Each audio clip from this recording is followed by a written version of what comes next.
Okay, we are live. All right. Hello, people. I'm here with my friend and artist companion, Julie. Julie, you want to say hello? Hello, good to be back. Thanks for having me again. Yep. Yep. There's a lot of fun last time, so of course it will be equally fun this time, or more. It'll be more fun this time. I hope I don't disappoint you. No, it'll be good. It'll be good.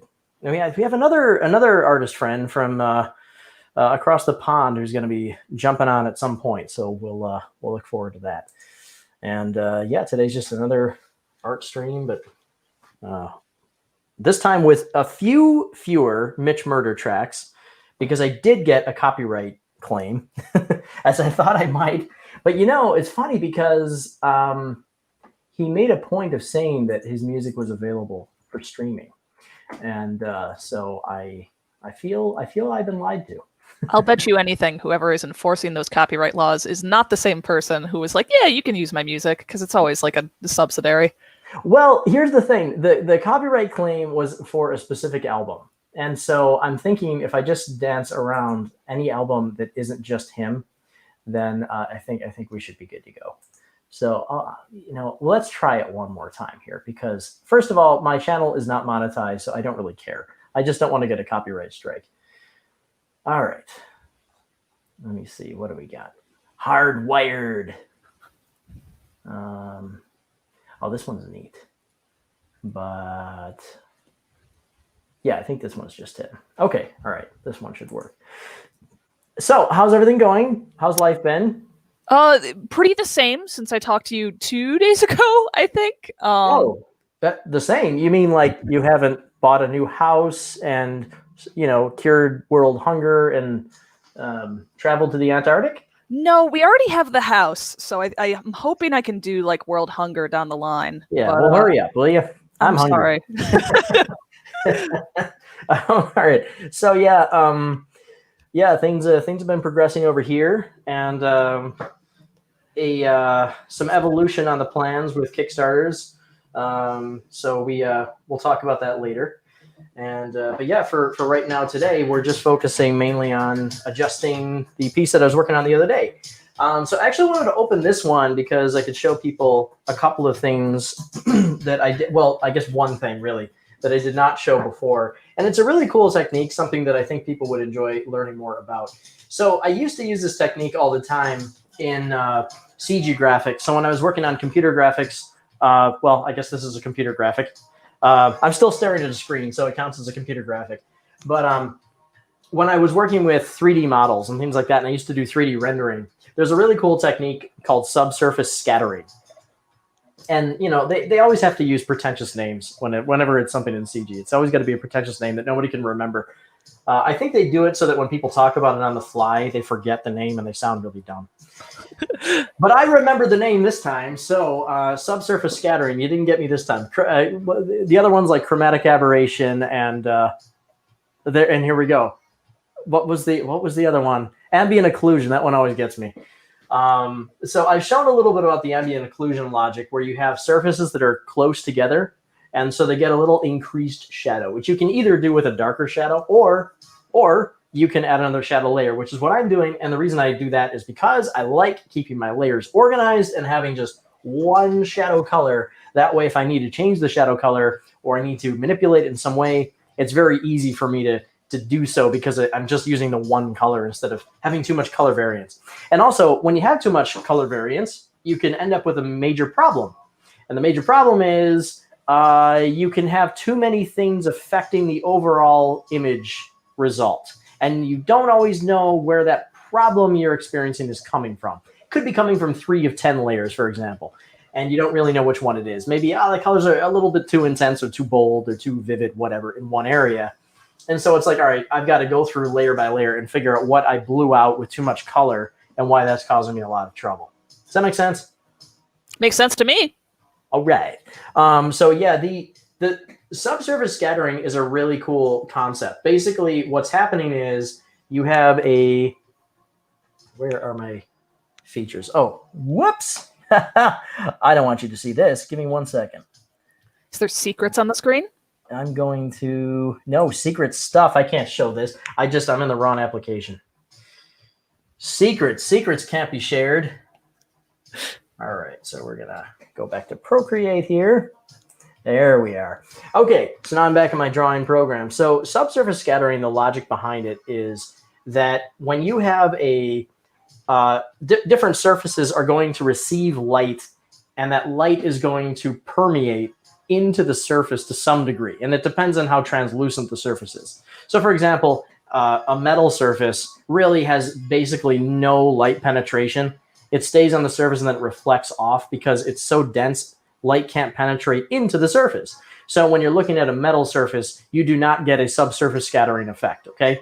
But something that's very, very soft and kind of spongy, like a rubber, something like that, or like a soft rubber or like a pliable plastic, that's going to get a lot of subsurface scattering where light basically penetrates through the surface and then it dances around inside the surface. And then what you see is this intense color glow. Okay, so if a bright light hits it, it makes the surface look like that object is almost glowing. That's why if you have like a plastic toy that is in a bright window pane with lots of sunlight coming in, it seems like it's almost lit up, is because the light is penetrating the surface and it's causing that sort of glow effect to happen. So Right. something that typically will get a subsurface scattering effect on a regularly would be something like skin, hair, clothing. So in other words, a character.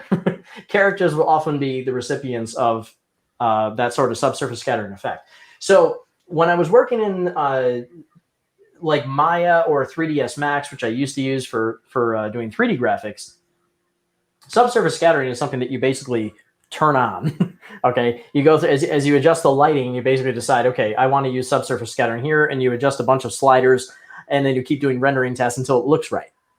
But when you're drawing it in 2D, you basically have to fake the effect. So what I'm going to do is show you what that subsurface scattering layer looks like. It is actually on right now. I'm going to turn it off here. Okay, so that's with it on, that's with it off. Are you seeing the difference there? I'm seeing it's very subtle, but it's just like that sort of glow that gets added to the character. Yeah. So basically, what's happening? You can see it a bit more if I zoom in on the face. So there's kind of a really intense blowing out of the kind of sub-skin color. So sub-skin color would be red. So what happens is when the light hits, so when the sunlight hits, what you're seeing is essentially an illumination of what's underneath the skin layer. So it's going to bring out those red tones, right? So where it takes the most effect is going to be right at the edge of shadows. So if you have like the edge of a shadow line, which, you know, you could see, let me just change this here, bring on the pencil. So like right here is a shadow edge, okay? And like up here is another shadow edge. So I'm just showing you in black there. And then I have a soft shadow edge. This is a little harder here. Then it goes to like a soft shadow edge there. So around the edge, you basically paint. And I use an overlay layer. So the overlay layer style will heighten the color. And so I use, you know, I'll just pick like a bright red color like this. And then on the overlay layer, I'll paint in this sort of subsurface effect. If you go too far, it doesn't really work. But depending on how intense and vivid you want to get with it, it's a really, really cool effect. So you can see, like if I go around the nose and I go really nuts with it, the effect it seems to create is that there's a very bright light that's hitting the other side of the nose. And then in the shadow, you're getting this effect that's bringing this powerful red light. So the same thing will happen with other surfaces, like the hair. You can see I've got this kind of yellow burn here. So if I turn that off, you can see the difference. So, but it's only in the areas where the shadow collides with the light. Okay, so it goes from shadow to light, and the transition point is where you will see the subsurface scattering to its greatest effect. Now, I do this effect sometimes with a basic, I haven't really called it subsurface scattering because I don't like using pretentious terminology.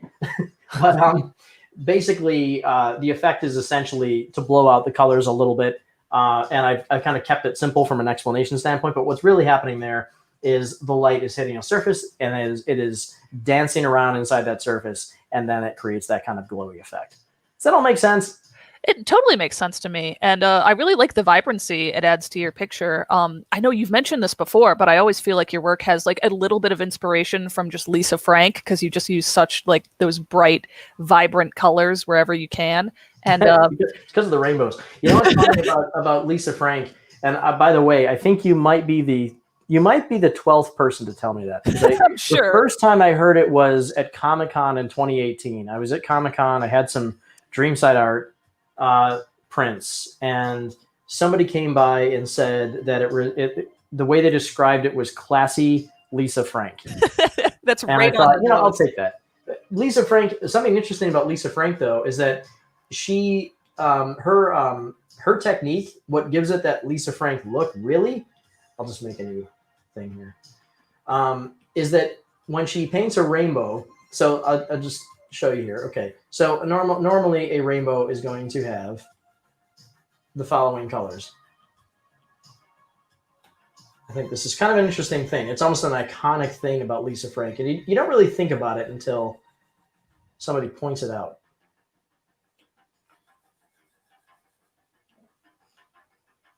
Well, actually, that's it. So this is a standard rainbow, right, without purple. Of course. What Lisa Frank does is, instead of using red, she uses magenta.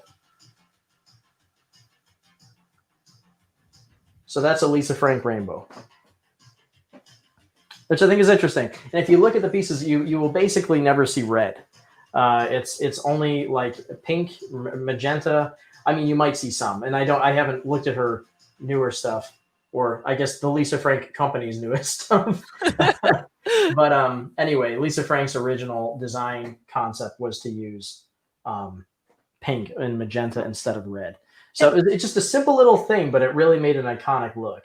Weirdly, too, I think that just that change of that one color really made it appeal to girls more, just because girls love pink, and it just sort of feminized her work and gave it that audience. Yeah, it's not only iconic, but yeah, it did. And absolutely, I mean, obviously, Lisa Frank was quite popular with young girls and remains, as far as I know. So yeah, with that one little change, she was able to make it really distinct, because it does have a distinct feel. And it's just one little tiny tweak, and that's what did it. So yeah, anyway, the piece that I'm working on at this point still is this one. So I'm going to be making some good progress on this today. This is going to be a really cool piece, I think, when it's done. You can also see how I've added some of that subsurface effect here that I was just talking about. So that's it with and without. Yeah, definitely right on the edges of the shadows, like you were talking about. It's very noticeable. Right. Yeah. And so what's really cool about it is that it can make it sort of can sell the brightness of a scene. So if you have a scene that has a very intense light that's being cast, the subsurface effect will be really strong. So you can kind of, weigh it based on the needs of your scene. In this case, because I'm doing something that's very, very intense, it's going to have a really bright light coming in. I want to intensify with that sort of effect. And in addition to that, also, I'm probably, I don't know at what point I'll do it, but I'll probably end up darkening the shadow a little bit. Generally, I want to get as much of the overall piece in place before I do that kind of thing. And I'll kind of make adjustments as I go. So that's pretty much how it's going to go. So I've got quite a bit of work to do here, because I've got to do the background, but I want to get the ship in here. So I'm going to rob my own colors from the original file here, which I have to do on my other computer. So you be interesting for a while, so I can do something here. So I noticed that you kind of used the same line art that you had before in your art for the ship. Did you just copy that over from your earlier stuff? Did you like how that was? Well, I did, and it will. This one's pretty good to go, because I really like the back view of the ship, because the ship is kind of funny, because when I was designing it originally, my first thought was, I'll just make it turn into a cool ship. Actually, the original thing wasn't even a ship. It was a ship, but it didn't convert from the bed. It converted from a couple of chairs, because in the first draft of the story, the dream girl was not the dream girl. She was actually another girl who was a patient in the hospital. And the two girls would play with each other, basically. And so when they would go into the the playroom where they have like a lot of toys and games and books and stuff. They would kind of isolate themselves over in the corner and play these games. And one was that they would pretend that they were flying, and they would line up these two chairs and pretend that they were in a ship, and then the ship would grow out of that. And in fact, if you search around my YouTube video history, you can see an animated video that I made many years ago, back in the prehistoric era in 2005, that has that exact event happen, with a very old design for the characters too. You can see kind of how they looked at one point in CG, which was just very, very different. But that's actually very close to what the original design of the characters was. Sarah was different. She had darker hair and was a little bit longer. And I was very moved and inspired by Studio Ghibli at the time. So there was kind of a Ghibli-esque look to the characters that I think kind of comes through. I think it still does, for sure. Yeah. But at the time in particular, so it was, in fact, I was kind of going back and trying to dig up some of the old Dreamside art, because I thought one thing that would be really cool at some point is to have some making of material and stuff that shows the history of the project. And for that, I went back and started digging up some of the old artwork. And yeah, some of it in particular, when I first began, it was right around the time that I discovered Spirited Away, which is just a fantastic movie. And very imaginative, and so there was definitely a lot of inspiration there. I can never decide whether that or Mononoke is my favorite Ghibli. Not to say the others aren't wonderful, but those ones I feel just take you on such a journey. They're really fun. Mm-hmm. Yeah. They all have something special about them. Mononoke has a kind of a weightiness to it that I remember being surprised by. And part of it was because I think the first time I saw it was on a system that had a pretty good set of speakers. But there's a power to that movie. The creatures have a lot of presence to them, very tangible, and they're very heavy feeling. And there's just a potency to them. As you watch the movie, they feel so real despite the traditional animation. Right.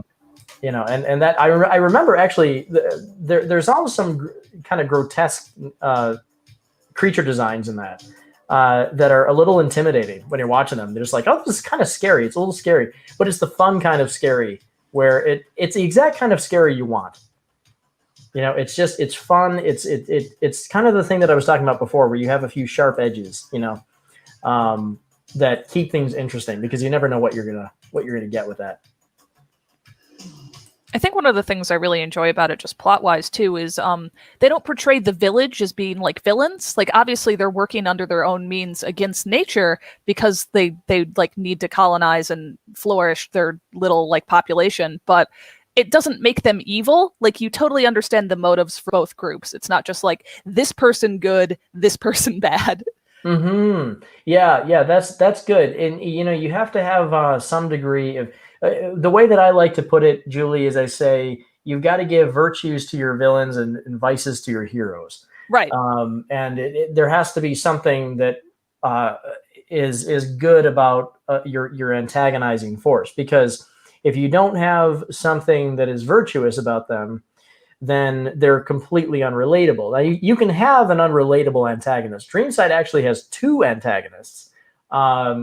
And it's not really clear which one is which, but one is almost sort of a pure evil, and the other is one of these kind of much more it's a very, like, the best kind of villain, in my opinion, is somebody who is 51% vice and 49% virtue. That's the most interesting type of villain, and would cycle back and forth between them, not stay consistent with that, but have moments in the story when they do things that are very virtuous, and because that makes the character extremely relatable.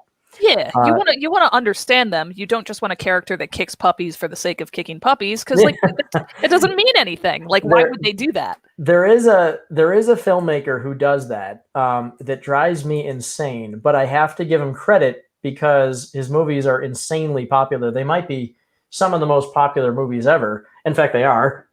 And that would be the director James Cameron. So James Cameron, if you ever want to see something interesting, is watch a James Cameron movie, and it's pretty consistent with all of them.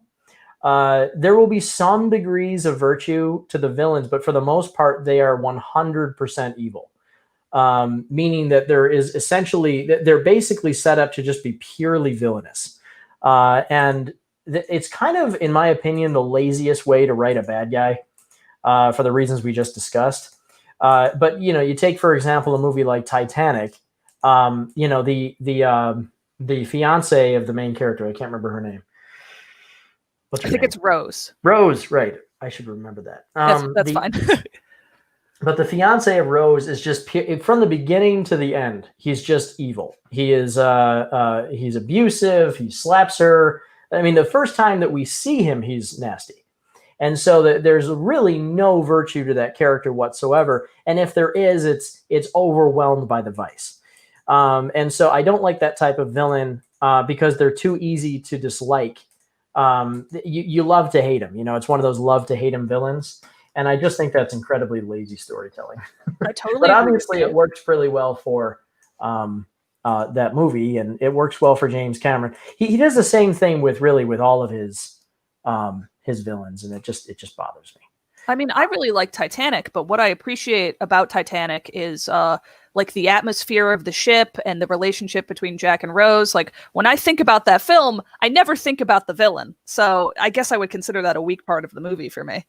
Mm-hmm. Well, the villain. So if you do have a pure evil villain, one of the things that I like about it, that does work about having kind of that just the villain who's basically they're like a pure devil. They're not. There's nothing about them that you can look at and say, oh, there's an element of humanity here. So even if you have a human character, if they're written a certain way, they really are just kind of pure evil, and it's unrealistic because people are not like that. And so you're moving away from realism, but what you are getting is sort of a very comic-y, exaggerated bad guy that gives the protagonist a little bit more power because they have a deeper darkness to bounce off of. And so if you want a story to be more about the protagonist, and you want to kind of make it, you want to make this struggle that they have seem like it's very classical and very potent and powerful, then you can make an extremely sort of classically evil villain. I just don't really like that because it makes it too easy for the message that you're trying to convey with the story is just a little too two-dimensional. Yeah, and one of my favorite parts about media, I think, is after the fact, really discussing what things meant and how you feel about certain characters. If everyone has the same favorites and if everything's black and white, then there's no additional thinking or dwelling on that story that you need to do. Mm-hmm. Yeah, I agree with that. Right. Yeah, you want to give people a little bit of a challenge, something that they have to think about, and you want. I like to introduce it. The way that I do it in Dreamside is very piecemeal because there's a lot of. Jenkins says Castle of Cagliostro or Bust. That's a great one too. Great movie. That's my husband. Hi, honey. Oh, nice. Well, that movie has such amazing scenes. It's just incredible. The car on the cliff is probably the classic one that everyone references. But the car so that good. rides up the side of the cliff, it's so off the charts nuts, but it's just phenomenal. But yeah, if where were we? What were we talking about? You want to give the Black audience and white a little bit. Oh, so the way that it flows in Dreamside is very piecemeal, and it takes some time to get to kind of reveal the depth of the story, because the first book is very surface level. It's very expository, and there's a lot of Dreamside has about like 10 layers of depth that are explored in future books. But this is what you get when you write a story over the course of 17 years. But the base level and what you see within the first book, I'm just going to turn this off for a moment so I can get this file imported. What you get with the first book is kind of a very surface level situation. So it appears in Dreamside as though there is a pure evil villain, because that's the one that you're exposed to. It's the Gray Dragon, which is this monstrous creature that Sarah sees in her nightmares. And so we're exposed to that creature early on. And there's really, you would never watch that. You would never look at that creature and say, oh, this is, this thing has lots of good features. It's just kind of this pure evil monster. And even the dragon has elements of depth that develop over time. So it'll be an interesting juxtaposition as the story progresses, so that people can see how Sarah's journey is not quite as we'll say black and white, as you put it. Yeah.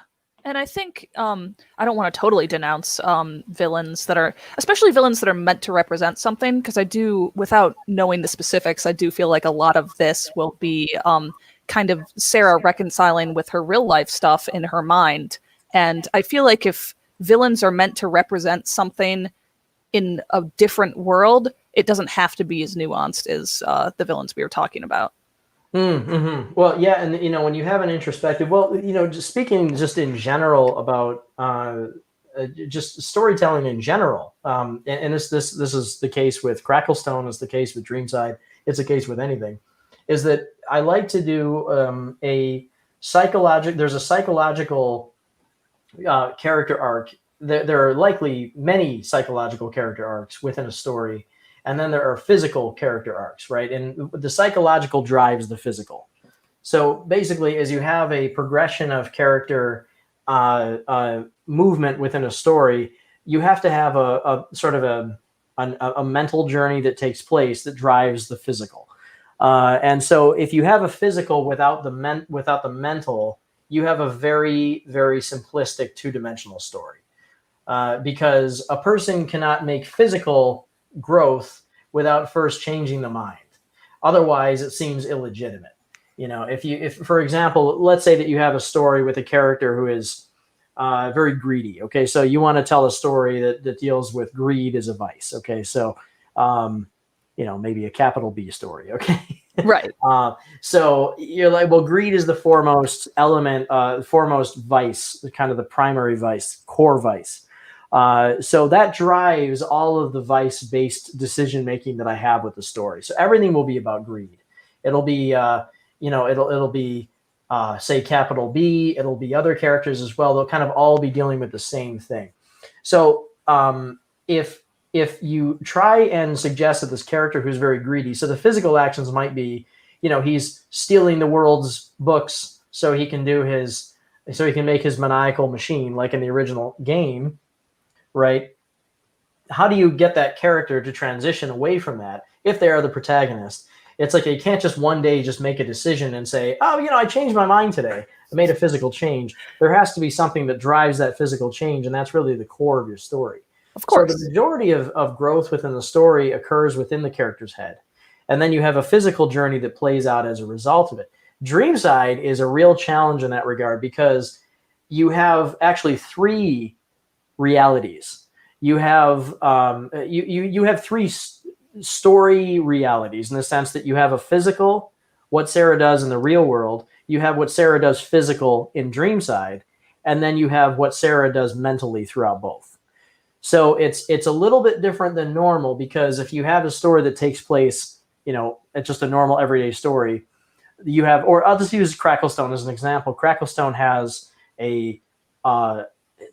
it only really has two things. You have Yuka is making mental decisions along the way that drive his physical decision making. And you have to buy that mental progression. You have to buy it. It can't be faked. If you fake it, it just doesn't work. People can read, right through it. They know when something is not genuine, because we all understand these internal conflicts, because you're working with very universal truths. You're working with things that everybody can relate to. If I tell you that the controlling vice of a story is greed, and you know what that means, and you and I would both agree that that's bad. Now, I know that Gordon Gekko thinks differently, but greed is seen as a universal vice. Okay, now the questioning comes in where you start to balance and you say, well, there's gray area. That is a discussion of how greed is applied to the story, right? So how you have a character act in a manner some people will call greedy, or they might say that it's not actually greedy. But greed itself is a universal evil, right? So if you can relate to an audience if you pick these kind of universal evils, because they're going to work very strongly toward making an immediate connection to your base. And if it's selfishness, or in the case of Yuka, it's overconfidence, right? So Yuka's overconfident and he's dismissive of Laylee, like we talked about last time, right? And so you could call it arrogance if you wanted to, but that's not really what Yuka is. That actually is one I thought about when I was writing, but Yuka's not arrogant. Yuka just feels as though he has to do everything himself and he's not willing to accept the help of other people.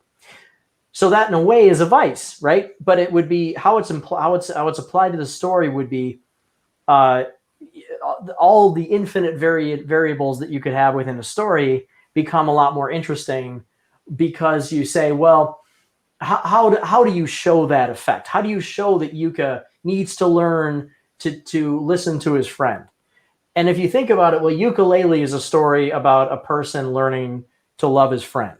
That's really all it is. That's what the story is. If you break it down and you were to put it in a sentence, it's a character learns to admire and respect his friend, right? That's the story. And all the rest of it is just frosting.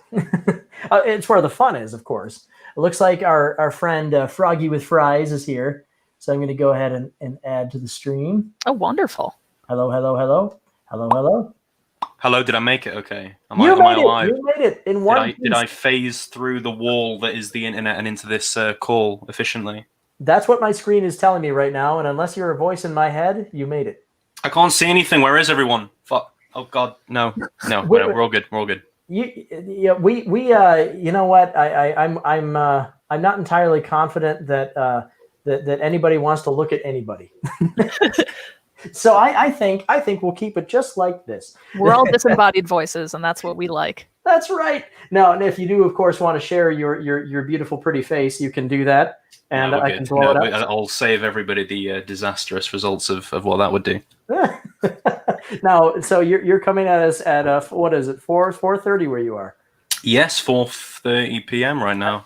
I like impressing people from your neck of the woods with my time-telling ability, because I have a feeling that you don't respect us Americans to know that.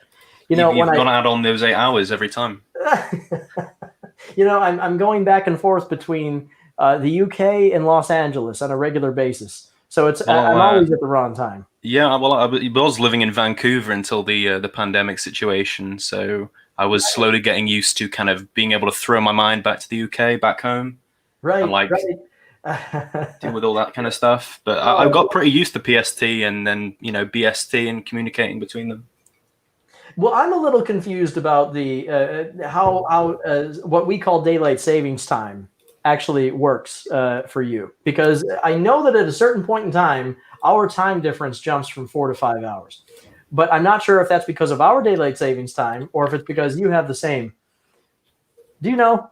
I think the daylight savings is the same. The thing that always confuses me is Mother's Day, Father's Day, and stuff like that. Like, I remember I was in Canada and it was like, hey, Mother's Day is coming up, and I was like, oh crap, I got to go get my mom a gift, right? But then she was like, well, like, yeah, I sent stuff over, and she was like, wait, there is no holiday for that right now.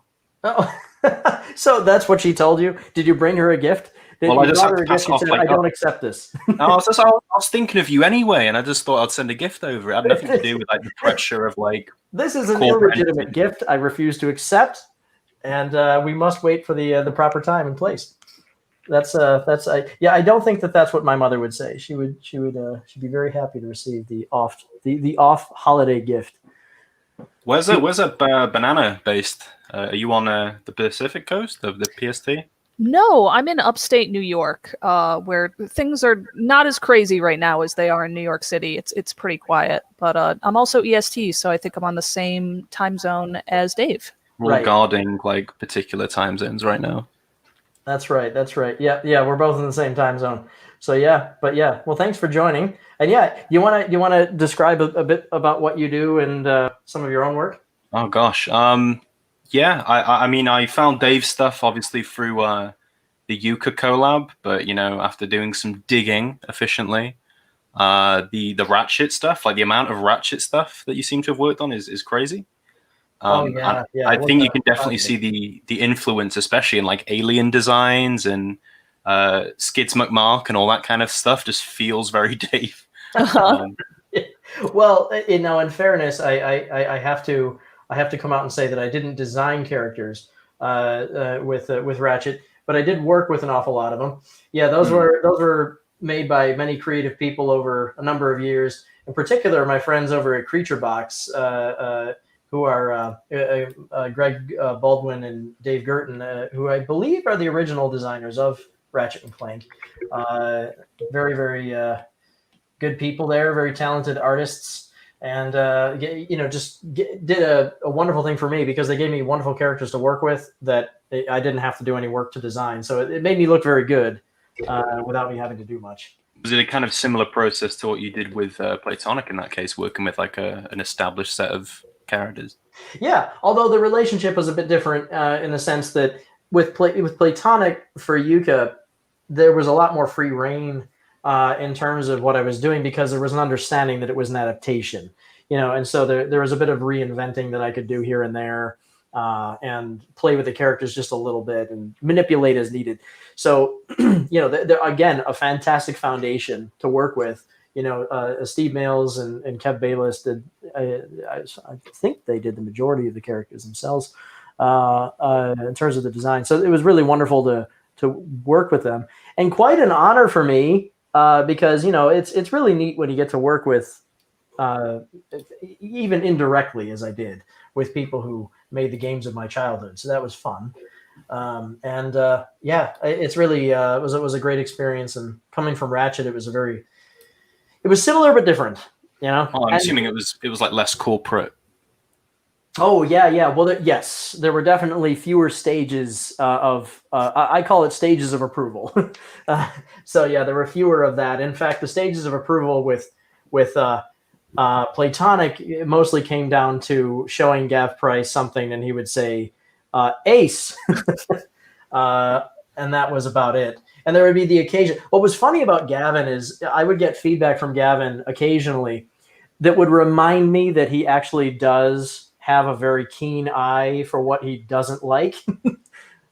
And he would say, occasionally I would put something for him to look at where I had just maybe showed him 3 or 4 pages, 3 or 4 panels, some number of bits of progress on the story. And he would just be fine with all of it. And it would seem as though he's not even looking at it. And then I would show him the 5th and be overconfident about it and just look away from my screen only to get a feedback that would say, no, no. I know you left Insomniac to pursue more creative control in your own work, but do you think you sought out companies like Platonic with that familiar buddy duo kind of dynamic because you enjoyed working on Ratchet & Clank so much? That is a coincidence, I would say, because in all honesty, the first studio that I had approached about, now you have to bear in mind that Platonic came about after I had already left Insomniac. So it wasn't really a thought in my mind. And in fact, it was kind of a dream that it seemed like an impossible dream to get any connection of the Rare team to work together again, because at the time it just seemed so impossible. And I had been loosely here and there chatting with Grant Kirkhope, who had made his way over to the States and was doing some music work in the games industry as he had been before, but now on a contract basis.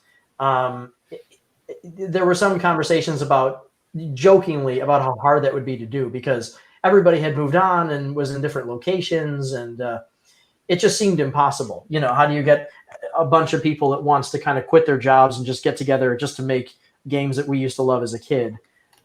So it was kind of this impossible thing. I don't think people really realize how incredible the fact that Platonic exists really is. So it takes some we'll say courageous and possibly kind of stupid mindset to be able to say, I'm going to throw everything at this. And I realized, when I learned about their methodology of reforming Platonic, I thought, this is a lot like me, because I felt like a total idiot because, I had a good job at Platonic. or Insomniac rather. And there were good opportunities there. They'd always taken care of me, and they gave me a lot of good work. And Platonic. I can never get the two straight. Insomniac. Although you'll hear different things from different people, I had a phenomenal work experience at Insomniac. I would never really felt too stressed out. They organized their time very well, and the responsibilities, what they expected from people was, in my opinion, was top notch. So I've got to give them quite a bit of credit for that, because apparently that's not as common around the industry. But for me, it was a great experience.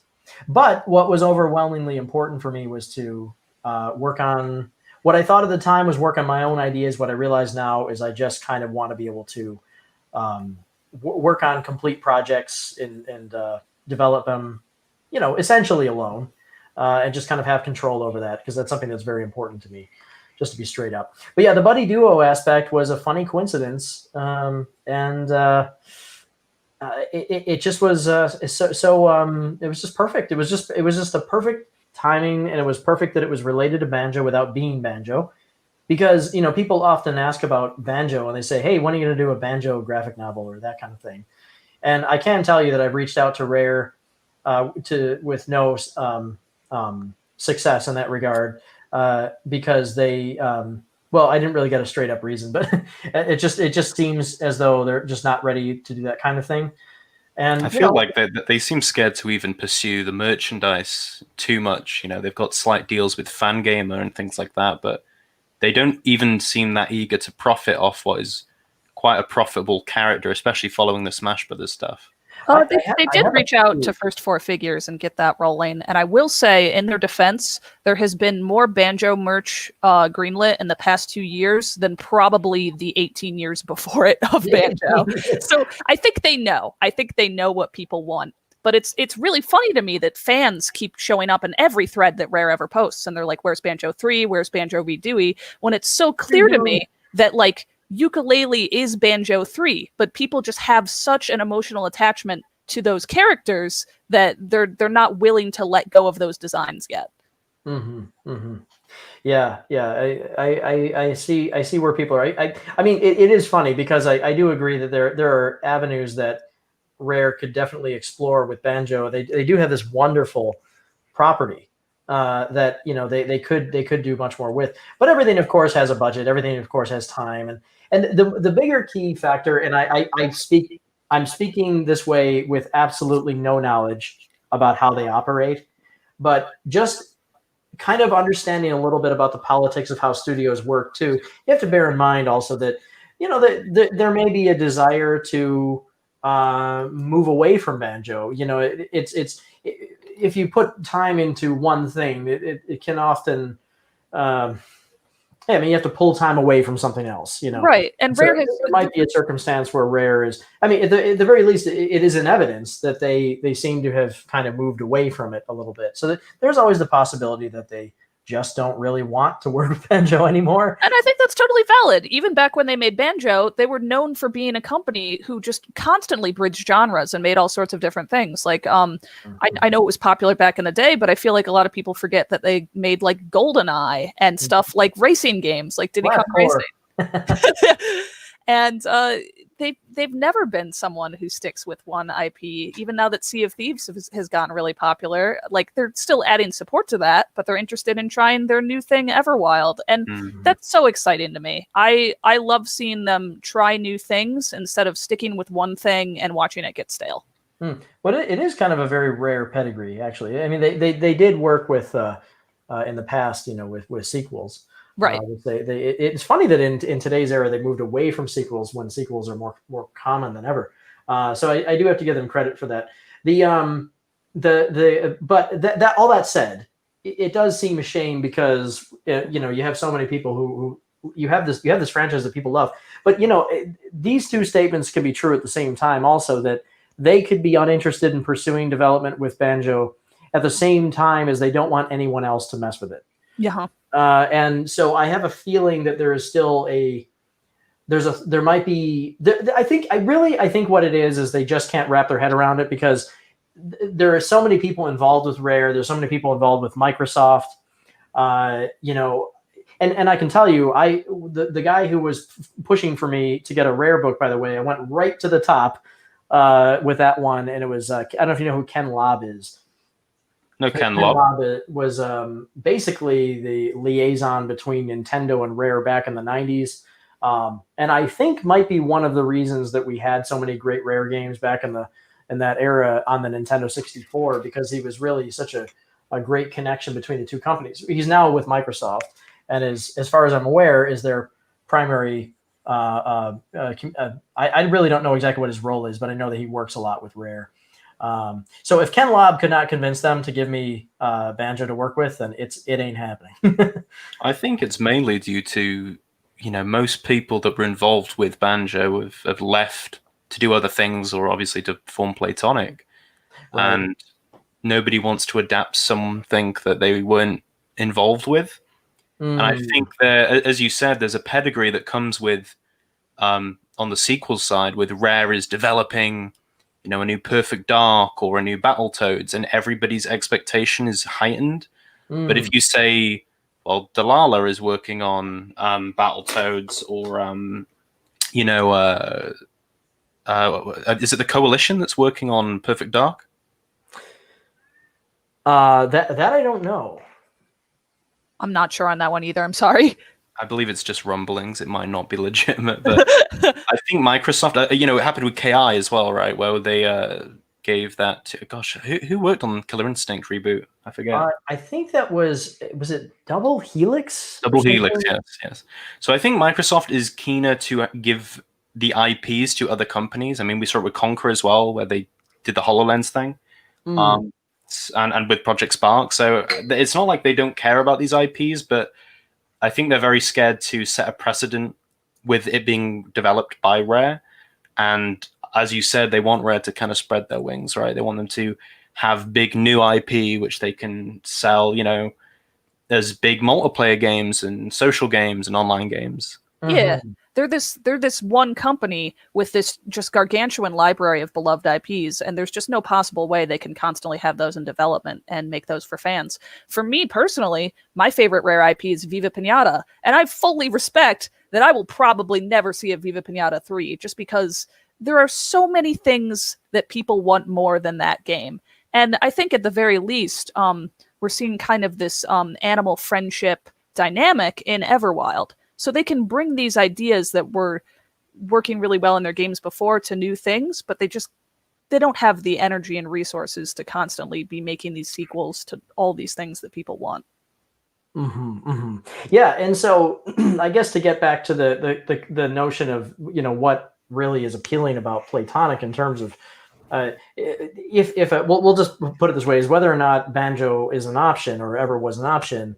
I have to be perfectly honest. I would love it, and for obvious reasons.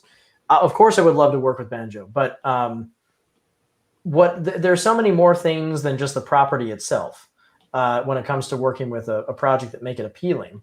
And what I can tell you is, you know, with Banjo, there would be a lot of weight behind it. There'd be a lot of, you know, things that wouldn't really work with my methodology. And the more that now that having completed a book and you know, looking more into what I would be careful of with future licensing arrangements. They're little tiny things like the way that I work on a day-to-day basis could not really operate if I had too many approval processes. You know, if there was something where I had to kind of do a weekly check-in and, you know, for example, or say, you know, we needed to show off every month and kind of show progress, because if you start getting too many cooks in the kitchen for this type of project, then not only is it kind of just go against the way that I operate as an artist and the way I think as a storyteller, but you also run into a problem with just the practicality of production. You know, when you have a comic and say you show something that's very rough, if people don't necessarily understand how things evolve from a rough state, they might look and say, well, the art looks terrible. You know, why doesn't this look like your other book? And they'll say, well, that's stages ahead. And you know, or it might be something where I've taken a number of pages to a complete stage. And then later on, due to some conflict with the studio, it's not brought up for months down the road that, oh, you can't have this storyline thing that you're doing, or something has to change here that will be a very, very expensive change. And it's, there might be a substantial amount of work that's already been completed. So, when I was working originally with Platonic and I had established our arrangement, one of the reasons it took so long to get a contract with them was because I had a lot of work to do in terms of communicating why, we couldn't do things like approval clauses and that sort of thing, where basically once the contract is signed, the deal is done, that sort of thing. You know what I mean? It's kind of like a movie adaptation of a book. Once you sign the paperwork, it's a done deal. And to make them comfortable, I had that happen as late as possible in production. So I'd already been working on the book, for 2 years before I even had the rights to work with it. So it was crazy. What's that now? That's crazy that you were working on this thing of which there was no guarantee which it would reach approval. Yeah, it was a big risk, and it was quite stressful to worry about. But I think part of it is, was it just your faith in the team and an element of trust there?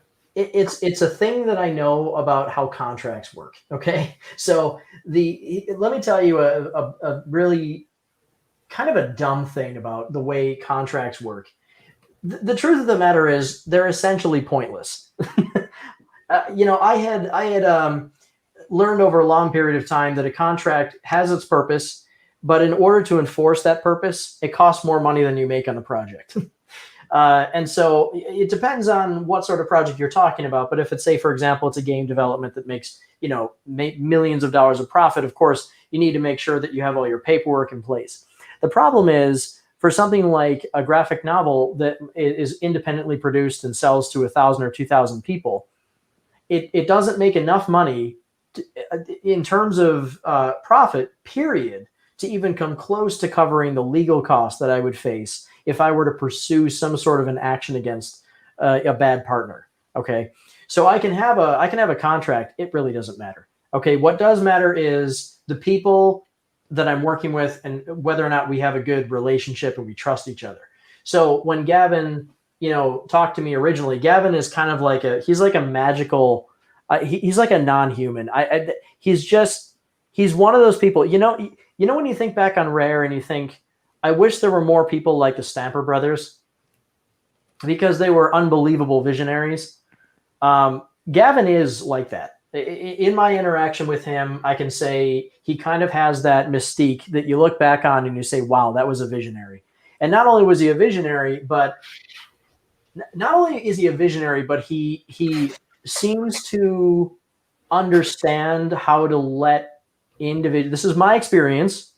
Okay, so I can only speak for myself, but he seems to understand how to facilitate the best in every one of the people that are working at the company, or at least with me. Okay, he seems to understand what's important to you as an individual. Like in my case, he could tell right off the bat that I'm one of those obnoxiously arrogant, selfish artists who wants to just do his thing. Okay, but the thing is, what Gavin knew right away is that to get the best out of Dave is just let him do that. Okay, so we'll make sure to control where we need to, and we'll make sure that he's on the right page. But for the most part, he kind of let me go with that, and that's a first. That's a first professional experience that I had, and I guess at the time was about 14 years of professional experience in which I had a partner or a boss or some sort of professional working relationship where they seemed to understand how to bring the best out of the person working, which gets the best result and does the best. Do you understand? So if you have a team of people, everyone's different. Everybody wants to work in a different way, and it can be really, really hard. Like with Insomniac, on a project, we might be working on multiple games at one time, but I was never on a team with less than 80 people. And so you would have 80 different perspectives, 80 different ways of working, 80 different attitudes about work, and times of day that people would work, and whether or not they like going to meetings or hated meetings, or, do they like email or instant messaging? Do they want to chat in person? What's the vision for the future for every one of these people? And every single company needs to understand that the more people you add, the almost exponentially complex nightmare you will face as you increase the team size. So I can only imagine with a company like Rare that you have, not only is it older, not only does it have more people, well, really, that's it. It's older and it has more people. So you have a situation where you have so much weight behind every decision that has to be made there, and that costs a lot. It's like moving a steam train, you know. And then you add in the complexity of Microsoft. Oh, it's just things could not possibly happen quickly. And not to mention the studio is in the middle of nowhere. It's not located in central London or in any kind of major city. It is in the middle of just like, countryside. Right, right. Well, there's a zoo nearby, right? Twycross Zoo, yeah. Mm-hmm. Yeah, there you go. But yeah, but right, yeah, and but what a campus! I mean, it looks so incredible. One day we should go there and have a pint. Oh, yeah, and I hear that they're when I was at Comic-Con, a few of my my English friends in publishing, one of which helped distribute all of the UK Yucca orders, was making fun of the beer over here because it's a little bit more bubbly, and he said, if you come on over here and we'll give you a pint, it's quite a bit denser. So it tastes better. British beer tastes better than American beer. It's like a no contest situation. I don't have any point of comparison, but I trust you. There we go. Yeah, very good. Yeah, no, I'd love to see the campus at some point. I mean, I've seen pictures, but yeah, it looks incredible. At one point they were in a different location though.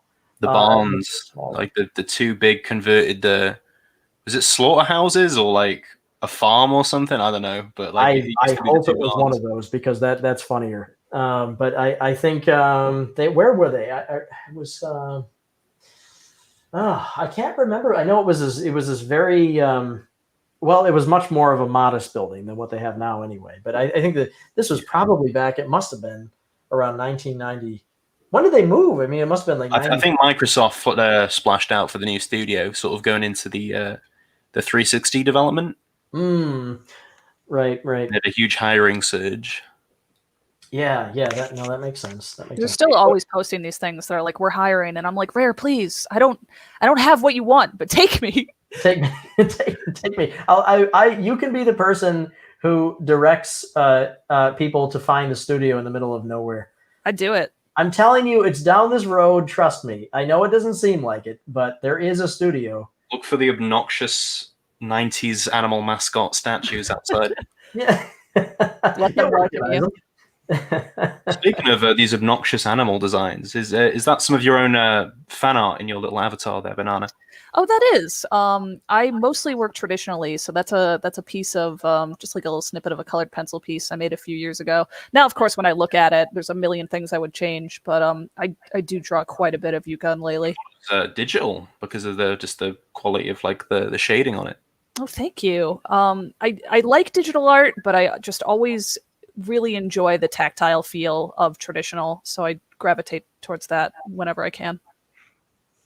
So, like, did you grow up with Rare stuff, or did you just kind of get hooked on Yucca?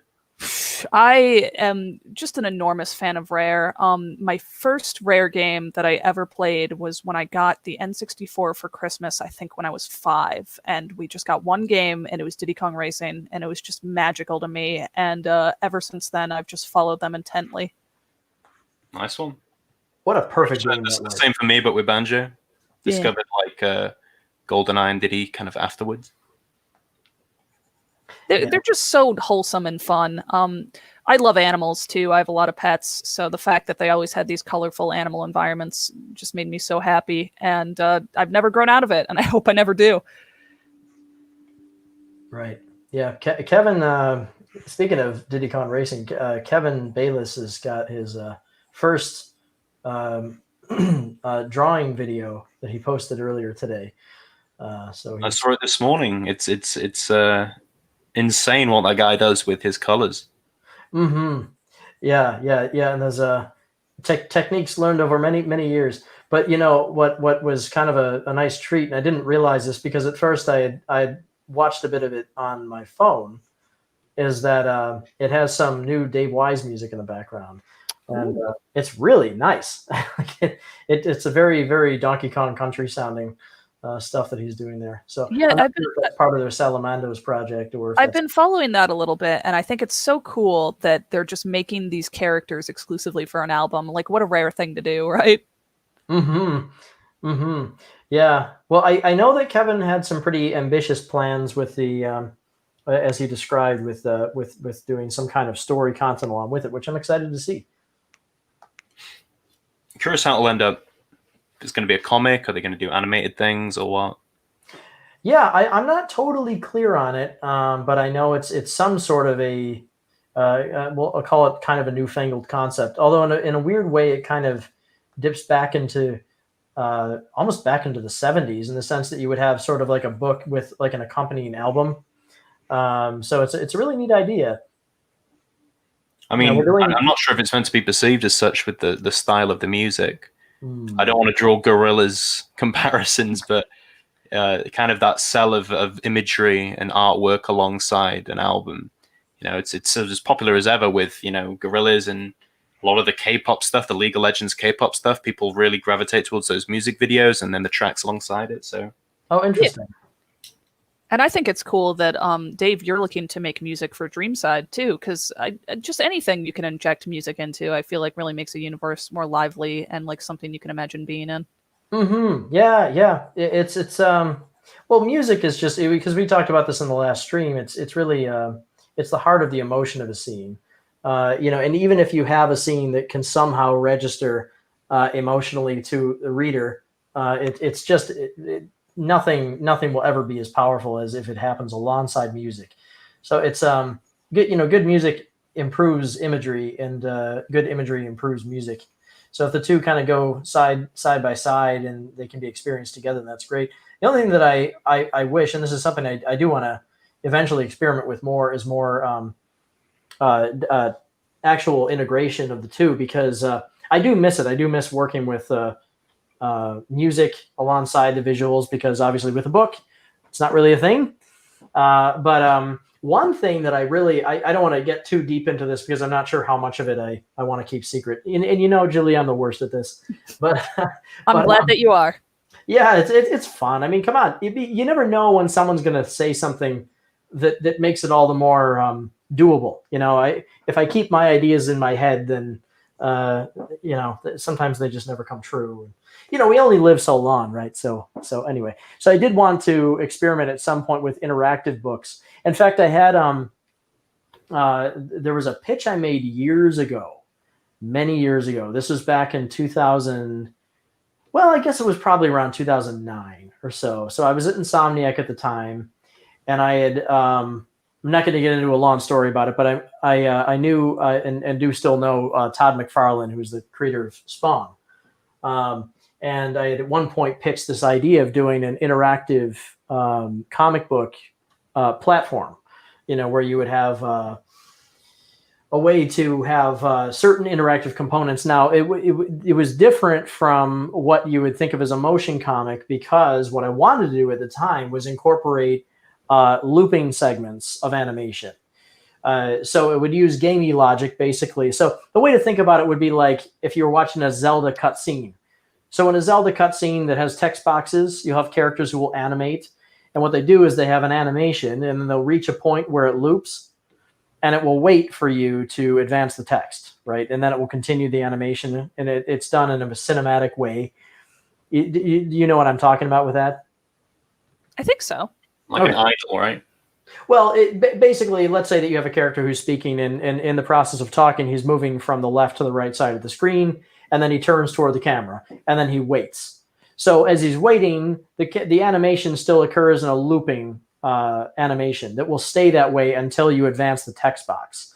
So it's waiting for you to finish the text box, and then when you're done, it might cut away to a different shot, but it won't do that until you advance the text.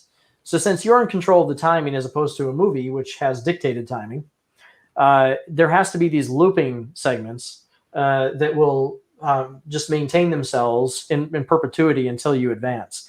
And I thought that would be very cool for a comic page, where you would have panels that would animate either through they could showcase a full featured animation or just a loop, but at some point they would always loop before you would advance to the next panel. It would make the comic pages come alive. But the coolest part of all of this was the integration of the Wise audio system, which is a real-time dynamic audio sequencing system. So basically, you would be able to have music that would be composed in the same manner as it would be composed for a video game, with multi-layered audio that could advance and change and depending on your position. So for example, if you turn the page and there was a scene change, there might be a musical change, but it will transition organically in real time as you would turn the page, just the way it would in a video game. But with the logic of a comic book. So this was an idea I had many years ago, and my intention was to actually put together the interface that you would use to actually develop these comics. Unfortunately, it was way too expensive and difficult to do. That's hard to say. Is it awesome as that sounds? That sounds pricey and time consuming. Of course. I'm going to bring up a cursed example, but it actually sounds a lot like Homestuck, which is just this webcomic that got absolutely huge. And some pages would be animated and some pages would have music. And it just constantly had different media as you were going through it. I suppose the benefit of Homestuck was that the art style was incredibly simple, which made that much easier to do. I think it was made in MS Paint for the most part. Right. Well, that's just one of those things. Is you can make these intelligent decisions about how to pull back on complexity. When you are limited, with your budget. But with this idea, it was one of those things where the eyes were bigger than my stomach, sort of thing. And it was something I really wanted to have created because I just wanted to make this sort of thing. And unfortunately, there was no tool set. The closest thing I think that was produced at the time was this app called Madefire. But Madefire didn't quite have the audio features that I was looking for. And it was kind of difficult to incorporate animations. And anyway, it's not only complicated from a software development perspective, but it's also complicated because every project now has a significantly higher budget requirement. You can't simply produce an animated book and have it be done as cheaply as a flat book. There's a lot of costs associated with it. So anyway, the genesis of all of the game books was actually this animated book. And I made a little test for Nintendo at one point. This was back in the Wii U days. And showed, the idea was to say, hey, look, we can do this kind of thing and have it appear on the Wii U. So you'd be able to kind of read these comics on the Wii U gamepad. And, it was intriguing to Nintendo, but they were unwilling, at least at first, to let me use their intellectual property.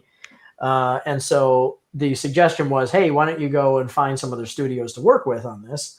And so the first studio that I think I reached out to at the time was Way Forward for Shantae, because that kind of seemed like an obvious choice at the time. It was a small enough property, and they had only done 2 games at the time. So it was a bit more approachable, and I remember talking to them about it, and the idea was exciting. But when I went and did the math, I sat down with them, and they were very kind. They sat down with me and kind of did the math and said, Dave, there's no way. It's just, we would, when I went and kind of figured out what we realistically could expect to sell, it just cost at least twice as much money to be able to make the thing. So it's the kind of thing that just couldn't exist at the time. All right, now we have Unity. It's a little bit more feasible. You can incorporate game engines that already exist that kind of have these features already. And so I think it's becoming a lot more feasible to produce something like that. I really hope it works out for you someday. Also, I think it's so funny every time you mentioned how coveted and secretive Nintendo are with their IP, how they really only want to give it to certain people, considering that they're teaming up with the studio who made Minions to make an animated film, which is still baffling to me. No. I can explain Nintendo's philosophy. No, I know how they work now and how they pick who they work with. And yeah, sometimes with Nintendo, it can seem, as you say, baffling. A good example of this actually would be and I don't mean this in an insulting way in any way. It was just funny it was just a strange pick, it seemed, when they worked with the team that made the Cadence of Hyrule game, because it was a very unusual, unexpected pick that they had worked with a small independent studio from Canada that had this sort of rhythm-based title, and they gave them the Zelda property. And so it was a little bit surprising. You kind of think, oh, well, you have to be the best of the best, and you have to have massive studio resources for Nintendo to even consider you. And yet they were working with a small independent team. The trick, as I understand it, to work with Nintendo is that they only work with things if they've never seen it before, basically. And it has to be something that's innovative. And so they're more interested in innovation than anything else. So it really, I think with Nintendo, it's not so much about showing them something that is going to blow their mind, or say, oh, look, I like if I were to go to them and say, I want to make a Mario book, which of course I have, Nintendo will say no until I come up with a Mario book that does something that no book has done before. And so, part of my thought with this is, hey, wouldn't it be nice to have kind of interactive components or something that changes the nature of what really a reading experience is? And I think that's the kind of thing that Nintendo would be more interested in. And there's one thing that's innovative. It's Minions. Well, that's right. I will never get enough of that snarky English wit. I think it was more that whole Illumination deal was mainly due to theme parks. I think it was the partnership with Universal to build the Nintendo Land theme park.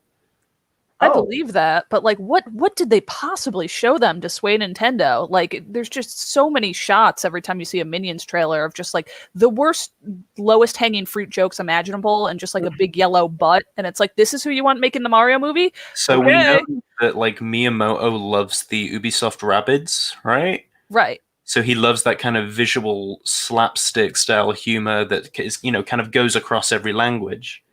Now, if it was up to me, I think something like Aardman Animation, the Wallace and Gromit and Shaun the Sheep people, kind of do that slapstick visual style better than something like Illumination with Minions. I would agree with that too. But I know if the thing, it's Miyamoto's baby. He loves the Rabbids. The Rabbids are very Minion-like in what they are. So I think he must be a fan of those of the Minion stuff, like he is with Rabbids. So he gave Mario to the Rabbids team, and now he will give Mario to the Minions team. Interesting. It can't possibly be worse than a live action one, right? Right? I love that live action one. I don't know what you're talking about.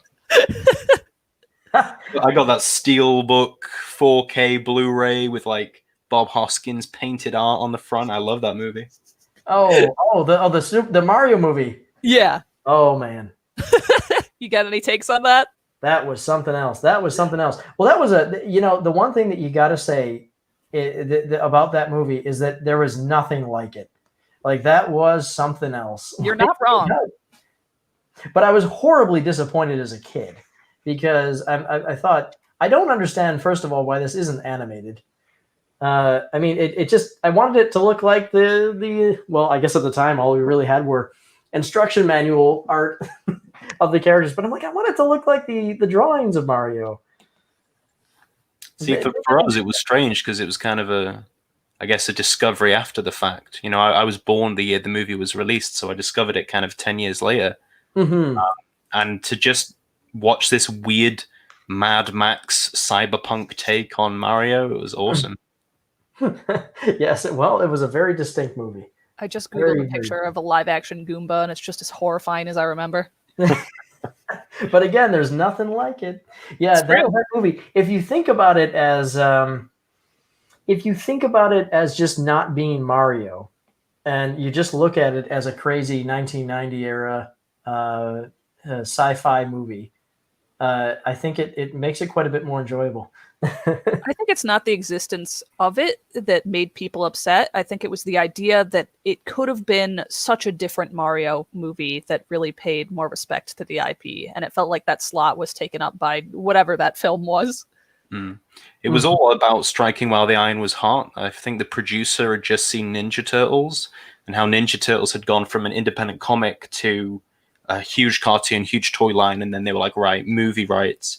So they were looking at other IPs which were really popular with 80s kids, and obviously Mario was huge. So they just grabbed up the rights immediately. If you get a chance, I think there's like a 45-minute documentary that's kicking around that's like a really open and honest documentary about the production of the film, and like the husband and wife directors that ended up getting a divorce afterwards, and Oh my goodness. Hoskins being drunk on set, and even the producer flying over to Kyoto to speak with Nintendo, and he just kind of delivered a pitch on the fly immediately after stepping off the plane, and they were like, "We like you. Here are the movie rights." It was really weird. What a beautiful disaster. Yeah, well, it was something else. It did have kind of a Ninja Turtles. So it was very similar. It kind of fit in the vibe with a lot of kind of that sort of darker, dirty '80s sci-fi movies that we had seen quite a few of. I mean, was it 1990 that it came out, or was it 92? 93. 93. Okay. All right. Well, we should have known a little bit better by then. One of the greats. I'm all about Dennis Hopper ordering like dinosaur pizzas and all that good stuff. I don't think he knew what he was in for with that movie. Oscar-winning actor Dennis Hopper having to be like, "Where's my pizza?" He sounds like Dr. Evil in that movie. What a good English accent too. Yeah, he had that bizarre. It was almost. He was. I don't think he had any knowledge of who the King Koopa character was at that time. I have a feeling that nobody told him. I don't think he saw a drawing of him. It's like Hoskins. Like he says, he had no idea what Mario was, but he just liked the fact the movie had dinosaurs in it, and like his son had to explain to him like, what Mario was, and he was like, okay. He just like did not care at all. But this is the sort of quality entertainment that you got to grow up with, Dave. That's right. It was. It's so curious. Like, obviously you're working on Dreamside and all the comic stuff. Like, did you grow up with comics? Were you a big reader of comics, or is it something you kind of fell into afterwards? Well, I wasn't a fan of comics until I discovered one that I really liked as a kid, and then I started to discover manga, which was at that time far harder to acquire here because there wasn't really an awful lot of localization of manga, at least in this area of the States. And really, I mean, you kind of had to go to a big city to find any real, like a store that would specialize in importing manga. But the stuff that I did find was kind of mind-blowing. So there was a comic that I discovered as a kid called Elf Quest, which was like a fantasy. It was a very kind of 70s fantasy sort of, who's the guy? Who's the artist? Who's that popular 70s fantasy artist from our neck of the woods, Julie? Frank Frazetta. It sort of fit in that time. I think it was created maybe around 1976 when there was this very organic, lush, fantastical media that was created. You would get these kinds of passion works like Elf Quest, where there were these comics that were made with such incredible detail. And the Elf Quest books just blew my mind because I had never seen anything quite like it. I'd found one of the books. It was a Marvel reprint from the 80s. So it wasn't even the original book, and it was colorized, and it had just terrible printing offset issues. And despite that, and the paper had become pretty brittle, and it was just, but when I opened that book, I had just never seen anything like it. I think I found a stack of maybe 20 comics that my brother had bought at one point and left them lying around in the attic somewhere. And I went nosing about and found a bunch of superhero comics that I had zero interest in. And then I found this, like a few of these Elf Quest books, and I just never seen anything like it. It was so beautiful. It was so well drawn. There was so much passion behind it, and the expanse of the fantasy universe was like nothing I had ever seen. I would say Elf Quest was probably the first piece of media where it was specifically the media that I fell in love with. And I was probably, I'm going to say 9 or so at the time, maybe 10. So it was pretty mind blowing. Anyway, that led to a discovery of manga because Elf Quest has at least at the time, I haven't followed any of the newer stuff that they've done, but at the time, the original Elf Quest art had a lot of manga influence. the characters were these exaggeratedly attractive designs with lots of,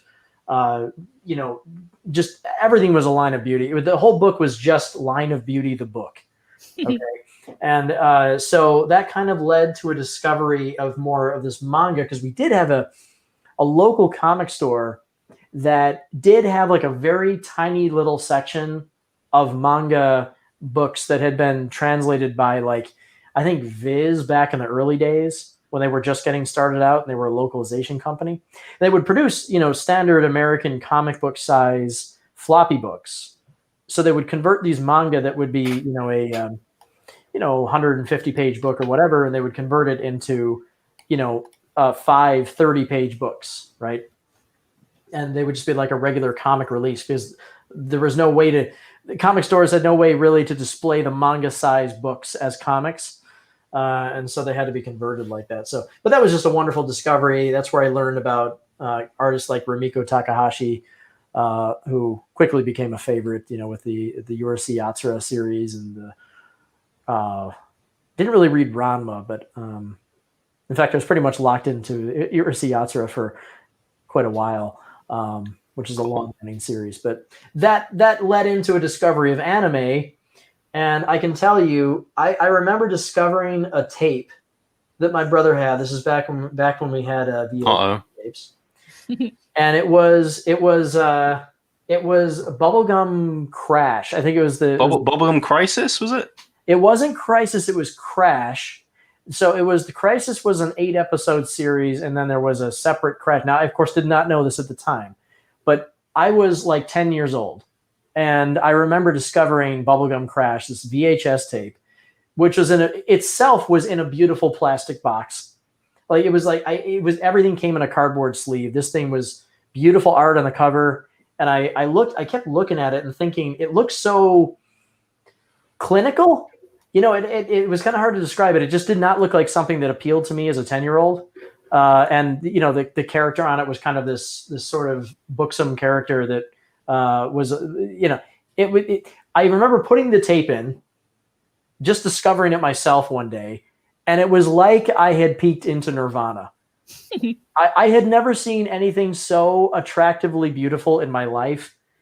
It was overwhelming to see that, because I saw it was a tape, I think, that had one episode. It was only one episode that was like 45 minutes long. And it was just unbelievable. I could not get over how wonderful everything was drawn, how unusual and how different the characters looked. The color use was unbelievable. The effects were incredible. What was this? I didn't know that it was Japanese. I didn't know anything about it. All I knew was this incredible looking thing that was from a universe that was very different from what I was used to. So wholesome. Nowadays, the kids will just be like, well, I went on to kissanime.net and I went through like 4 pages of ads, and then I had to wait for the stream to buffer. But hopefully the ads were attractive. But yeah, the thing about Bubblegum Crash, I mean, this experience was like nothing. I mean, I was stunned for hours. I remember just having this tape, and I was just staring out in the sky, just absolutely desperate to get more. I was like an anime junkie. And I just needed more now. I had to get more of whatever this wonderful thing was, but I didn't know what it was. All I knew was it was this amazing cartoon. I'm like, wherever this came from, I need to find more of the stuff that's coming from it. And that led to bugging my brother. And, he explained that it was a Japanese cartoon. And he's like, well, first of all, even getting Japanese animation at that time was like, the tapes were like $40 to get like a 45-minute episode or something. And that's like $40 back then money too. So like, yeah, really, it was like $39.99. I mean, it was $40. That's a lot of money for a tape. And obviously, as a 10-year-old kid, I didn't have that kind of money to spend on cartoons. Right. Nor did my parents, and nor would anybody with any rational a perspective at the time that I knew. So it was not easy. But my brother had a friend who was one of those import happy people, and he had acquired a number of laser discs. Ooh, vintage. And, one of them, I think, was Vampire Princess Miyu, which is another just, oh my god. It's like it was so beautiful It was like it hit me like 3 times harder than Bubblegum Crash. And he brought over this Laserdisc, and it's a very not for kids anime. But it didn't matter. I mean, I had 4 older brothers, so I was exposed to everything. I think I watched The Shining when I was 7. So there was nothing that was really off limits. It was a little scary, but it was entranced by Vampire Princess Miyu that my brother was nice enough to let me worm in and watch late into the night as they went through the 2 hours of an indescribable beauty that was watching that Laserdisc. And so so I was able to discover a number. This is a very long rambling story, but the point is, but it's filled with passion. It's filled with passion. So to really explain just how incredible that first experience was in discovering more of what the world held in terms of what animation could be and what it could do was really something. So I would say that was probably the foundation of my comic/manga influence as a kid, and it was love at first sight. I think it's wonderful how much these just experiences from our childhood that we remember fondly impact who we are and what we pursue as adults. It's cool. I think like 7 people left the stream while I was talking. They're just the Princess Vampire Miyu haters, I think. Yeah. Oh, but it's so amazing. Now, I know there is a newer series of that I've not seen that seems a little less impressive. Part of it, it might just be nostalgia talking, but there's something about 80s and 90s anime that I just really love. Yeah, man. That's like me with grew up with Card Captors and Sailor Moon and Evangelion, which have all kind of had reboots, and the reboots I don't care for, but I love watching the original stuff. I was Sailor Moon for Halloween when I was like 6. Meatball Head. Wow. I loved it. Oh, that's my wife's thing. Yeah, she loves Sailor Moon. Oh man. Yeah, Sailor Moon all the way. Yeah, there's a number of Sailor Moon artifacts that are lying around here somewhere. It's just got like the scepter in the bathroom and the cat in the attic. I will discover it periodically, and I never know what I'm looking at. It's come to the point when I just assume it's Sailor Moon, and sometimes she'll surprise me and say, "No, come on, that's from Cardcaptor Sakura," or something like that. I'll be like, "Oh, I didn't know about that one."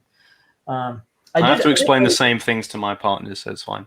Well, I did notice the clamp works, and those were. I think that was actually probably the next level of discovery for me, was the beauty of clamp, which I did not discover until I had played the Sega Saturn Magic Knight Ray Earth title,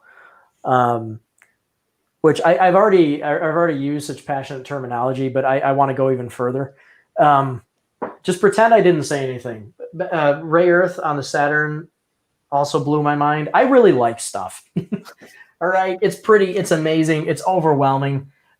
Just how much incredible stuff there is out there. But this was something else. It was a sprite-based role-playing game on the Saturn, which was, quite well populated with sprite-based RPGs and that sort of title.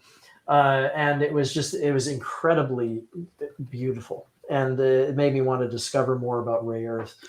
And so I think that led to checking out the comics and learning more about Clamp, which is I think it's still just the four ladies that are make up Clamp, as far as I'm aware. Is it? I don't know if that's still the case.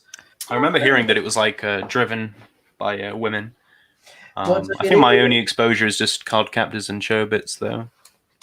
Right. Well, there were the 4 founders who were all women. They were friends, and they wanted to form. I think they were students at a school studying manga, and they just formed a studio. And then, but as far as I know, it's still the case. I don't know if they have a lot of assistants or anything now, but anyway, at the time it was really something. So yeah, they've made some incredible stuff. So, Dave, what do you think draws you to media for girls so much? Because I know you don't like to think of it that way, but I do think that Dreamside has a very feminine air to it. Yeah, I don't actually know why that is, because I've thought every possible reason for that, but I just can't really nail down one. It's just I think maybe the reason for it is I gravitate toward things that feature beauty lines, which is I'm sure you're familiar with the concept of the line of beauty, which really it was something as I said, I first discovered from ElfQuest. ElfQuest was also a female designed story. Wendy Pini was the creator of that, and actually I believe was the first independent comic book published in the States. Quite an accomplishment, quite brave at the time, because you pretty much, your choice was to go through a publisher or not make a book. Yeah. But they self-published and paid for it all. Pretty incredible, her and her husband. So yeah, I don't really have an answer for you on that. I just make what I like, and that happens to be this. I just checked in. All 4 members of Clamp are still there. Really? Making manga for 29 years, it seems. Good on them. Well, I guess they worked out a good benefits package for themselves. Yeah, I get you on the feminine art side. I feel like for myself, I'm quite very comfortable in one's masculine, in the way I present myself, the way I speak and I act. But I feel like art is a great outlet for me to kind of do pretty stuff and do cute stuff.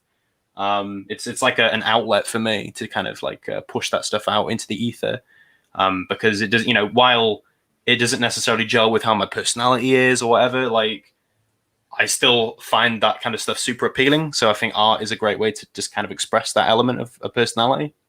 Yeah, Mm-hmm. I'd love to hear that from both you guys. I think just as a whole, people are getting more open to just all sorts of different media and not being so critical about things being for a certain gender. Oh, well, it is funny because and now that you've stated something that's complimentary, let me refuse to accept it.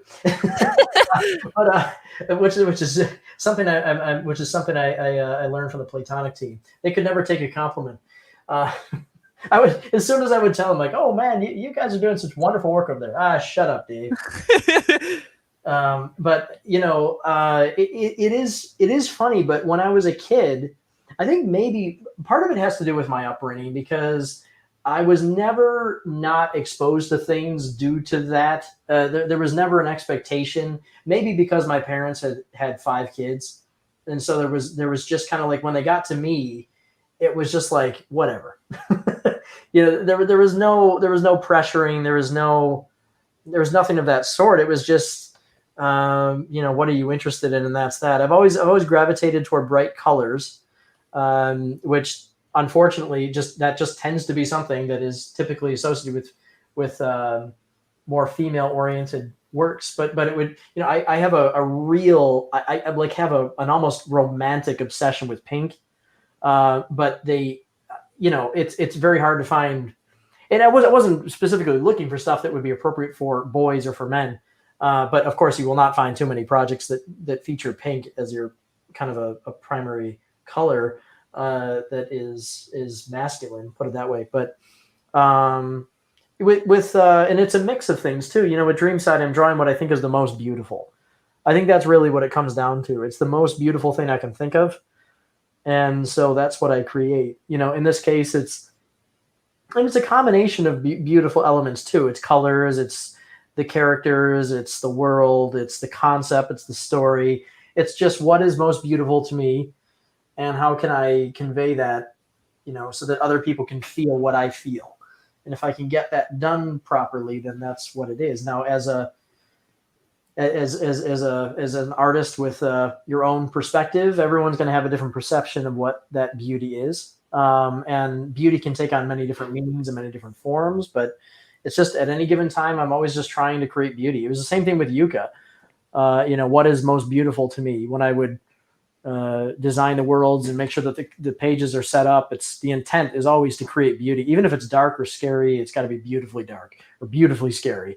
But beauty is at the forefront. I think that shines through. I think especially the God, I'm not gonna know the name of it, but the zone you made with all the big water lily flowers and the floating islands in Yucca. I think the 2-page spread Yeah, that's actually that area is a reference to Dreamside. It's There you go. I'm gonna love it then.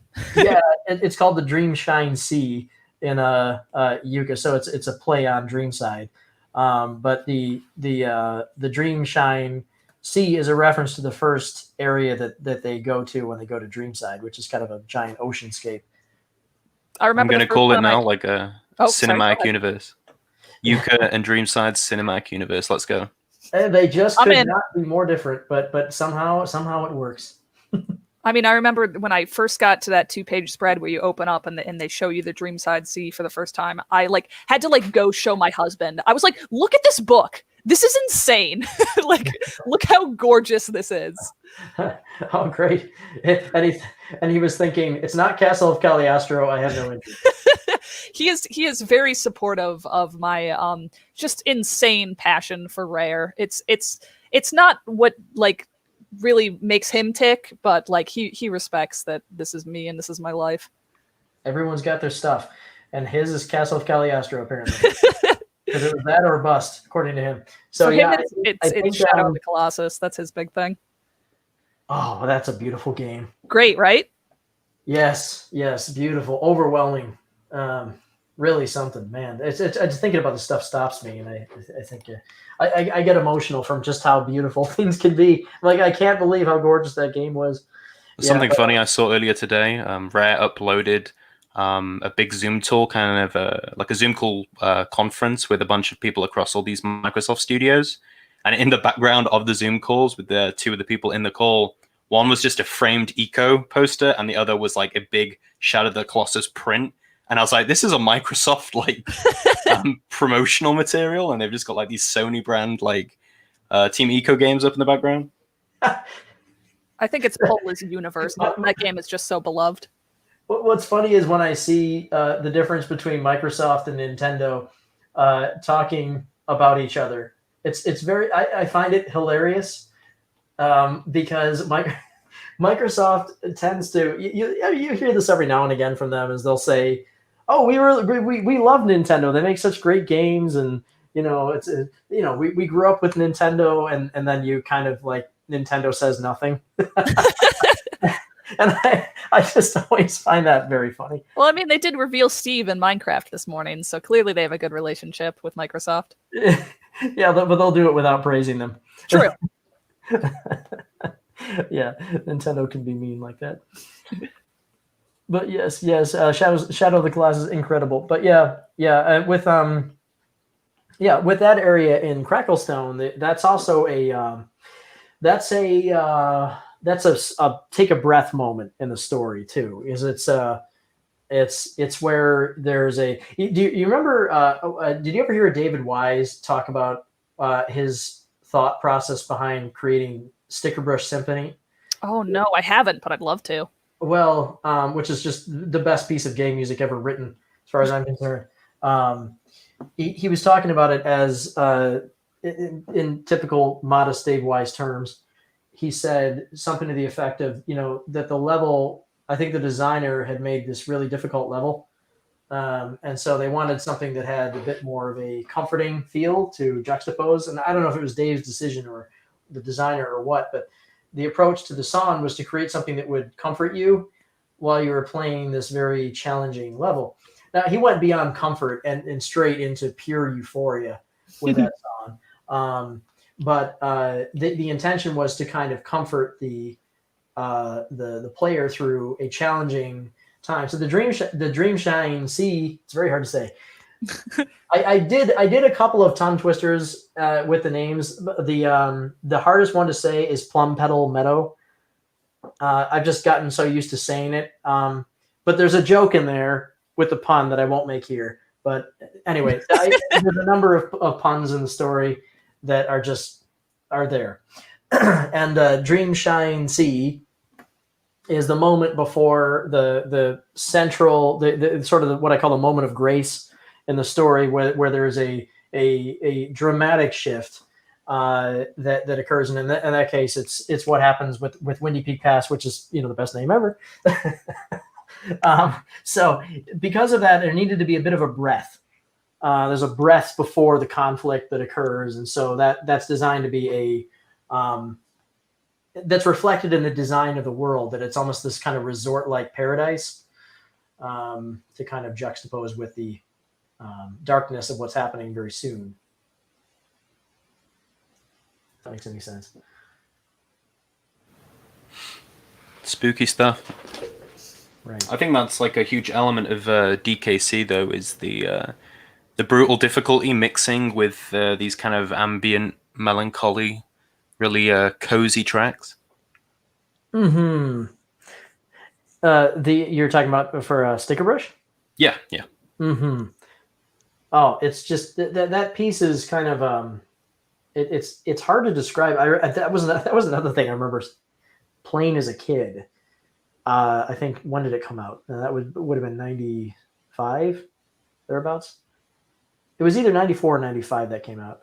So I would have been 12 or 13.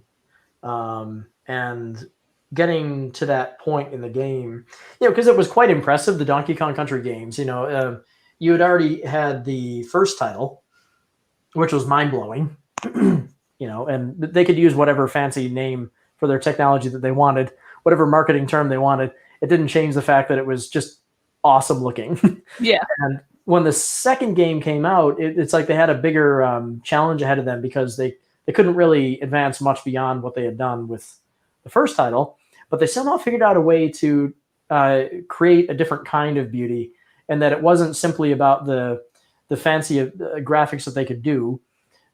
Is they changed up the regions so that they had a different. The regions themselves were so graphically interesting, and things like the Bramble Blast level it's just the way that it juxtaposed the brambles with the sky and the clouds, and that music. It's just like you could not play that level and not be in a trance. Well, they just threw it onto the Switch, Diddy's Conquest, and I haven't played it since I must have been about 5-6 years old, just on a SNES for an afternoon sometime. Now's the time. It's amazing. I think it is a little bit of a graphical leap up purely on the animation side. I feel like Diddy and Dixie have way more unique animations and fun little idols, and like the victory animation when you finish a level, there's a lot more of that kind of stuff. But I agree with you, like the strongest music in the DKC series, usually I think of the stuff in 2. Yeah, I agree. I think that's when it really kind of came into its own.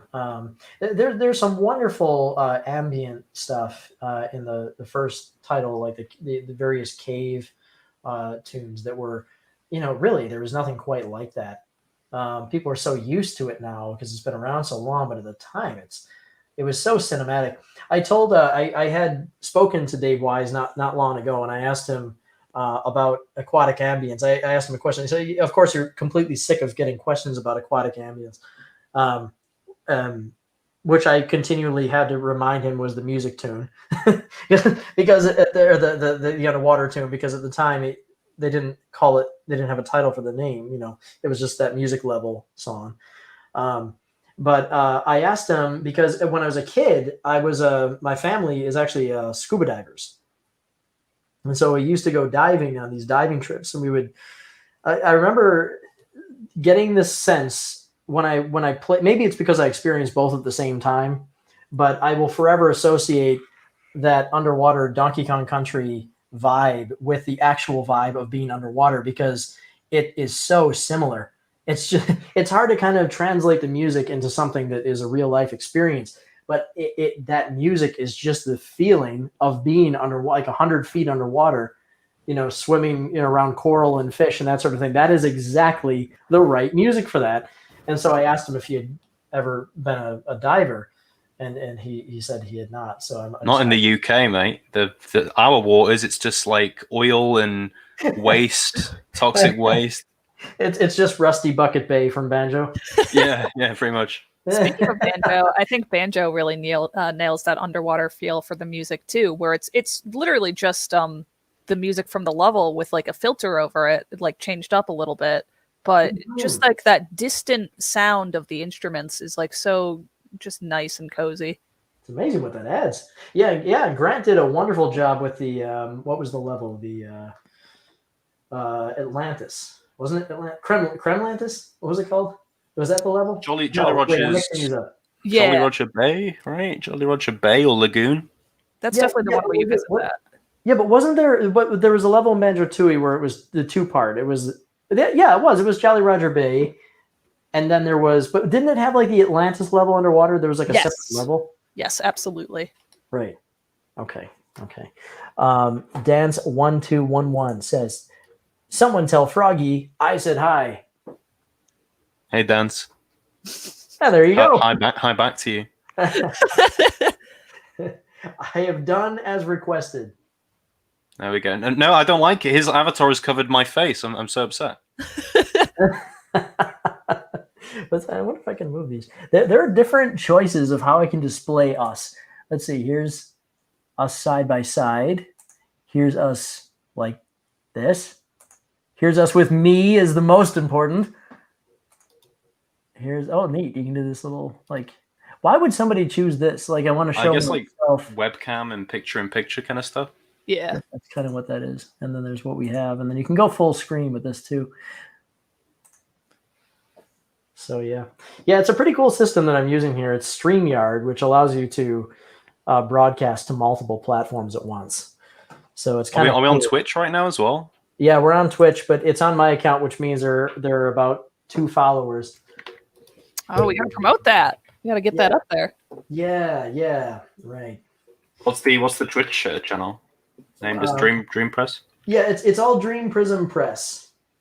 Everything that I'm on is Dream Prism Press. I had a lot of fun just yesterday making the quick little setup to promote the stream, and I feel like you that was awesome, by the way. Oh, thank you. You should call it Streamside, though. It's Oh, I see. I was deciding between Streamside and Live Dream. Ooh. Live Dream is cheesy, but I love it. That's the thing. It's got to be a little cheesy to be good. Yeah, I feel that. It's like Mitch Murder. It's got to be a little cheesy to be good. Oh, just can't get enough Mitch Murder. What a great musician. Hopefully you won't get another C&D. Yeah, I haven't been playing it because it's kind of getting in the way of the conversation. But yeah, I played a little bit at the beginning. I don't care. It doesn't matter. I do this so we can all hang out and have fun, and I can work on artwork. And as I said before, it seems like a logical way to let people see the production as I'm working on it. Have you ever listened to Kavinsky, Dave? I've heard. No, that's another kind of new wave artist, right? Yeah. It's kind of that 80s neon kind of sound and stuff. Isn't it funny that now you could say something like that, and I know exactly what you mean? Yeah, it's got the neon lights. It's got the crazy like fonts. It's got like low riding cars. What more do you need? Right. The Blade Runner feel. Yeah, I've got. I think I've listened to some of that artist, but I haven't. I'm not. I can't pick out any one particular song in my mind.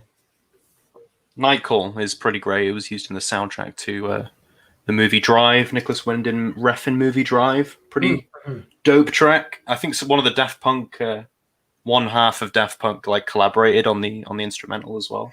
I've heard cool. that song. It's very cool. Very But cool. Ocean Avenue is my favorite Mitch Murder track. Ocean Avenue. Which one is that on? Which album is that on? Selection 3. Oh yeah. Well, that's the one I only have like 2 of them on my iPod. Yes, I still have an iPod. And Selection 3 is one of them. So I'm sure I've listened to it a million times. I just don't know the names. Not to be confused by Ocean Avenue by Yellow Card, which is a very, very different song. By who? Yellow Card? They're like an early 2000s pop punk kind of whiny band. Don't look into it. It's very from the time. Yeah. Well, yeah. For all the things that I find so beautiful, I can't abide overly whiny music. Definitely not my thing. But now we all know what Banana was listening to in high school, so. Yeah. Oh, Too true. don't tell my friends on stream. That's all right. I'm sure they were listening to the same. They probably were. It was the times. It was the times. What was I listening to in high school? I was listening to whatever I got my hands on.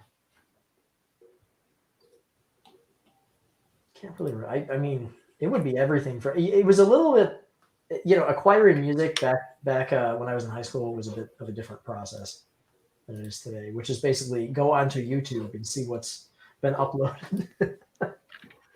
Yeah, we had a lot of LimeWire when I was younger, which was just chock full of viruses. Right, right.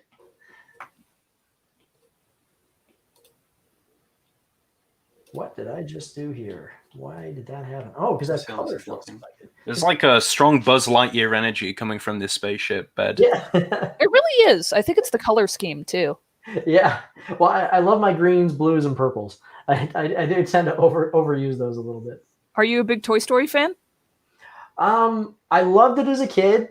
It's have you ever, maybe you have this experience where it's hard to describe. There's certain media that you had as a kid that you loved that now kind of gives you a sour taste.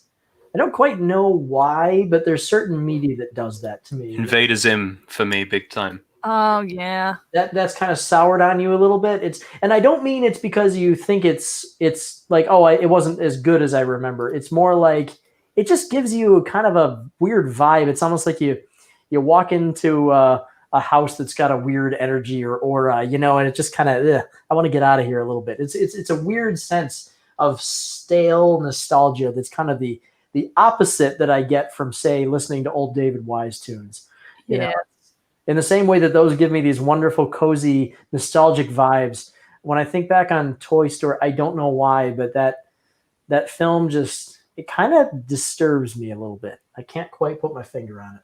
Froggy, you mentioned Invader Zim, and I feel like just so many things from that lol so random, I guess I would say, period of time, just don't hold up anymore, and it's a bummer. I think Nickelodeon are very responsible for the lol random times.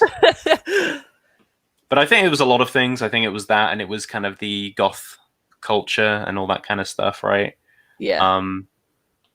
It all kind of bled in, and I think Zim was a huge element of that. More so in the US, it wasn't huge here, but I like was showing my friends that show, like, oh hey, this only was on the air in the UK for like a year, and then it got pulled or whatever, and I would like show them the DVDs. Like all of them would be like, oh, this is so gothic, I love it, and I'm like, okay. So yeah, I think maybe that it's just kind of that weird high school like goth phase. That's probably why I like have to distance myself from it now. I'm like, that's a bit sort of cringeworthy, but was it Jonin Vazquez, the creator? His art style is dope. I love his colors. He's all about that purple and red. It's great. Yeah. I didn't get into too much of his stuff. I know that he made comics, and I do have a compilation comic of Invader Zim. There was a nice hardbound edition that was released that I have lying around. It's nice, and what I like about this style that he used in Invader Zim, and at one point I had looked at that as kind of validation for my very strange panel shapes that I use in Cracklestone, because they're all warped. Nothing is straight up and down, and my fear with that is, when you look at something for too long, it's a little hard to tell if other people find it readable. And so I was concerned that the panels would be unreadable. And the only reason that I was able to follow them is because I had laid out the pages myself. So I'm the only person in the world who can't tell.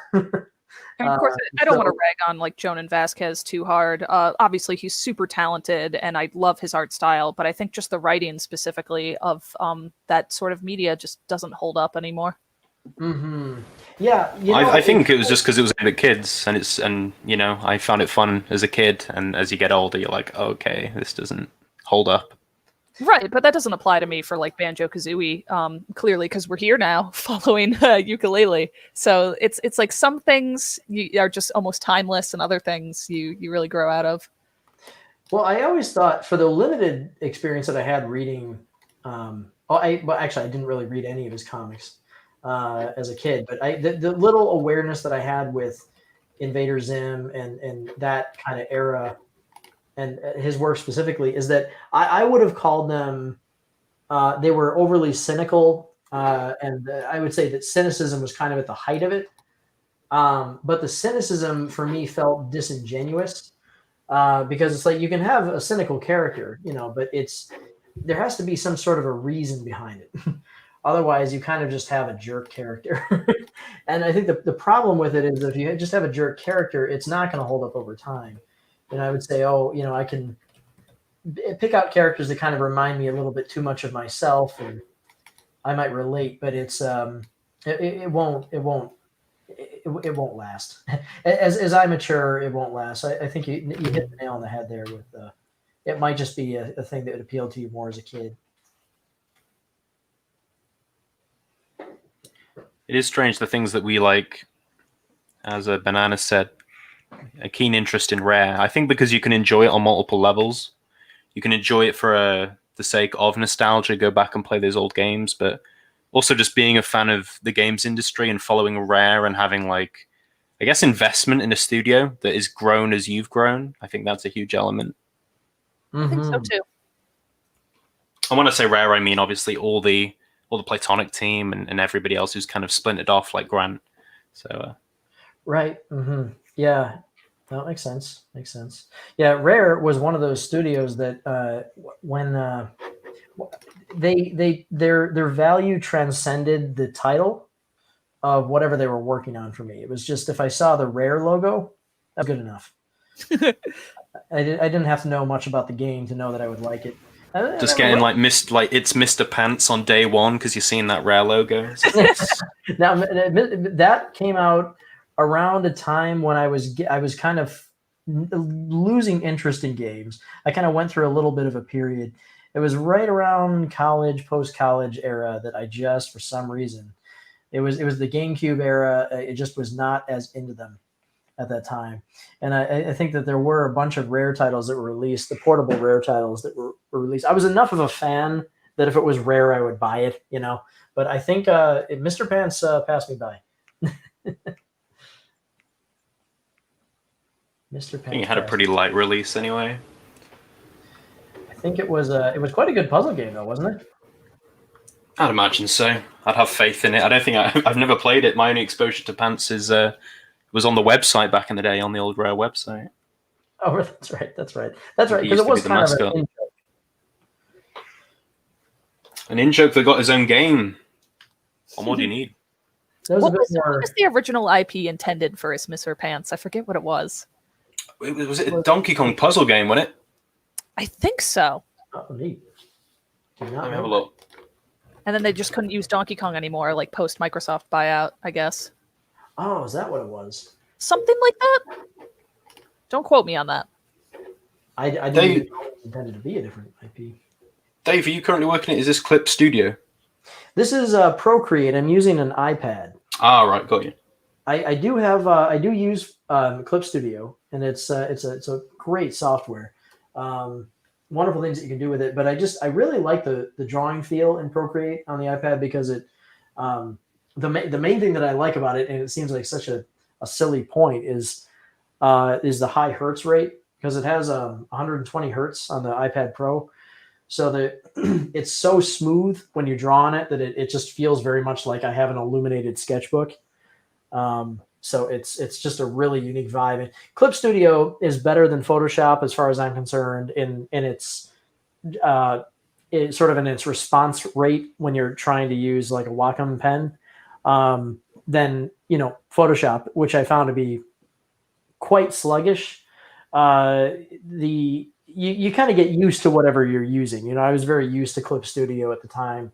But I really enjoy working with Procreate, and the iPad has a couple of other things that are kind of important to me personally as an artist. Like I like having something that I can move around a lot.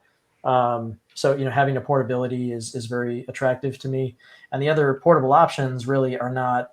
They either hampered with very poor battery life, or there's like. To get something that's powerful enough to do what I need, I have to basically use something like the Mobile Studio, which is a fine machine, but it's very expensive and there's a lot of power to it.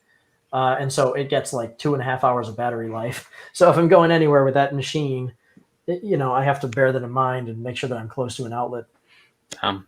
Yeah. Well, as long as it doesn't crash like an Adobe product, it has my approval. Oh yeah. Well, no. Well, and Procreate. Well, this is the nice thing about Procreate is that it is real time saving all the time. So in the event that it does crash, which it does occasionally, I've never lost work in Procreate because it literally goes to the last stroke that you finished making. So as soon as you lift the pen up, it saves. So if it does crash, you just pick up right where you were before. What a great Nice one. feature. Yeah. So having a look here, we've got Donkey Kong Coconut Crackers was the original name of Mr. Pants. Oh. Coconut crackers. It sounds like a really like low-end afternoon snack. Give me those coconut crackers. I need something to eat. I'd try them. Yeah. Give me a large Donkey Kong Tropical Freeze, and I'll have a side of Donkey Kong Coconut Crackers. Oh, I see you've met my uncle. Yeah, I think I do remember hearing that name, but I think maybe because I've never been all that interested in puzzle games, to be honest. Even if they're very good, I don't know why. I think Tetrasphere was probably the one I liked the most, and that was probably one of the only ones I actually played. Strange little Yuka connection here as well. There was a marathon mode in It's Mr. Pants that was that featured a snake that circled the board. He was called the Crayon Snake, but apparently was originally going to be called the Trouser Snake. So there What we do you go. know?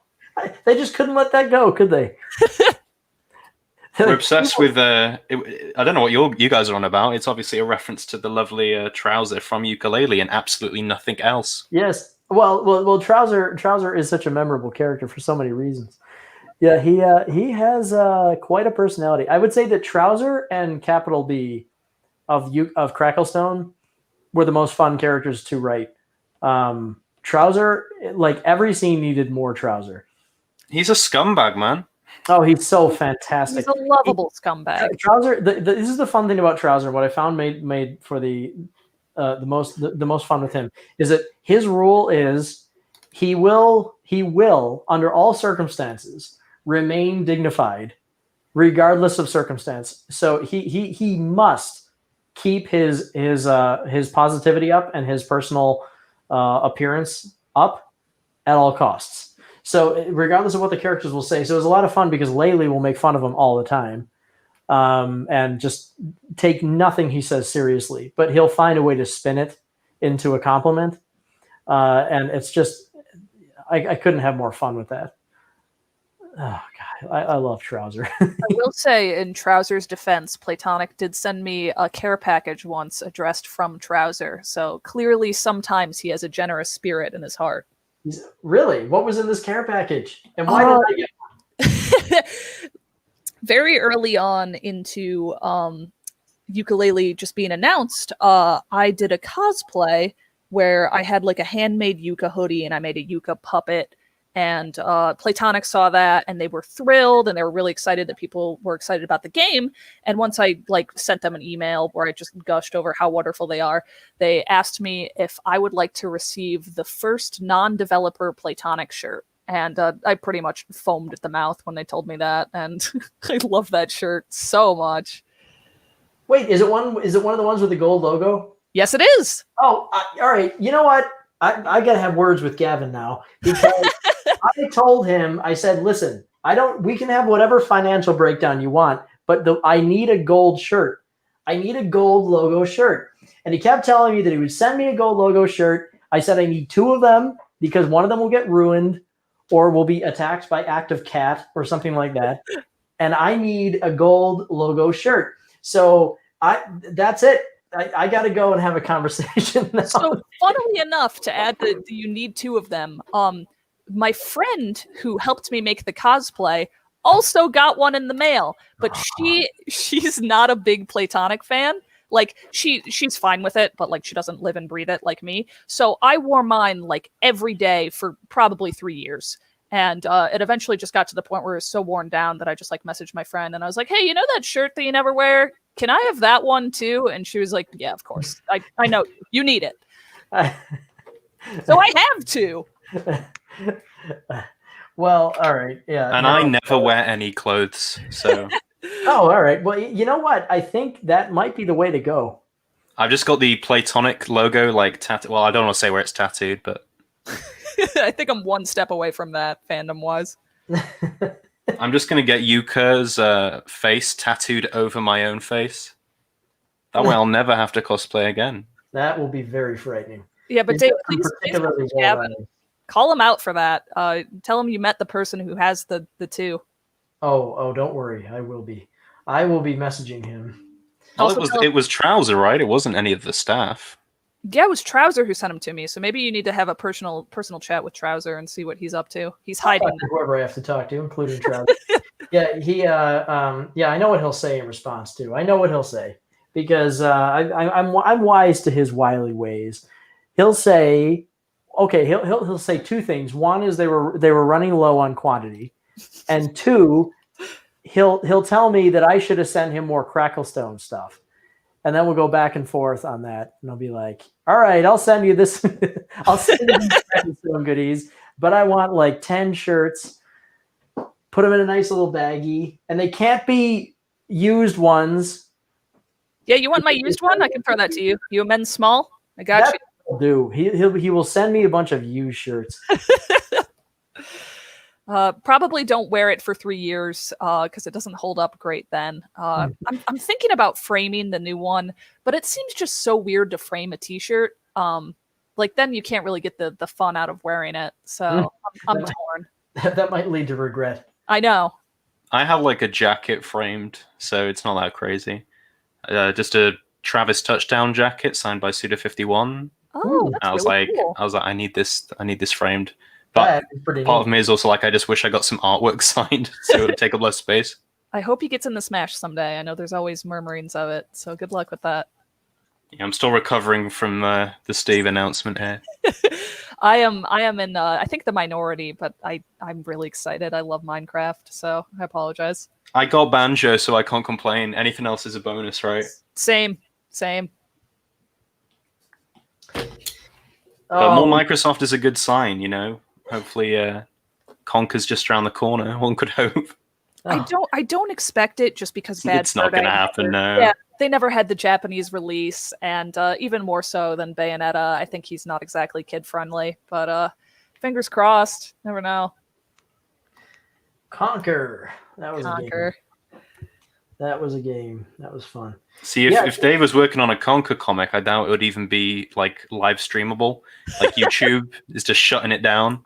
Well, the only way that you could do a Conker comic would be to do it the right way, you know. And it was, I joked on Twitter with Chris Seaver a couple of times about that, about a Conker. But the thing is, same problem with Banjo as a property. You know, it's just you got to kind of deal with the big giant corporate negotiation to make that sort of thing happen. But I keep telling him, I say, you know, because he keeps teasing something that he's doing now. I know he did Rusty Pup. He put out the Rusty Pup game. He's done Rusty and Parachute Stan, and now it's I believe what he has referred to as the spiritual successor. So, well, I would like to know more about what he's doing, and you know, we'll see if something's appropriate. But nothing about Chris Seaver is appropriate for anybody. So it's possible that. Yeah, man. I'm curious with like the way the games industry has gone, and it is sort of a very squeaky clean industry now. Mm-hmm. If Chris and his attitude, he's very no nonsense and quite brash, and isn't afraid to be, let's say, speak his mind. I would be curious if he would like even fit into that corporate kind of environment now. I think he's doing the right thing. I think that Chris has got a personality that is unchangeable. I think some people are just the way they are. I think Chris is like that. I don't think he would.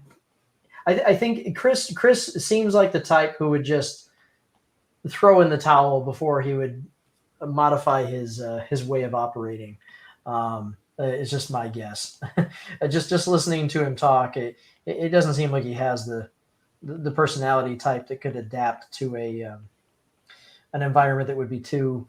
I mean, I don't really know Chris, so I can't I shouldn't be saying this, but it's just my guess is I don't really. He comes across as a very grounded and probably the most British person I could imagine in terms of his personality. Just out of curiosity, Dave, what do you think your estimate would be for kind of finishing this panel here? If you kind of had to, not that you should give yourself a particular amount of time, but do you have a rough estimate of your workflow when it comes to creating like one panel? That's a very good question. Yeah, I'm horribly disorganized with my schedule. I think part of the problem that I run into with timing is I'll lay out a time frame for a given set of pages, and then I'll just violate my own rules. So I just keep breaking it. I kind of go through and say, okay, I want this one to take 1 day, this one to take 2 days, whatever.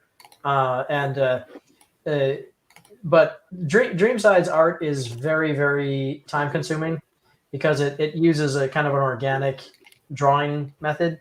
It's not, there's some formula to it, but it also requires me to take kind of a Pingerly perspective on it and just treat it in a similar way to how I would a traditional painting, and that does lead to things getting blown out of perspective a little bit. So unfortunately, that leads to scheduling challenges. We'll put it that way.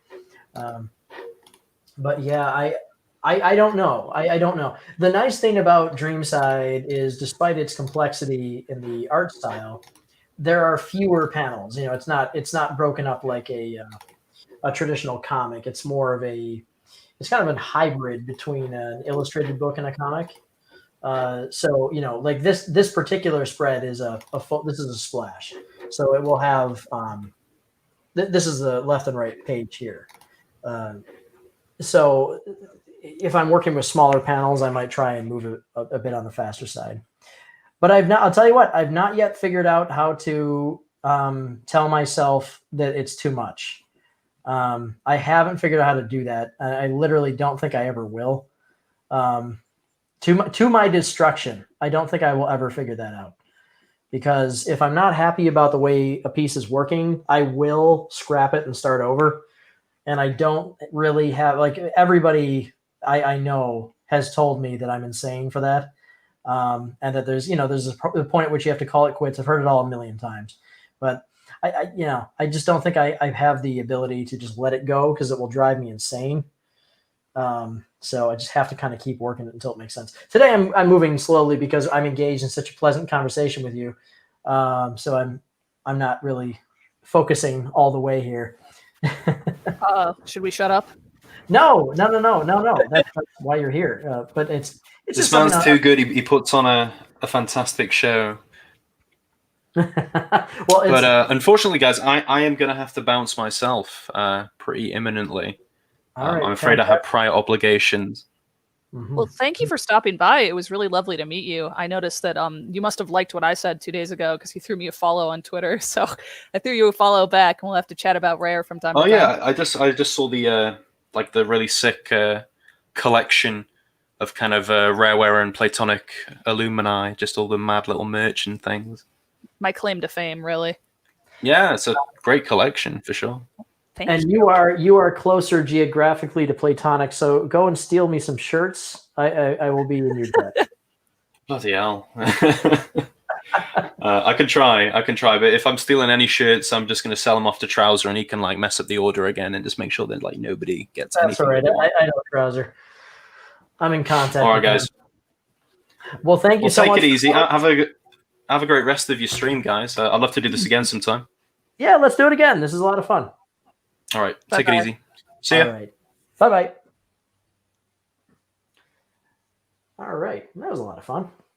It was cool. Yeah, he is loosely, as far as I know, he's loosely connected with the Platonic folks, and I don't know exactly how well he knows them, but I mean, I think the same would apply to me, for me just incessantly messaging them all the time. Yeah. No, it's it's very cool to get to chat with artists from all around the world. Absolutely. Get different perspectives. Is a lot of fun.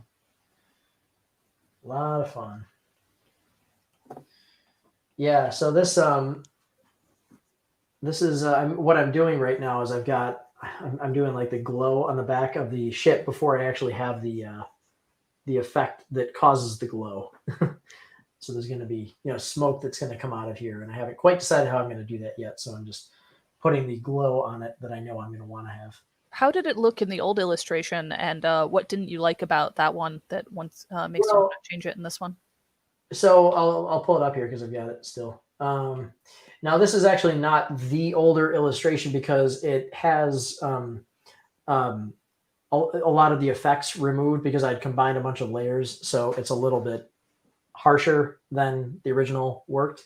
But the major problem with the original, which wasn't the original, by the way, it was maybe the third iteration. Okay, so we'll say the last iteration.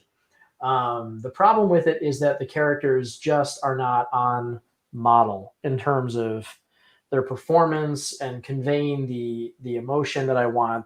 And it's hard when I was looking at this to go and say, it's not quite right because it's a little bit difficult to see what's missing, but something's wrong. Okay. It's not conveying because I often say that I lack vision as an artist. I don't have the ability to visualize a finished thing that I want it to be. What I can do is get a vibe on something that I know what I want it to feel like, right? And then I start drawing and I work it until it becomes that thing. And so this is not that thing. There are a few things procedurally about it that don't work. The main thing would probably be the aggressive stylized line work and the poses. So the poses are just not where they need to be. Sarah's pose here is very artificial looking. And if you compare it to the new one, which of course is lacking any effects, you really kind of get the difference between the two. She just feels like a real girl in the newer one, and in the old one, I feel that she feels too much like a stylist, like a stylistic, impressionistic take on a girl. Okay, and so since it just kind of lacks the correct vibe, which is more of kind of a gentle, fantastical, soft look, kind of a warmth to it. These things are just they're hard to understand why they need to be there, and how to bring them out. But you just kind of keep working it until it's there. And in this case, I think it was a change of method. I used more of like an ink line with the original style, and now I'm using kind of a softer pencil. And so the pencil kind of helps with that pillowy feel to it. Somebody once told me, and it was conveyed to me not so much as a negative, but I kind of took it as a negative at first, as they had said that the art was kind of sleepy, and that I think they were talking specifically about the video series that I had done, which is definitely, something that you could put on and fall asleep to, and not the least of which is the format. Yeah, because you have kind of these long exposures on the same images with, gentle piano music and a relatively relaxing voice that's talking, is going to, encourage people to fall asleep. But I kind of embraced it a little bit. I thought, maybe Dreamside should be kind of a sleepy story, or let it be something that kind of feels like you're in a dream while you look at it. And that would kind of, in a metaphysical way, kind of reflect the vibe of the story. And so I kind of pushed the dreamy aspect of it a little bit. Thought it might give it a little bit more interest. Does that make sense? Makes sense to me. I can see as a positive it having kind of that sleepy, cozy feel. So I'm glad you sort of turned around on that. Yeah, I think so. I think that, it works. Somebody had once said to me that it was like, I'd never thought of Dreamside as a bedtime story, but it's like, it's kind of a bedtime story. It's just that it's just epic. It's very long. So it's not something that, most people would, I guess, read as like a single bedtime story, but something that you can kind of keep by your nightstand and be like, all right, I'm on book 2 now. And then now I'm on book 3 and just read through, but it'd be like an epic bedtime story. I'll have to hire someone to read it to me. Yeah. while you lounge. But yeah, I think it has a lot of exciting scenes too that are very loud, and it has some very scary scenes that are chilling. And so it's an interesting dynamic because scenes like this, they do kind of have that, sitting in the windowsill on a warm, day, just kind of sky, looking out of the sky and daydreaming, right? They got that daydreaming feel, but it does vary quite a bit as it goes scene by scene. Jenkins says, just remember, Lord of the Rings was a bedtime story. I did not know that. That's very interesting. Lord of the Rings. And Lord of the Rings, actually, let's talk about Lord of the Rings. Oh my gosh. My roommate is obsessed. If she's in here, she'll be thrilled. Now I'm gonna tell you something, and this is sacrilege, but I am not a fan of Lord of the Rings. Uh-oh. Now I'll tell you why I'm not a fan of Lord of the Rings. All right. Well, it's not that I'm not a fan of Lord of the Rings. It's that they're I've kind of broken up my sort of the fantasy genre, as I understand it, into basically two kinds of fantasy. There's sort of kind of like Lord of the Rings falls into one category, and Alice in Wonderland would fall into another. Okay, so they're kind of polar opposites. And they're both fantasy. They both take place in worlds that don't exist, and they have made up characters and fantastical landscapes and all that stuff. But the difference between them, really, when it comes down to it, is the sort of whimsical nature of something happening on basically having rules or not having rules, or having rules where no rules is the rule. Right. So Alice in Wonderland is the kind of fantasy where sort of anything can happen at any time. Right. Lord of the Rings is the sort of structural fantasy where it's so detailed, it's so involved that it is almost like the real world, just with a coat of paint that makes it look like a different one. You have characters that kind of resemble very realistic settings like you would find in the real world. You have, structural governments in cities that have histories behind them, and there's a set kind of physical structure to it that has to kind of be obeyed.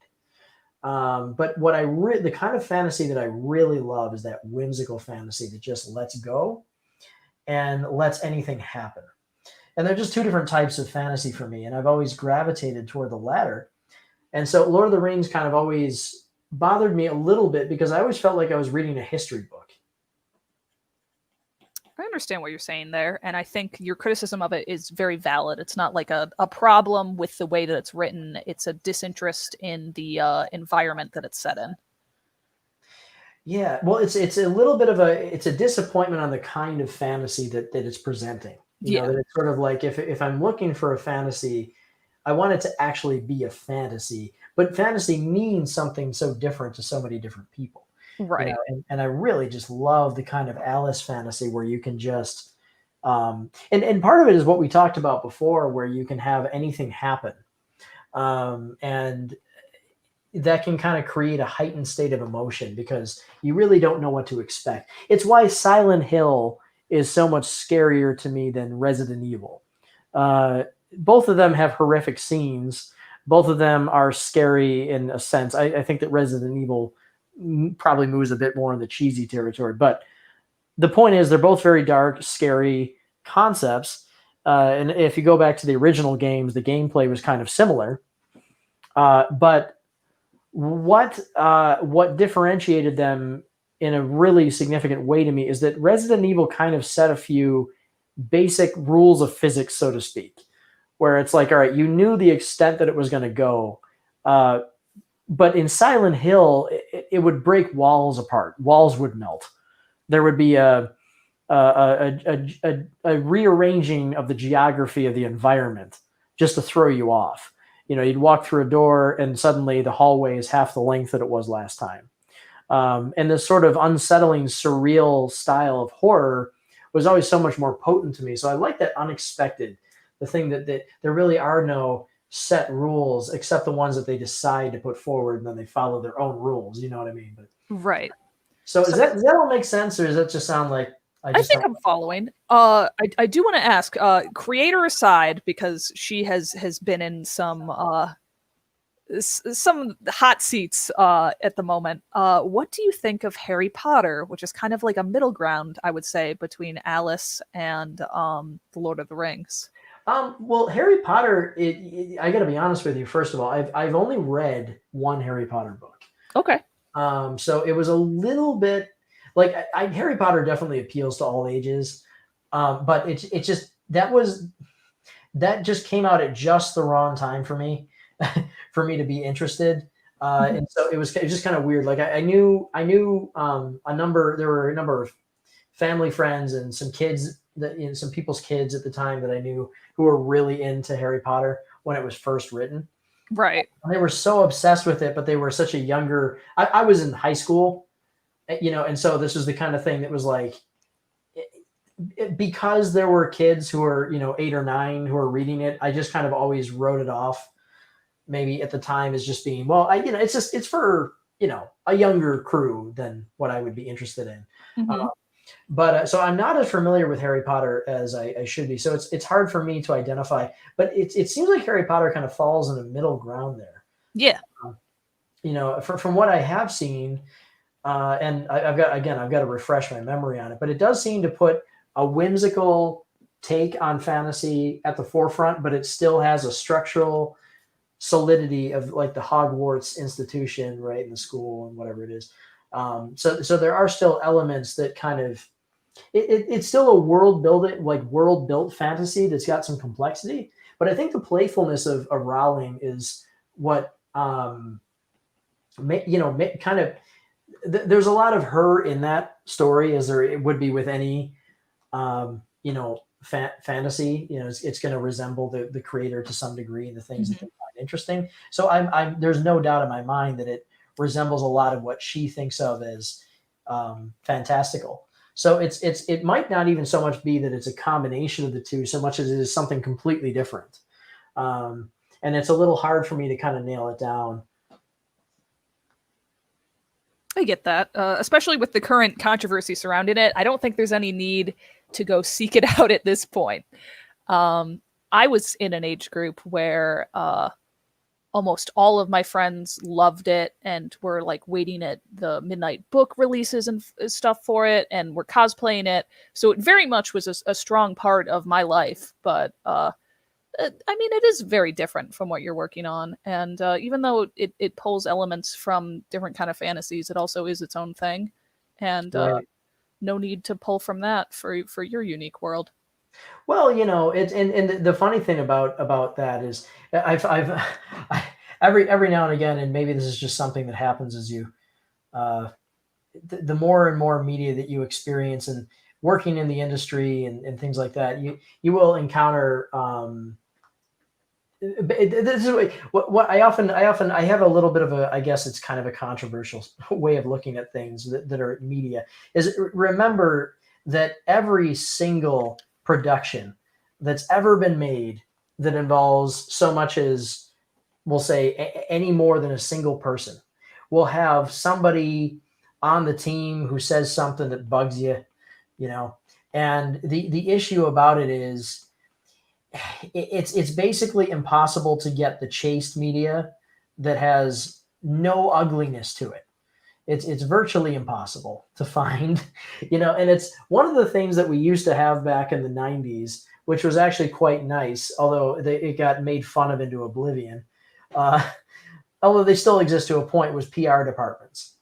And PR departments, which were essentially their job was to keep the crazy artists and the things that they think personally and how they behave. Artists can be very strange, as and Right. I'm strange, and you must be kind of strange, right? I mean, there must be some things about you that are strange. Probably too strange. So but PR departments were the company section that would say, I'm going to take everything about you and I'm going to put it through a filter, and then we're gonna not have anybody that's in the public that it might cause some controversy. They're not going to be aware of any of this. And what's funny is, if you didn't have these PR departments and if you didn't have this kind of controlled perspective, you would have found out all kinds of things that would bother you about all the media you love, and it would just poison it. I am certain you are correct. The thing that's really difficult about specifically an author is I think it's a lot less of a group conglomeration. Like I'm sure there's people that have worked on things that I like that are just despicable people, and that would make me very upsetting to know what they've done. But when it comes down to just like an author of a book, it's such a unique vision that it's a lot easier to divorce yourself from that media if that person is revealed to be bad. No, I understand, that's it's all factor to the same general concept, which is, we have, as long as we are humans and as long as we have, our individual abilities to think, we will at some point think a thing that we're so passionate about that others are so passionately against. Yeah, and that's the challenge of presenting yourself as an artist. But I'll tell you what, this is one of the reasons that one thing about me that I kind of set a rule for myself is you will never, ever, ever hear me, and this is by choice, you will never hear me express any sort of conventional or current political opinion. And that's by design. And it's funny because when I bring that kind of thing up, it always bothers people. but it's the reason that I do that is because I made a decision that there are effective ways. So what people usually will say in argument to that is they'll say, well, what if there's something that happens that is important to speak out about, for example? And my response to that is always the same. I say, well, why speak out about something? I'll say, well, obviously the only reason to speak out about something is if you would like to see something changed.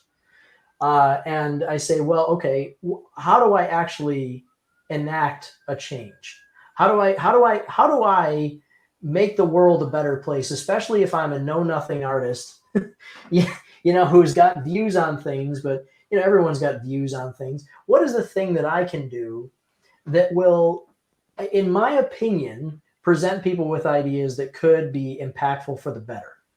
And the only thing that I can think of is to put it in the work that I'm doing, because I think that that's the most effective use. It's not the only way that I could do it, but it's the most effective, right? And everything's in perspective.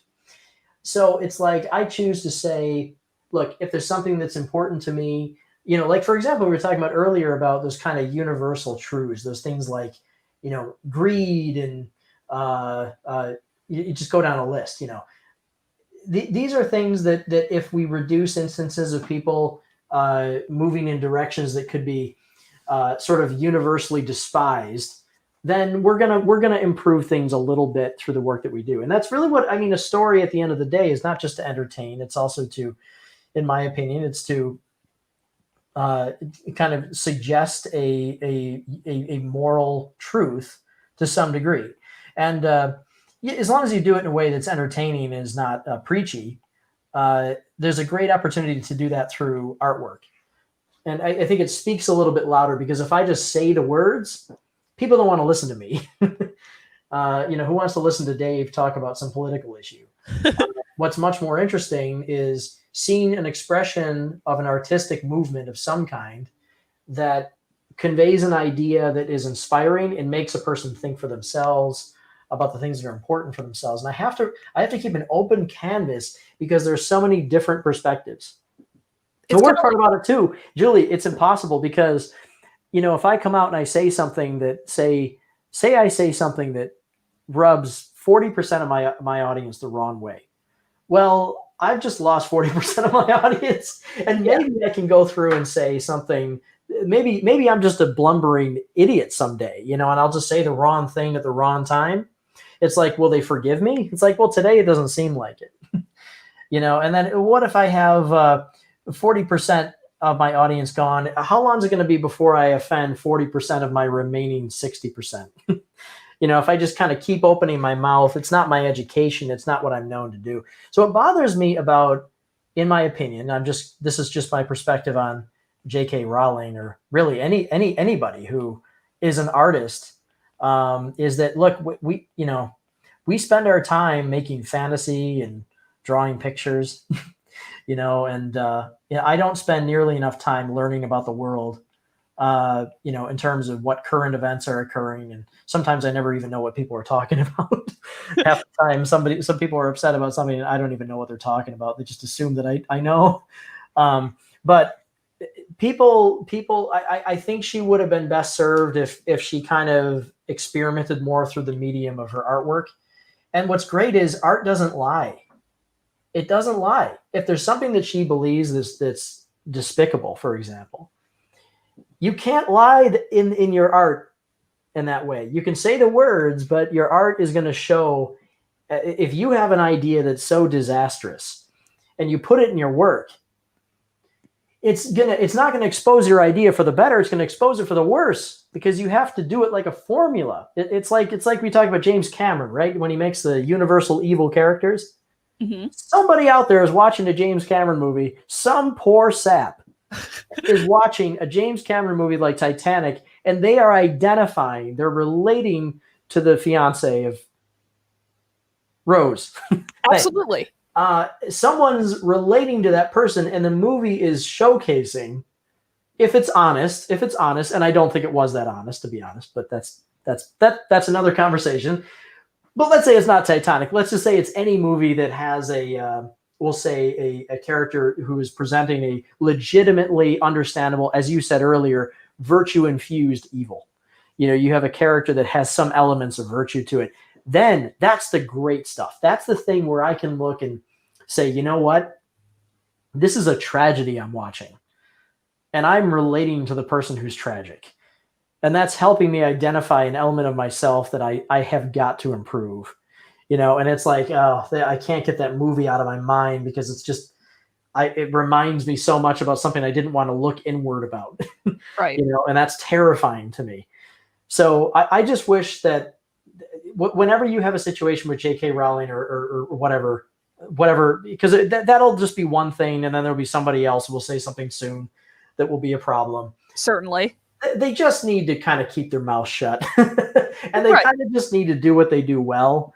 And that is create wonderful, beautiful art. Because think of the division that Rowling is very universally loved. I mean, there's what's more popular than Harry Potter with so many people who grew up with it. And it's heartbreaking to think that she's speaking too far outside the realm of her expertise on when her expertise has really been fantasy. What's brought her to this point of prominence is fantasy. And it's been creating a world that everybody can enjoy and that you feel great about. And I think about something like Dreamside. So see how I pull it back to me. That's my way, Julie. No, but it's like there are things that people have asked me about Dreamside in terms of the story content, and I will never tell them no. And never tell them no, because that's what they need it to be about. You know what I mean? Yeah, I think Mark Hamill recently had a really interesting interview where he said that people had come up to him and they said that when they were younger, they thought in their minds that Luke Skywalker might be a gay character. Is that something he can confirm? And he's like, if that meant that to you, then that's absolutely the truth in your mind. Like, stories have to mean things and be interpreted by different people, and they should be enjoyed in whatever way makes the most sense to you. Yeah. The funny thing about that, though, is that he basically said no because he's like, you know what? If you need it to be that way, but that's kind of what I just said. That's a very polite way of saying no. That it's like, if you want to believe that, who is that harming? Who is it harming? Right. But it wouldn't deny it. I think, and obviously Mark Hamill is much more. You know, I mean, what do I know compared to Mark Hamill? But I would just say that the way that I would prefer to hear that worded is to say that there's not a statement that says if that's what you need it to be, then that's good, which is ironically I think what I just said. Instead, it would probably be closer to it's an interesting take on the story or something like that, because I don't want to give any sort of suggestion that something that you need it to be is not what it is, because that only worsens the experience for somebody. See, I like to make decisions that only have positive effects, or at the very least avoids as many negative effects as possible. If somebody came up to Luke Skywalker and said something like that, and if he denies it, it only makes it worse. Right. It doesn't make it better in any way. You know, and even somebody who is so gung-ho on the idea that that's a terrible idea, well, then that is a problem that individual is dealing with, that you really should not, how do I put it? You shouldn't encourage. But at the same time, I would say, you know, just letting people just make that decision for themselves about the story. And this is another problem with artists having access to media like this. And one of the things that scared me away from doing live streams is that I don't really want to vocalize the intent behind my art. That's why it's art. You know, you're supposed to look at it and get a feel, and you really shouldn't know much about me. You know, it's just because I'm not a live action actor. I don't put my face in front of things. Yeah. It's just the things that I'm drawing, and the things that I'm drawing should give you a feel. I work very hard to make it have a feel to it. And if that feeling for you that makes you happy because it makes you think something that you want it to be, and it's a fantasy to you, that's the best thing that it can really do. Especially if it can be grounded in any sort of that sort of universal truth. Because then what you've got is somebody is able to find something that's important to them, but they're also able to explore themes that are key to them and let it be the thing that works for them. You should never deny that from somebody.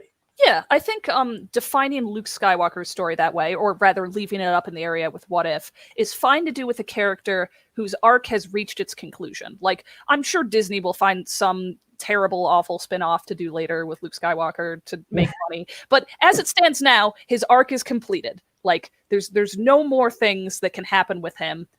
And that way, it's okay to leave things like open-ended like that, what if, because there's nothing they can write, hopefully, that will contradict that what if statement. Meanwhile, you wouldn't want to confirm anything about like Sarah or Dream Girl because you have 6 books to go with that. You don't want to have this thing that you've just confirmed offhandedly to a fan or in an interview that would contradict just the open-endedness that you could do anything with them later.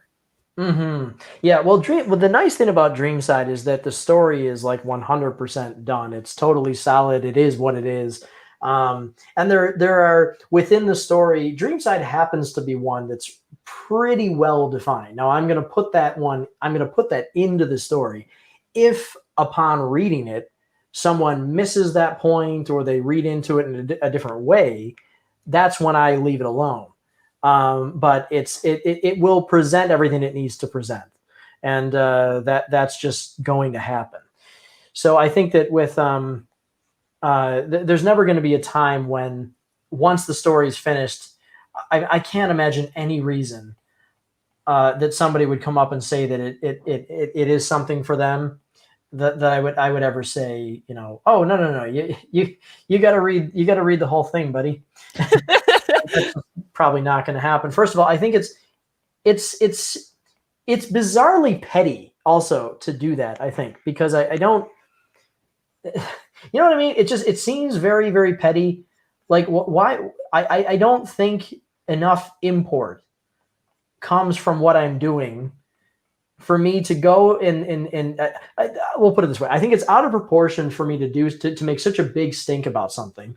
Some person randomly thinks something about the story. It's not what I wanted it to be. Well, too bad. It's what it is for them. Yeah, at that point, that theory sort of belongs to them. Yeah, exactly. And why would I rob them of that experience? I mean, I've had it's like I described earlier about my euphoric experience watching anime for the first time, and I couldn't believe the incredible beauty I was looking at. You know, I mean, if I went in and misinterpreted a bunch of things and it kind of ruined it for me, or if I found out that the lead animator is, you know, hates me or something, it would kind of sour my experience a little bit on the story, and it'd be like, I don't know what benefit that's serving. So yeah, that's my perspective on that. I feel you. I think it's also a really good way to deal with social issues by explaining those in your art. I think that's a wonderful way to show people how you feel about things without being very succinct about it. Well, social, you know what's funny about social issues is all that, you know what social issue really translates into to me is just current issue. Because uh, these issues are the same issues that we've always dealt with. Right. They're not new. They just have a different coat of paint on them. I agree. And if you keep reducing it, kind of like you would reduce a sauce, you do like a reduction on a sauce down to its base components, you will find it looks exactly the same way it looked 500 years ago. It's just that the thing you thought was the focus might actually not be what this is actually about. You know, it's like if you break down why social issues seem so upsetting, even though they're current issues, and if you think about it in the grand scheme, they're small. In the grand scheme of people being alive on the earth, they're very small. But humans, you know, we're petty. We're petty beings that hang on to things that we overthink the importance of our time. But in the grand scheme, it's small. It's very small. But it doesn't mean that the universal concept behind what it is that's bothering us about that isn't a transcendently enormous issue that is actually just part of a larger argument that's been around since 10,000 years.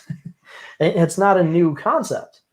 And so dealing with social issues, I find for me to try and put into words that which I think will fix the world, it's an absolutely ridiculously arrogant concept that I can go out and say the thing that will wave the magic wand that will solve, hundreds of thousands of years of conflict and that I'm gonna be able to say just the right thing. I'm gonna do it. But what I can certainly not. But like, if you put an idea into your story and that idea resonates with one person, I almost feel like that's kind of worth it, you know? Exactly. Yes, and that's I guess that's kind of my greater point, which is that the thing to do is to put it in the work, and I think the work will speak for you, and it will speak louder than you can. My work has a louder voice than I do, and it has a nicer voice than I do. And so if I put it in the work, it can't lie. People will know if I'm full of it, okay? Because I got to show my work. I got to show the formula. You have to see it play out.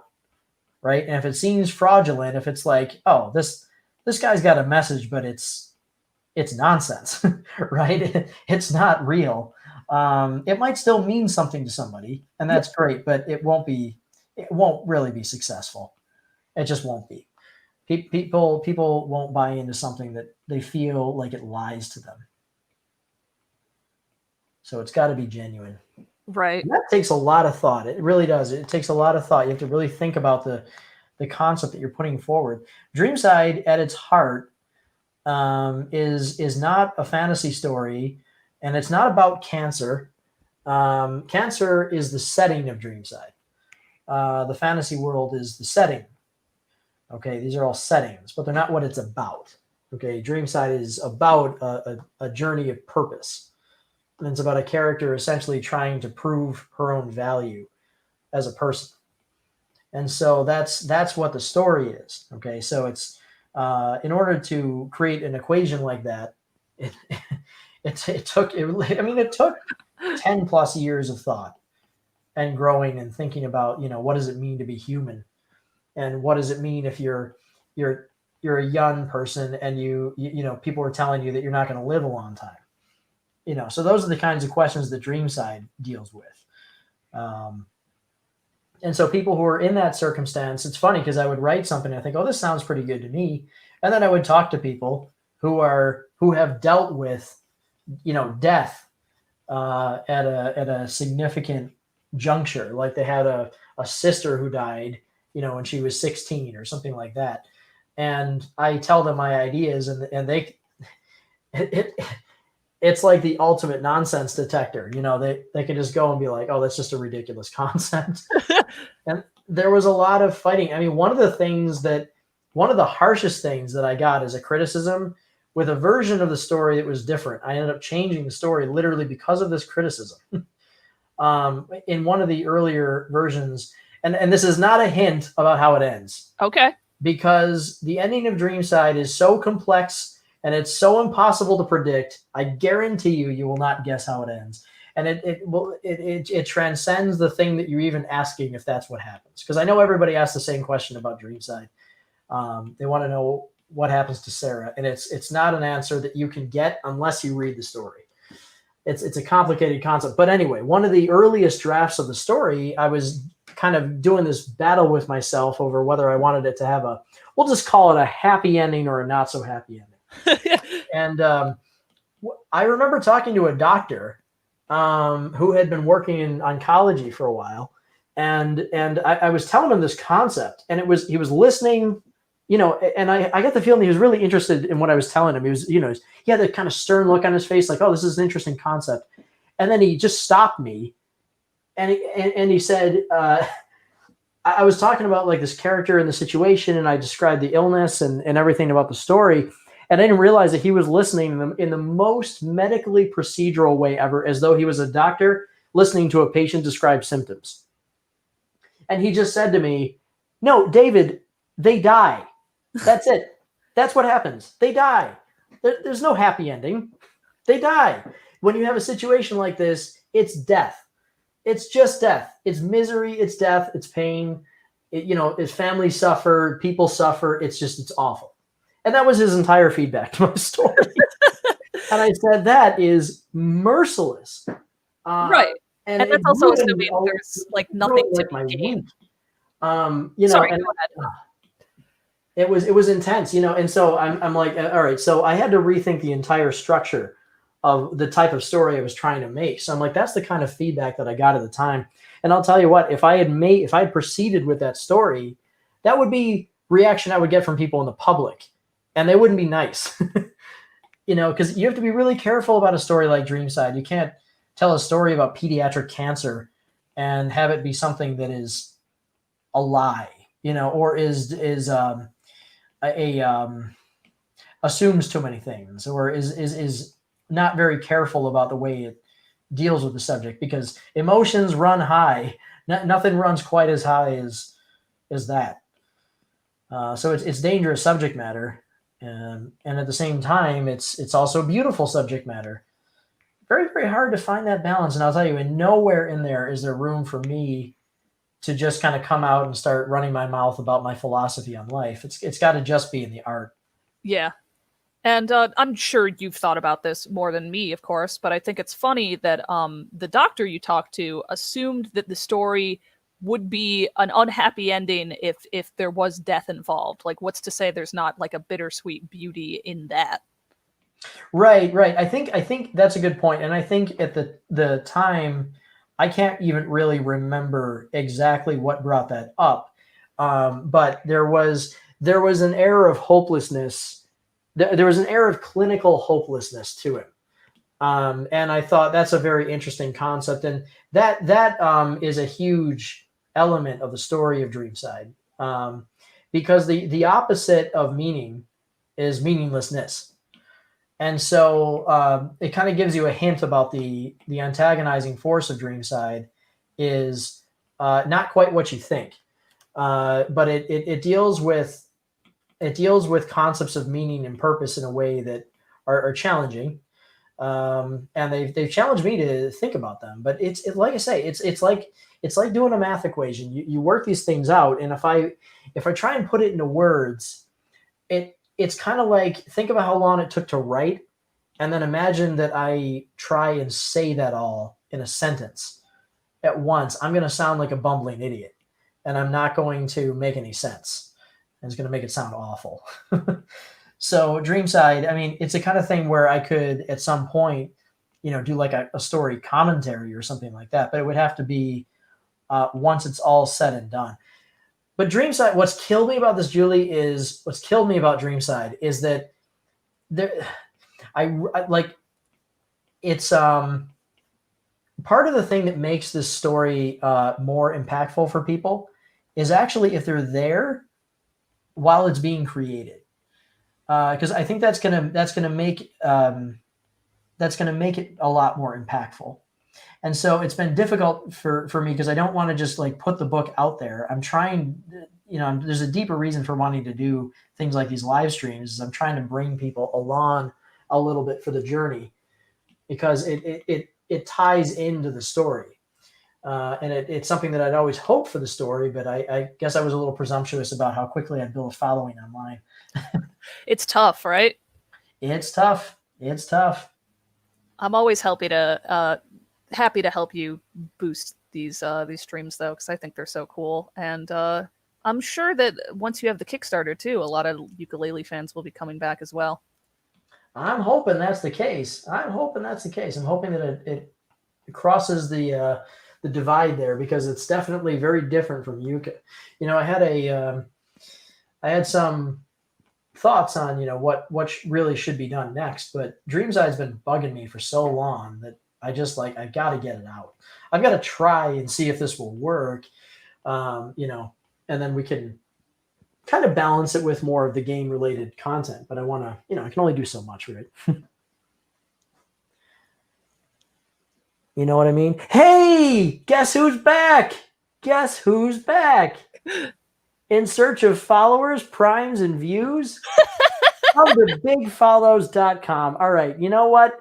Bigfollows.com is now the official sponsor of all the Dream Prism videos. It's all bigfollows.com, and I'm not getting any money, and they don't actually know I exist, but I am just going to mention them because it's amazing. Bigfollows.com. In search of followers, primes, and views, go to bigfollows.com. And you too. And it's what a coincidence that I'm talking about. We talked about follows. I talked about follows, and there lies the answer again. And I'm reminded. Bigfollows.com, Julie. Bigfollows.com. Do you think they have like some sort of software that detects when you say the word follows in a stream? They're like, put out the message, put it out. No, I think there's one person who is dedicatedly watching my streams and is waiting for me to express my need for more followers. And they say, all right, here's the guy. He is going to buy his way to success by getting followers from bigfollows.com. It's a guarantee. What a strange service. Like, what even happens? Those have to be like dead accounts anyway. I don't know. It's completely legitimate. They go door to door and advertise your stuff. They just tell people, listen. There's this guy. He's doing some art, and he's got a Kickstarter coming up. And I think it's really attractive. I think it's nice art, and he could use your support. We here at Big Follows, we like going door to door, and we do the hard work to find legitimate followers, because I'm sure they're all completely legitimate. In fact, I think that when I get my 1 million followers from bigfollows.com, it's a guaranteed Kickstarter success. Because think about it, isn't it? So what is it, like 1% or 10%? They say you can go and figure out your social media following. They say somewhere between 1 and 10% will actually buy something that you have. And then it's like, if I had 1 million, come on, I could have as many as 100,000 backers. It's like printing money. It's printing money. That's 10 times what Yucca got.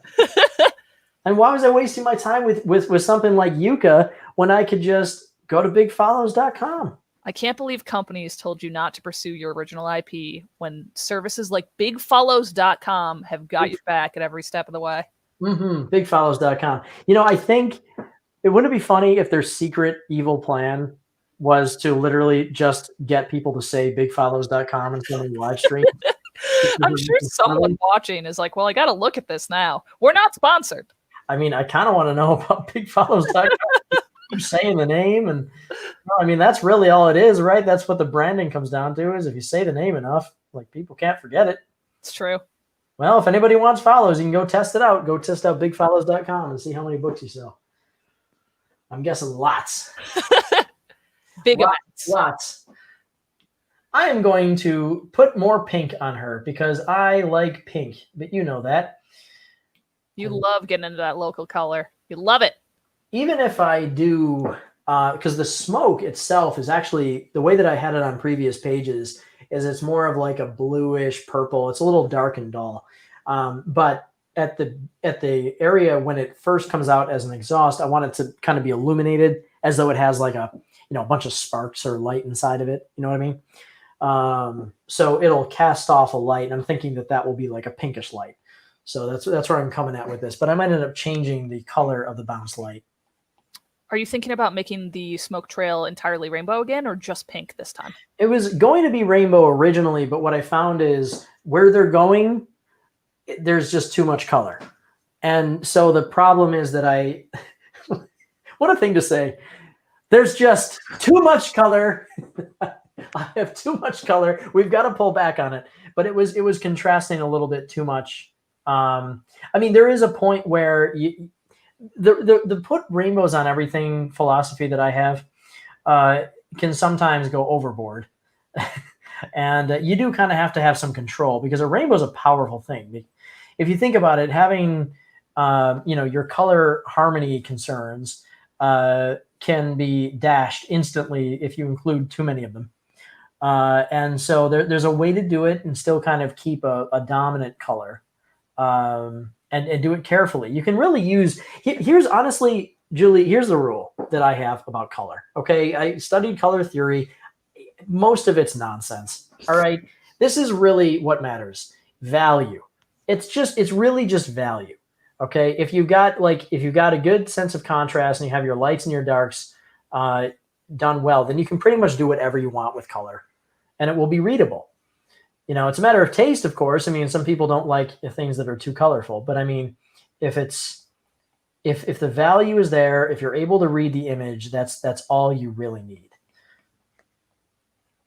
People who don't like color are just wrong. It's a bad opinion.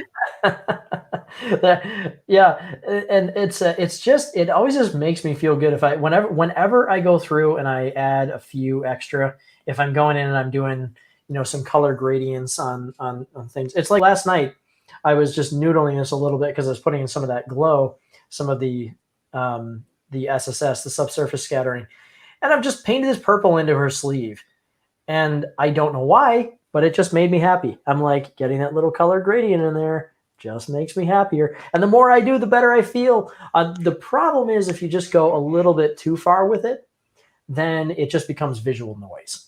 And then you don't appreciate anything because it's too loud, right? So you really have to find a balancing act a little bit with it. One of the things that bothers me most about modern media in both video games and movies is just every time you see a new trailer for something and you're like, oh, great, it's washed out in brown. No, orange and blue. It's either washed out in brown or orange and blue. Well, that was the thing back in the 2010-ish era. The orange and blue era, if you will. Say it again? The orange and blue era, if you will. Yeah, orange and blue. There was a lot of orange and blue. It was because orange and blue is very kind of techy and modern looking. It's kind of stylish, or orange in general is a pretty unnatural color, especially if you start moving into the kind of, neon colors and that sort of thing. But so orange and blue is used a lot. You get a lot of brown. There was always this constant push to desaturate. In fact, when I was time to shade the butt.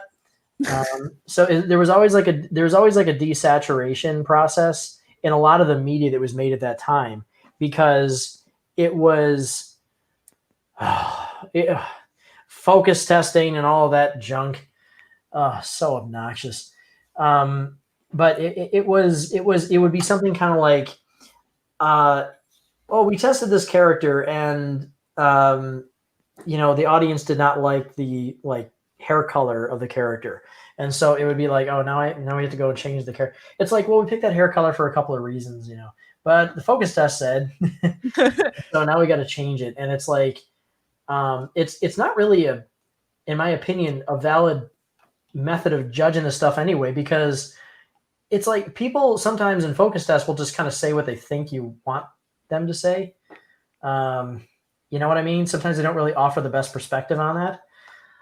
And so I don't know why I got onto focus testing, but just this idea, really, that's kind of where that stuff comes from, because you would get things that would be really colorful and they would be really, you'd have a creative team that would put a lot of energy into figuring out the look of something, but then it would just be, dulled back down to this kind of mundane brownish because everyone would be too afraid of bright colors.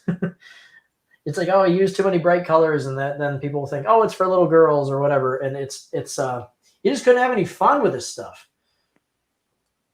But Do anyway. boys hate color? Is that what they're trying to say? It's so weird. Well, that's the funny thing. No, boys don't hate color. It's just that it was just kind of a presumption. I mean, and I think there's a lot of it, to be honest, I think just comes, I hate to use this word, but it's just the way it is. It comes from cowardice and an inability to take a chance on something that you want to do, will work.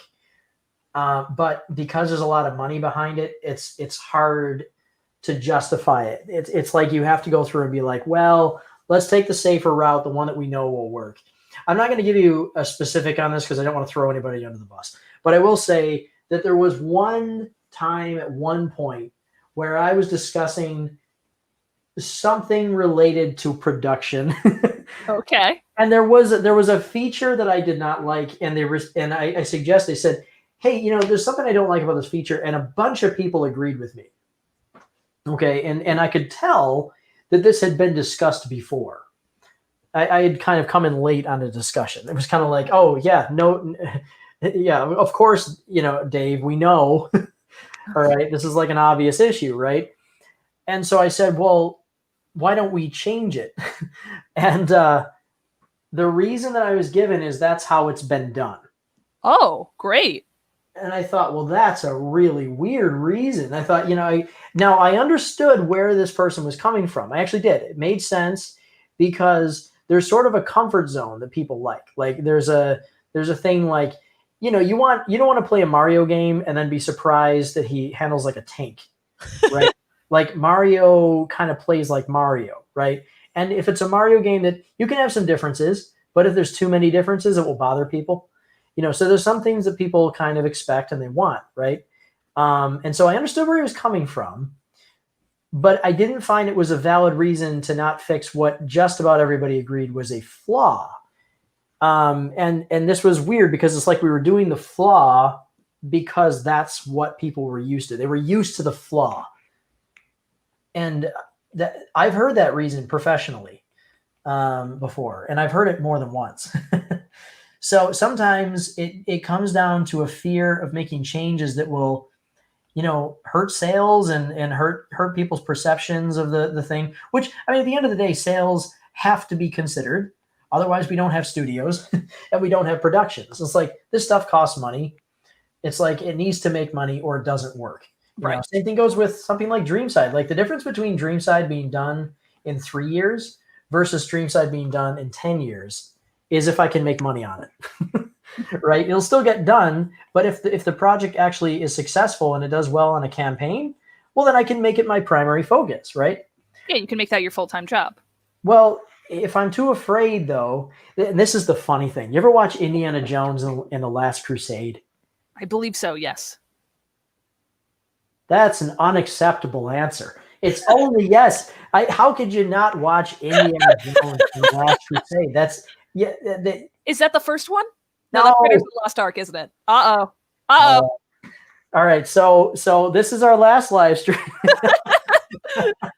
No, Indiana Jones. No. It's. I'm not one of those people. The Last Crusade is a great movie. It's just a classic, wonderful adventure movie. Someone's got to jump on the chat and tell me how right I am. The Last Crusade, though, it has.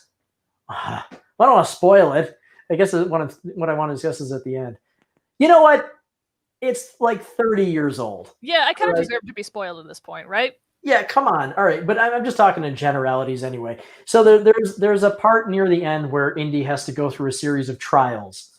And one of the trials requires him to cross a gigantic pit that seems bottomless, right?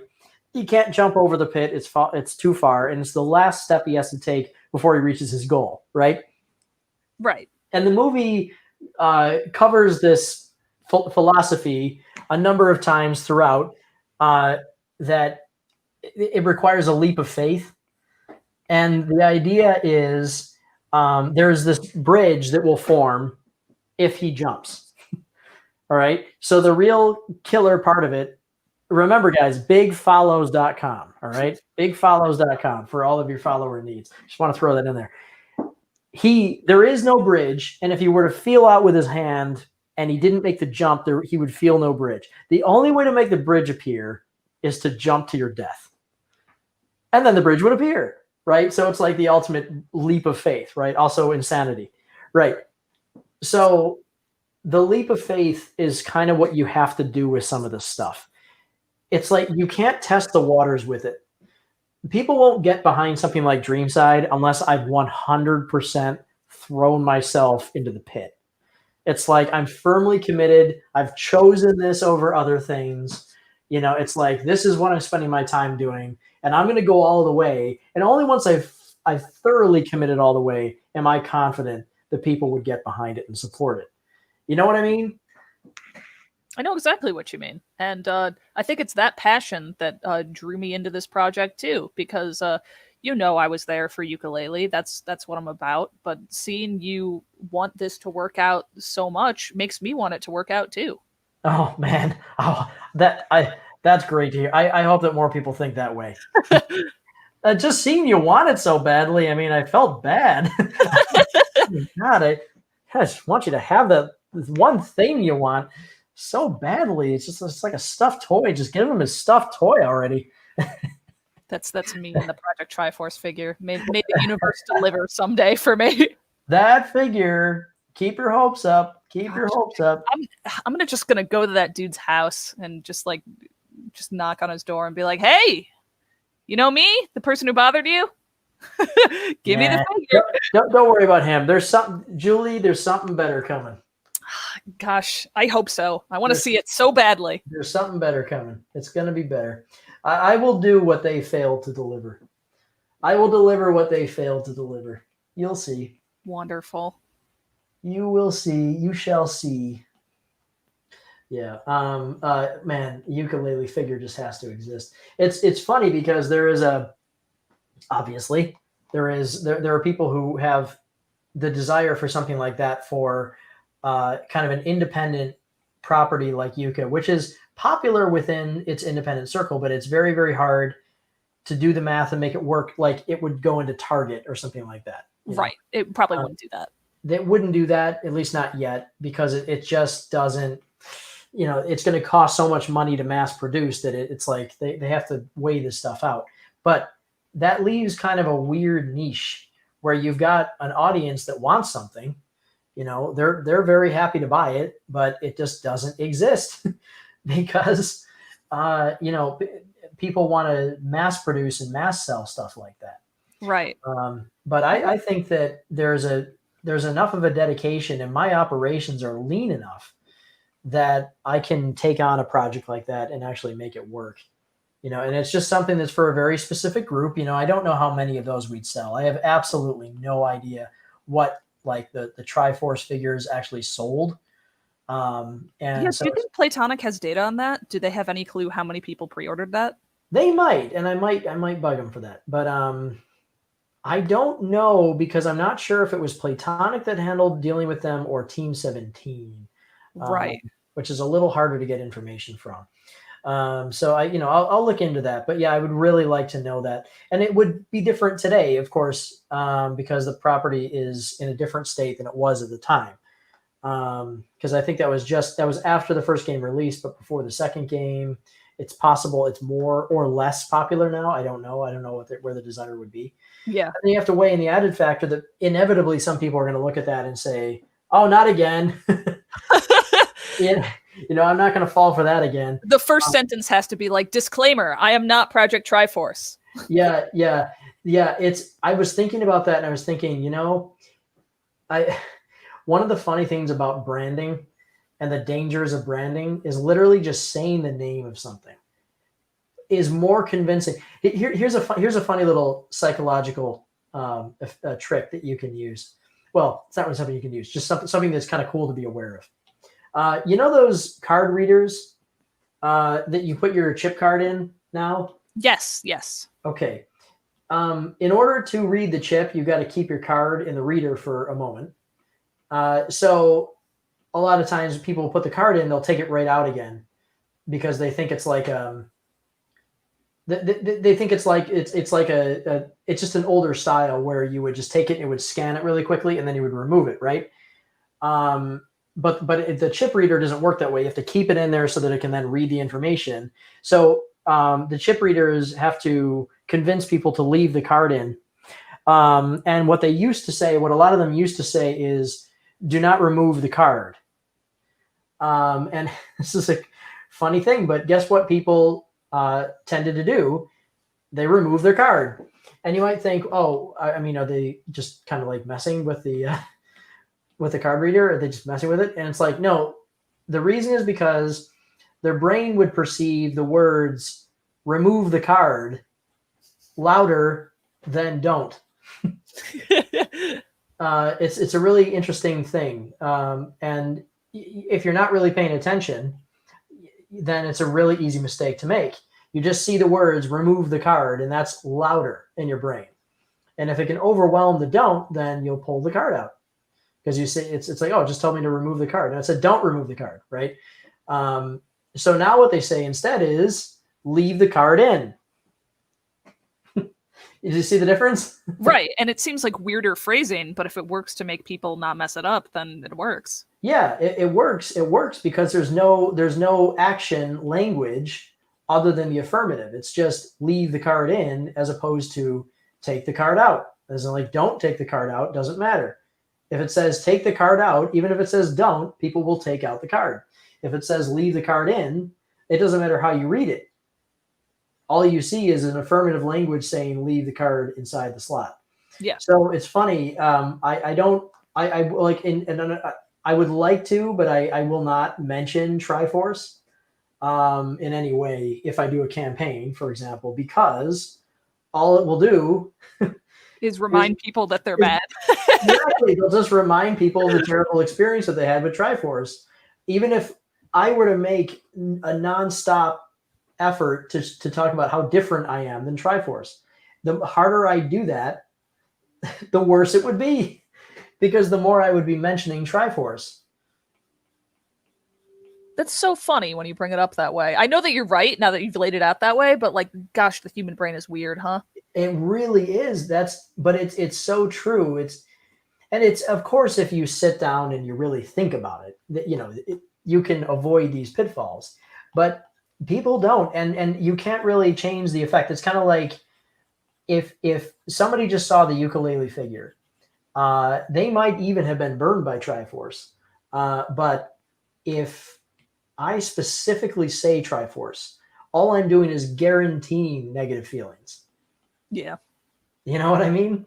And it's a very hard sell to somebody, as to why this will be a different experience for them, because they're too busy being upset about Triforce. Thankfully, I think we're some of the only people who still really talk about it. A lot of people didn't even know it was happening. I had on my Twitter profile, of course, my pinned post is just like, hey, help me find this figure, because I think about it every single gosh dang day of my life. But last night, because I started getting more Yuka followers because I was promoting your stuff, someone saw that post and commented on it and was like, hey, I'm looking for one of these too. I want to find this. And I was like, yeah, good luck. Like, tell me how that works out for you, since I've scoured every corner of the net looking. Yes. Yeah, I don't think that's going to... I don't think that's going to be an easy acquisition, because I'm very, very sure that the only reason those exist in the first place is because they made the mock-up versions, right? And I think that that's just all that exists out there. But yeah, I guess you do have that one person who's got it. It's such a... Oh, do you know how that person acquired it? I know exactly how that person acquired it. So they had a few of the mock-up versions available at New York Comic Con 2017 at their in-person booth. And if you got there early enough, they would sell you the extra stock they had. I'm sure they just had these extra promos and they wanted to get rid of them. And they figured that people would post unboxing videos and show off the figure and really promote it so more people could pre-order it and get tricked. And that's exactly what I saw. That's how I know this guy had it, because he posted an unboxing video of it on YouTube. And then of course I like found him on social media and I was like, please sell it to me. And he doesn't want to, but that's neither here nor there. But from different sources, I can't figure out how many they actually had at New York Comic Con. Supposedly they told one guy that they brought over 200 to sell. I don't believe that at all, because more would have surfaced at this point if they had 200. Another guy said that they were gone within the first 10 minutes of the con. He was there and they didn't have any. But then the dude who actually got one said they had plenty of boxes behind the counter, so that wouldn't have been true. It's so hard to glean anything because who knows who's a reliable source and who isn't. This is like an X-Files episode. I've gone so deep on it. It's a shame that I don't have anything to show for it. That's all right. That's all right.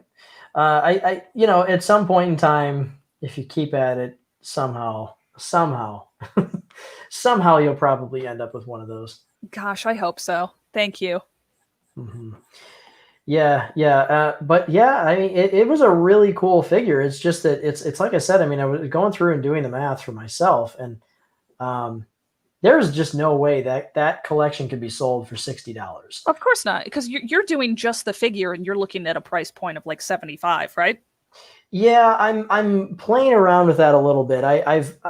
I might be able to go lower, and I was thinking about doing two versions, like one that is just the figure and one that has like a collector's box, which is a little tricky to do. And the reason that I'm leaning away from that is, and tell me what you think, I think that if someone is the type of person who wants to buy a ukulele figure, they're probably not going to want to get anything but the collector's box.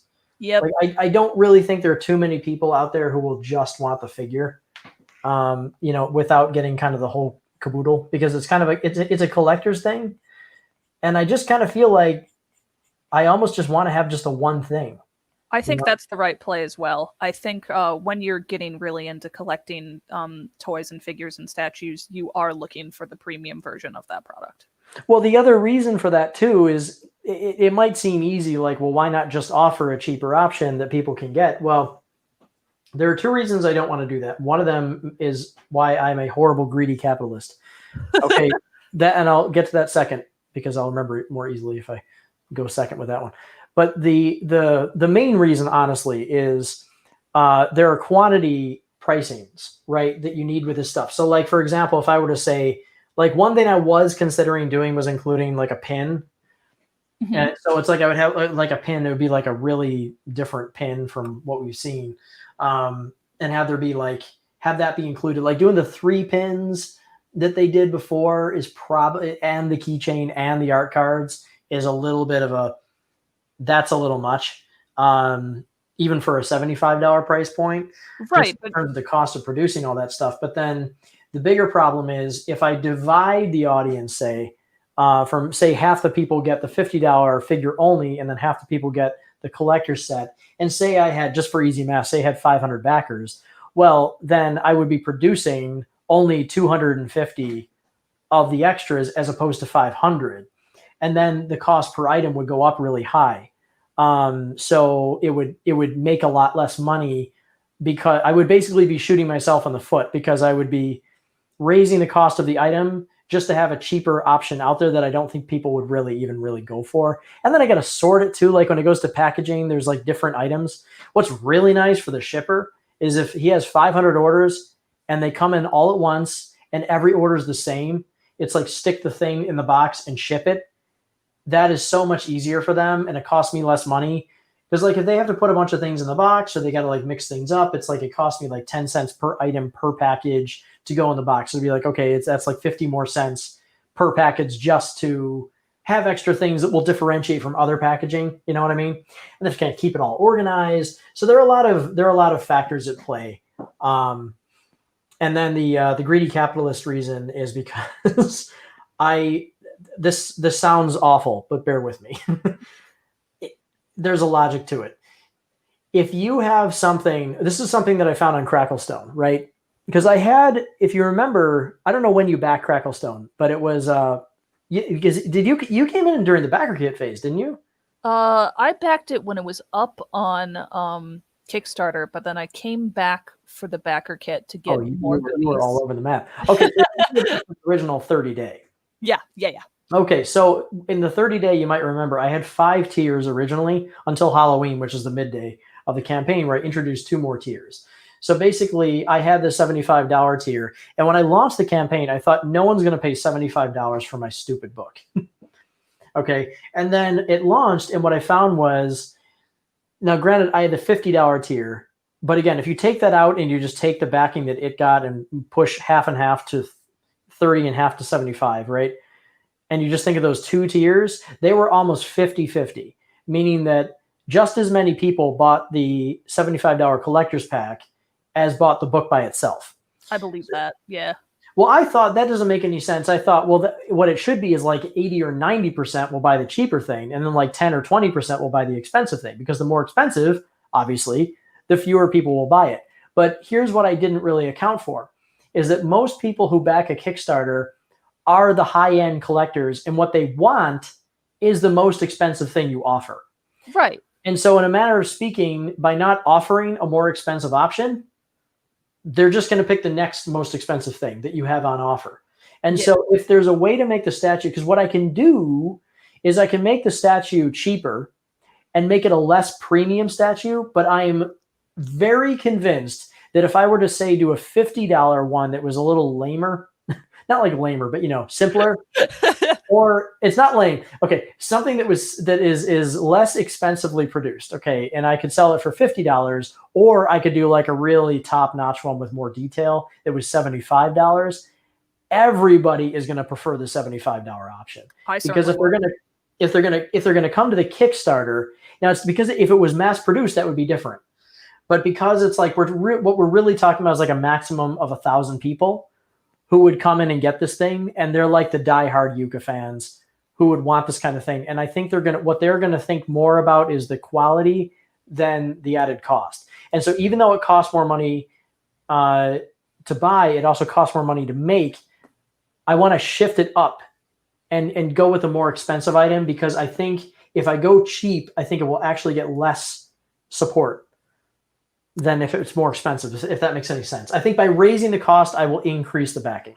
I think you're totally right. And I think the reason that people often go for the really high tiers for a Kickstarter is, I don't mean this in a mean way, but like Kickstarter and media like that is normally like a very frivolous purchase. Like, it's not something you need. It's not like when you're going to the grocery store and you're like, do I need like the cheap, like cut ham, or do I like want to go to like the higher like smoked stuff? Cheap ham. Give me the cheap stuff. It's not a decision you have to make, like feeding your body. Like you're there because you love ukulele and you want the stuff. Mm-hmm. Right. Yeah. It is. It's definitely a luxury purchase. Yeah. And so yeah. You're right. And I think that was a surprise to me when I launched it. I kind of learned my lesson with Cracklestone, because it was different. And by the way, did I make this public that the average pledge for ukulele was $64? You did make that public. I thought that was so funny. Isn't that the best? It's great. It's perfect. Wouldn't want it any other way. I mean, if we're living in a simulation, if that's evidence of it right there. I mean, my God. But anyway, so yeah, it was kind of funny, because I learned that very quickly, and I did change it during the campaign. I said, hey, look, people were asking for more stuff, and that's when I introduced the higher tiers, and people jumped into it, and that's actually what pushed it over the finish line on Halloween of all things. And it was just perfect. People, we introduced the map and the pin and the ribbon and the book and everything. People wanted that, and they went in to support it. So I kind of think with the statue, it's kind of like, if I can do a statue that is, I don't know if I should call it a statue or a figure. It's really more of a figure. Yeah, I guess if it's vinyl, it's a figure. I guess Project Triforce got away with statue because it was resin. I think that's the big distinction. Yeah. I'm kind of looking at a resin. Oh, are you? Yes. Yeah. Yes. Well, it's a little tricky. So you would prefer resin, huh? Yes, I would. Well, the problem with resin is, yes, it's a lot more expensive. So resin kind of gets into the first 4 figures kind of territory. Those are insanely expensive. Yes, I would know. What's that? I would know. I have a few of them in my home. Oh man. Okay. Well, all right. But and take this as the purely analytical comment that it's meant to be, is that I have to, obviously I've got to consider what the majority of people will go for. And I just feel like if I were to go out there with a, we'll say $150 figure, even if it was resin, I feel like that's just not gonna, I feel like that wouldn't really fly that well. Yeah, from an analytical standpoint, I know that you're correct. Well, I would prefer resin. Even First Four, they recently dipped their toes into smaller vinyl figures, and they sold so many more units of those because, like, their $100 vinyl figures are a way more feasible price point than their $500 resins. They had what was the $100 vinyl figure? They did a Spyro. They did a Luigi's Mansion one recently. They did a Zelda PVC figure. I could link you to a lot of these. Trust me, hit me up. I'm way into my figures. Oh man, yeah, no, it's something, and I admire the First Four figures. It's just they are such a niche. It's kind of like we could do a Yucca resin, right? But it would be, what it would be just a reduced quantity. It would be a lot fewer people, right? And I don't know. It's like, I think for First Four, this is a company that does that a lot more. Then this would be my first, Yeah. So there's kind of a concern with that it would be, I'm kind of biting off more than I could chew if I'm not careful. So I think the one nice thing about the vinyl, because there's one other thing that is a rather significant concern that I have. So the thing about the books is that and the books have this to a degree, but not quite as bad as the figures, is that the cost per unit for the books is not as high, right? Right. If we do, for example, if we do a low quantity of the resin, or of the figure in general, and if there's any manufacturing problem, then it could really cost a lot of money. Like, I have to be super, super careful. It's a higher risk process. And if it doesn't work, it's like, oh man, I could really be on the hook. Because, with manufacturing, you kind of have to, especially with this type of manufacturing, which can't be done in the States, at least to the degree that for a reasonable price point. Yeah. Not for a reasonable price point. Correct. Yeah. I can do, I can do a vinyl figure in the States, but it would be priced like a First Four figure. There are other countries that I can work with that will do it a little bit more reasonably, where they're more typically produced. But I really like U.S. manufacturing, but it's kind of impossible for this sort of thing. It's sort of like it's either out of the country or it can't exist, because I just don't think we can swing that price for a vinyl figure, because people have a perception of value of vinyl, right? Like, they kind of think like, well, a vinyl is basically a toy. It's not something that's supposed to cost $150. Yeah. You know what I mean? I mean, I would, of course, I would, but yeah, I understand. Well, yes, I understand that, and of course it's it's always funny. I have to be like, well, we can't really take the Julie factor into consideration. It's like, it just doesn't quite work. So I will say, just from data, First Four figures, they price their vinyl figures around 100, and they seem to be wildly popular. So. Their vinyls? Yes. What are the vinyl? Well, what are the, like, is there like a standard size? Are they typically? Those ones seem to be about 10 inches, I would say. Okay, yeah. Well, yeah, a 10-inch vinyl is probably, I would say a 10-inch vinyl I would have to do around $100. Yeah. So this would be a smaller one. It would probably, which is still big. It's like bigger than an Amiibo by quite a bit. But I was leaning toward probably around a 6-inch or so. Which is a fair size. It's not like huge, but it's you've gone completely silent. You're like, unacceptable. What are you nuts? 6 inches? That cannot work. I would love to see bigger, just because I know the Project Triforce one was around 10, and that was 10 inches. Well, yeah. There are a few things that happen with a 10-inch figure that kind of change the schematics a little bit. Is a 10-inch figure, especially if it comes in a custom box, because I want to do a custom window box. Okay. which is just awesome. Because the custom window box you can open, you can take the figure out, and then you can put it back in the box if you want, and no one would ever know that you had it open. And it's very good for collectors. So a 10-inch shipped, it dramatically changes shipping, function, capability, and cost. So the company can ship a 10-inch package, but just to get that from overseas, for example, is incredibly expensive, because that would be, let's say we did 1,000 of them, and we had like a really good Kickstarter, and we did 1,000 of them, then oh man, I mean the shipping costs just to get everything freighted over here, and it would come by boat, which is like the cheapest possible way to ship something. Yeah, I know that's what First War does. It would still cost, we'll say, many thousands of dollars to ship a larger box like that, and then to keep them protected and everything, because you need that many more pallets. And if they go out individually, the shipping would cost quite a bit more, especially since the thing about Yucca is Yucca has a higher than average international interest. So like the average Kickstarter campaign is usually between 75 to 80% US, and then 20 to 25% international. So a lot of times when people are planning their shipping costs, which factor into the total of the campaign, not to get technical, but they'll factor usually like a 20, 22, maybe 23% for international shipping. And then the rest will be domestic shipping, which is pretty cheap no matter what. Right.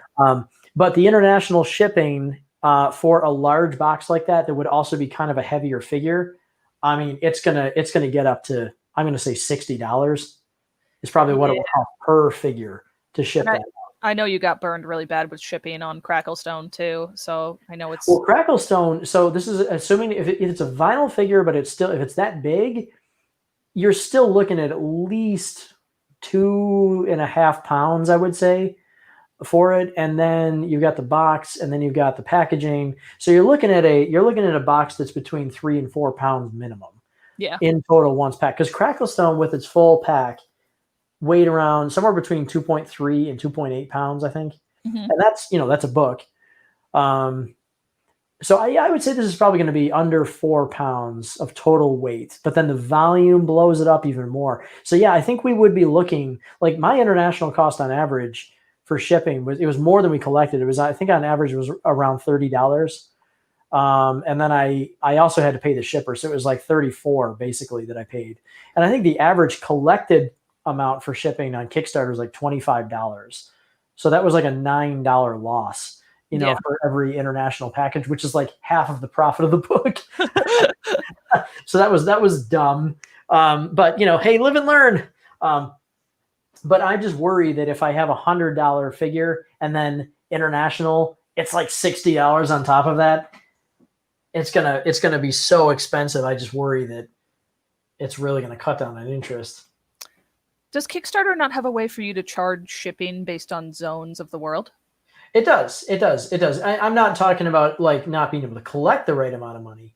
I'm saying that it would de-incentivize a lot of backers because it's just so expensive. Yeah, that makes sense. Yeah, I could try running like a poll. I can ask backers from Cracklestone what they think about that. But my concern is just that I'm going to be pricing it out of the market a little bit, and then I can shoot it in the foot, because I do have to consider, it's like, as awesome as it would be to have the 10-inch figure, I mean, like 10 inches also is like 10's pretty big. Mm-hmm. I mean, it's great. I would love to have a 10-inch Yucca figure, but it's like, man, it's just almost a foot in height. So like Yucca on that figure Yucca alone would be 6 of those inches. And then you got Laylee's giant head and her big nose. Her nose is like a full inch. Yeah. And then her head is 1.1 inches.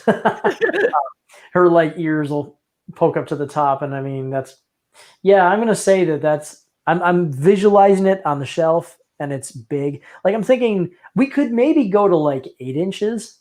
Mm-hmm. Maybe that would be kind of a nice in between. You're completely silent. I am just like bigfollows.com. Get the job. Be like, I got to work for you. I got to work for bigfollows.com, because that's where the action is. I'm deep in thought considering what is feasible and what I want. I mean, you know that if you made like a 3-foot one, I'd be there. But if you just paid $1 million, then we'd be fine. I know. Gotta talk to my parents, right? Yeah, talk to your parents, win the lottery, do whatever you have to do, and then you can just get it, and then we could just be the make stuff for Julie company. That would be the name. All Yuka merch is just for me. Thank you. Make stuff for Julie. The logo would be a cartoon version of you laughing maniacally with just surrounded by Yuka junk. I think that's already me. You're just describing the way that I live.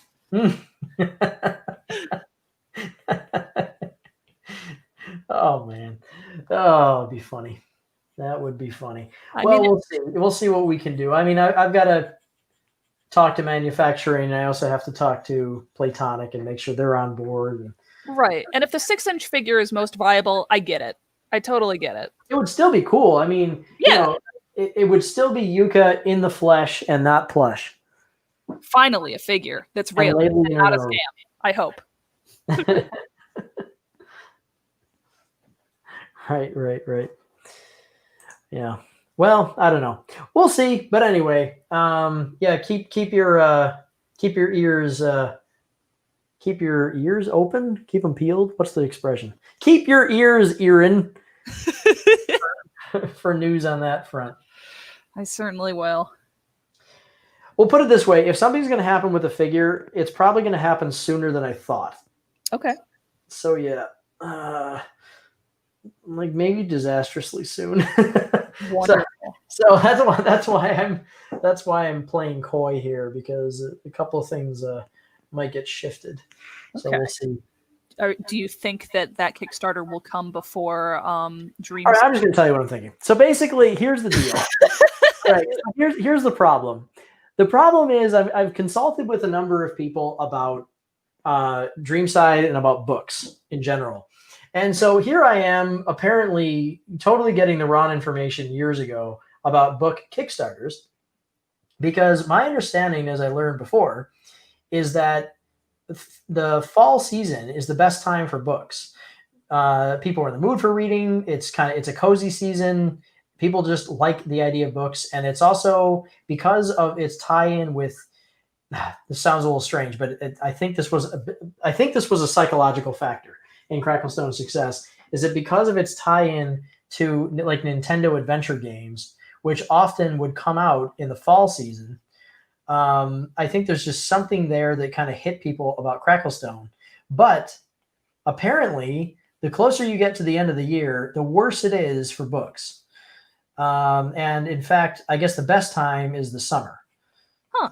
So that runs counter to everything that I heard. Now, the problem that I have with this is, that I want the best for Dreamside, obviously. Of course. And I need to consider, it's like, am I kind of shooting things in the foot by doing it at the wrong time? We also have a presidential election. That's going to take all news attention away from anything. Not that my thing competes with that, but more just that people are so distracted that it's not a...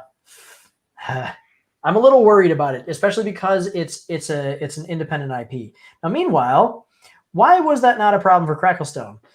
I have a theory of why it wasn't. I think it's because Cracklestone has Yuka in general, I think, is time of the year proof, in the sense that people who would want like a comic based on Yuka will want it whenever it's available.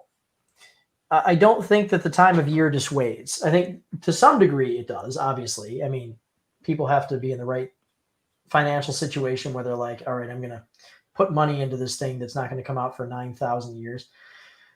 Oh God, manufacturing is the worst.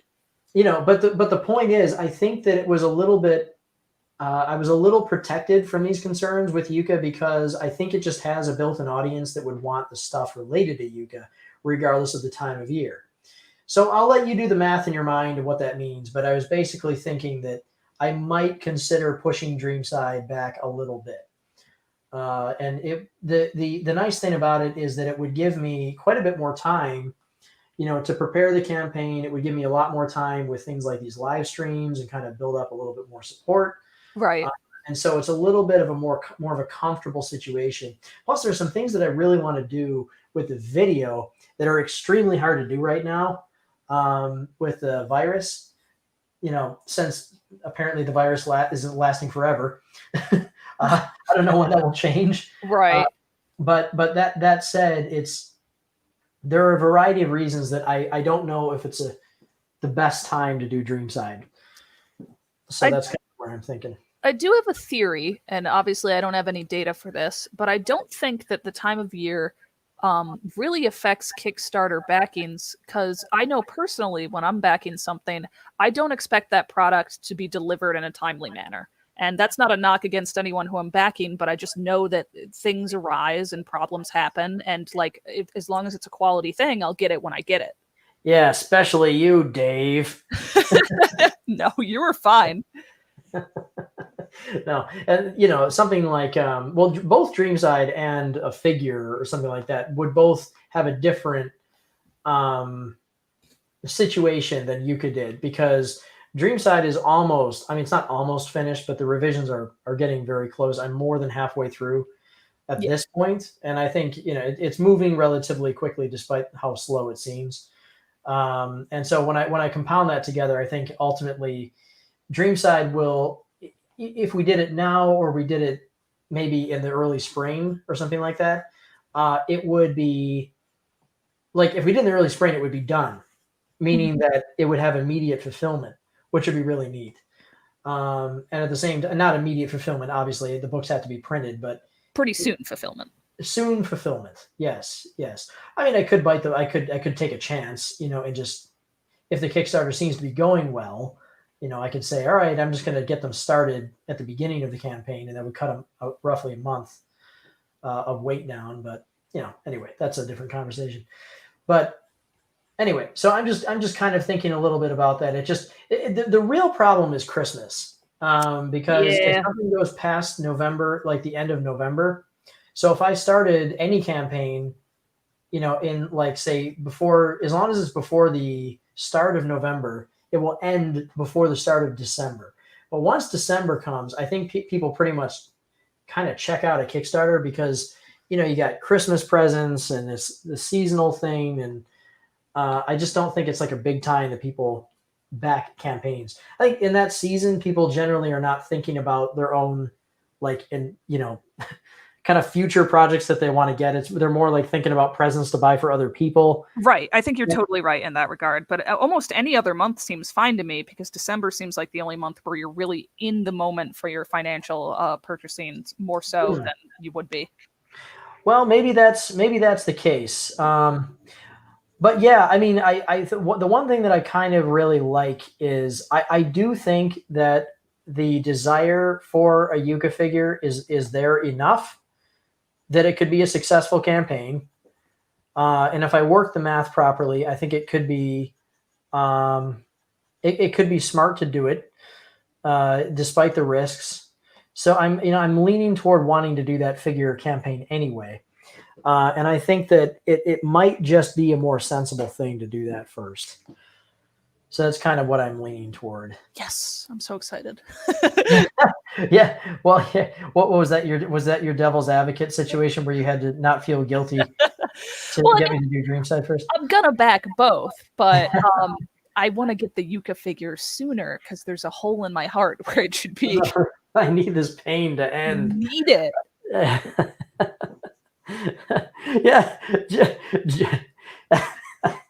Yeah. Jenkins says, please no. I can't afford all this. Well, I'll let you have that discussion. I know, right? Don't listen to him. Only listen to me. More things. Well, you're the one I'm talking to. So. He's just on a screen. So you said that pins and keychains and art cards might not be feasible for that price point, and of course I understand that. But do you plan to add those for higher tiers for that Kickstarter? I was thinking about that. I worry a little bit about the quantity, because so it's like with Cracklestone, I think we had at the $125 tier, I think we had actually, if I combine 125 with the 225, which was the original art tier, I think I had something like 110 maybe thereabouts, like combining those two together.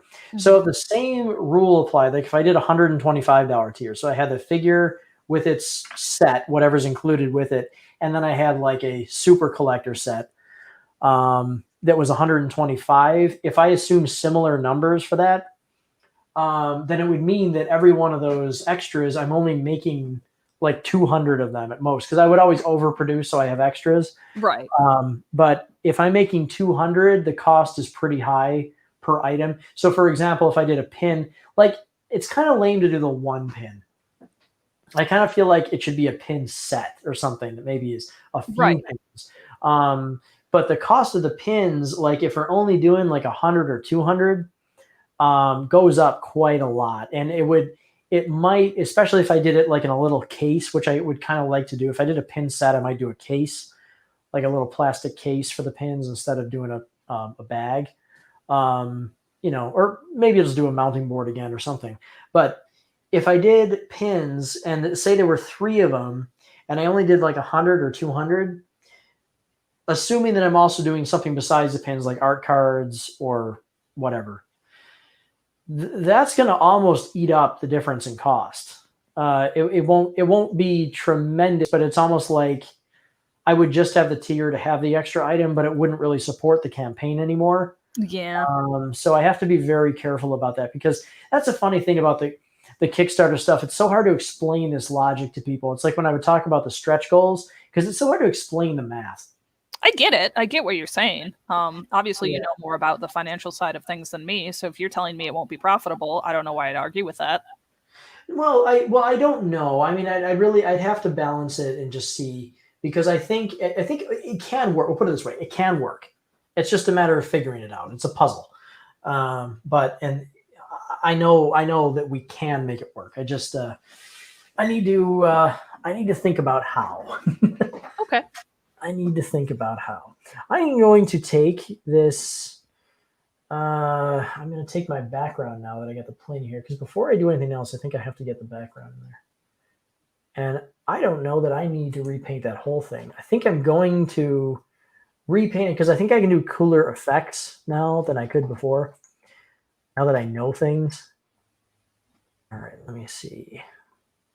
I've got to grab the color work again, which is kind of complicated because it's on 59,000 layers.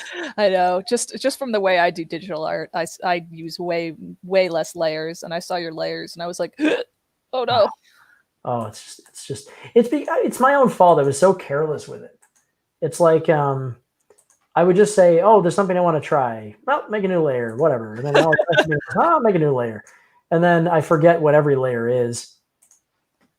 And I'm trying to cycle through like 75 layers that make zero sense to me. And I can't remember. And the worst thing is I'll get like an effect to be like, oh, I got the perfect color that I wanted here. Oh, but that color is formed because of 15 different layers and layer styles.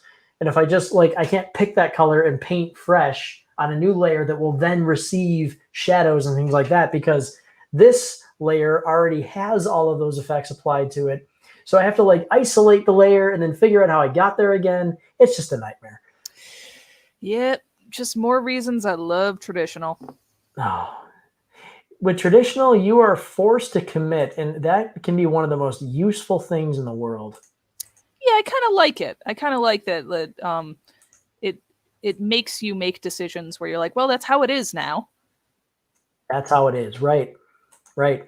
And sometimes that's okay. And another really nice thing about traditional is that you cannot have media variety that doesn't really work. Like if you are working digitally and you use too many tools the wrong way here, then the problem with it is you can end up maybe using two brushes that don't really jive. Yeah. They kind of look like they don't really belong. And so, yeah, with traditional media, you just don't have that problem because it's all using the same media. I mean, unless you're changing your medium, but then but it's still real. You know what I mean? Like you can use a crayon with a colored pencil and it will still work. Right. But when you start using too many digital effects in tandem with, whatever, your not digital brushes, then it can really become a mess. I see that flattened my layers. I got to do this again. I have 2 separate layers here. I have to Are you combining a lot of the extraneous ones right now? I am finding no. Well, this one's actually pretty simple because I'm just taking 2 of the layers, but for some reason it is merging them together. That's probably a setting I have here. Photoshop, output, illustration, blah blah blah blah blah. Nothing like clicking through menus. Yes, art. I don't know why it's doing that.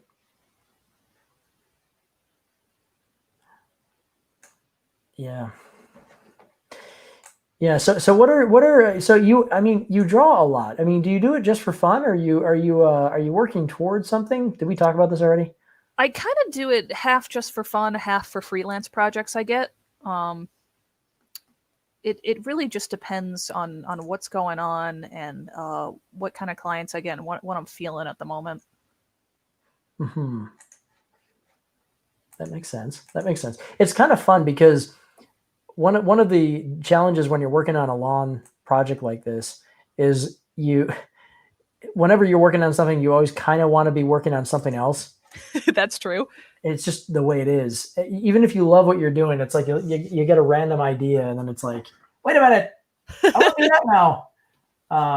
So that's a kind of a problem. One of the nice things about taking things sporadically and kind of just working on singular images is that it's always fun. It's always something new. Right.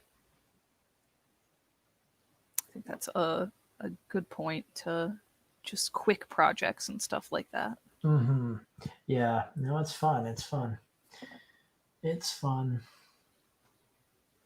Oh, I'm waiting for this to very slowly upload. I'm trying to export the pencil line. You know what? I'm just going to get rid of this pencil line. I don't need it. This is the kind of decision that I make, Julie. I'll be like, I should just figure this out because there's no sense in redrawing the line. But this is technically so confusing that I think it's worth it for me just to bite the bullet. I can't see your line right now because of the formatting on the screen, but I want to. Oh, yeah, no, I got rid of it because I'm sorting through my menus here. Oh, okay. Is there secrets there? Secrets. Yes, can't show any secrets. Come so on. I know you don't want to talk about when you're dropping the ukulele Kickstarter, but I did see Daily talk about on Twitter how some goodies were going to coincide with the year anniversary of Impossible Lair. So that I'm guessing is something else. Okay. And now I'm kind of curious what that is. I mean, it's very possible, but I don't think so. I think because it's still kind of a conceptual project at this point, so I'm guessing she probably wouldn't share something that was unless she has insider info, kind of still in the works. Yeah. All right, export.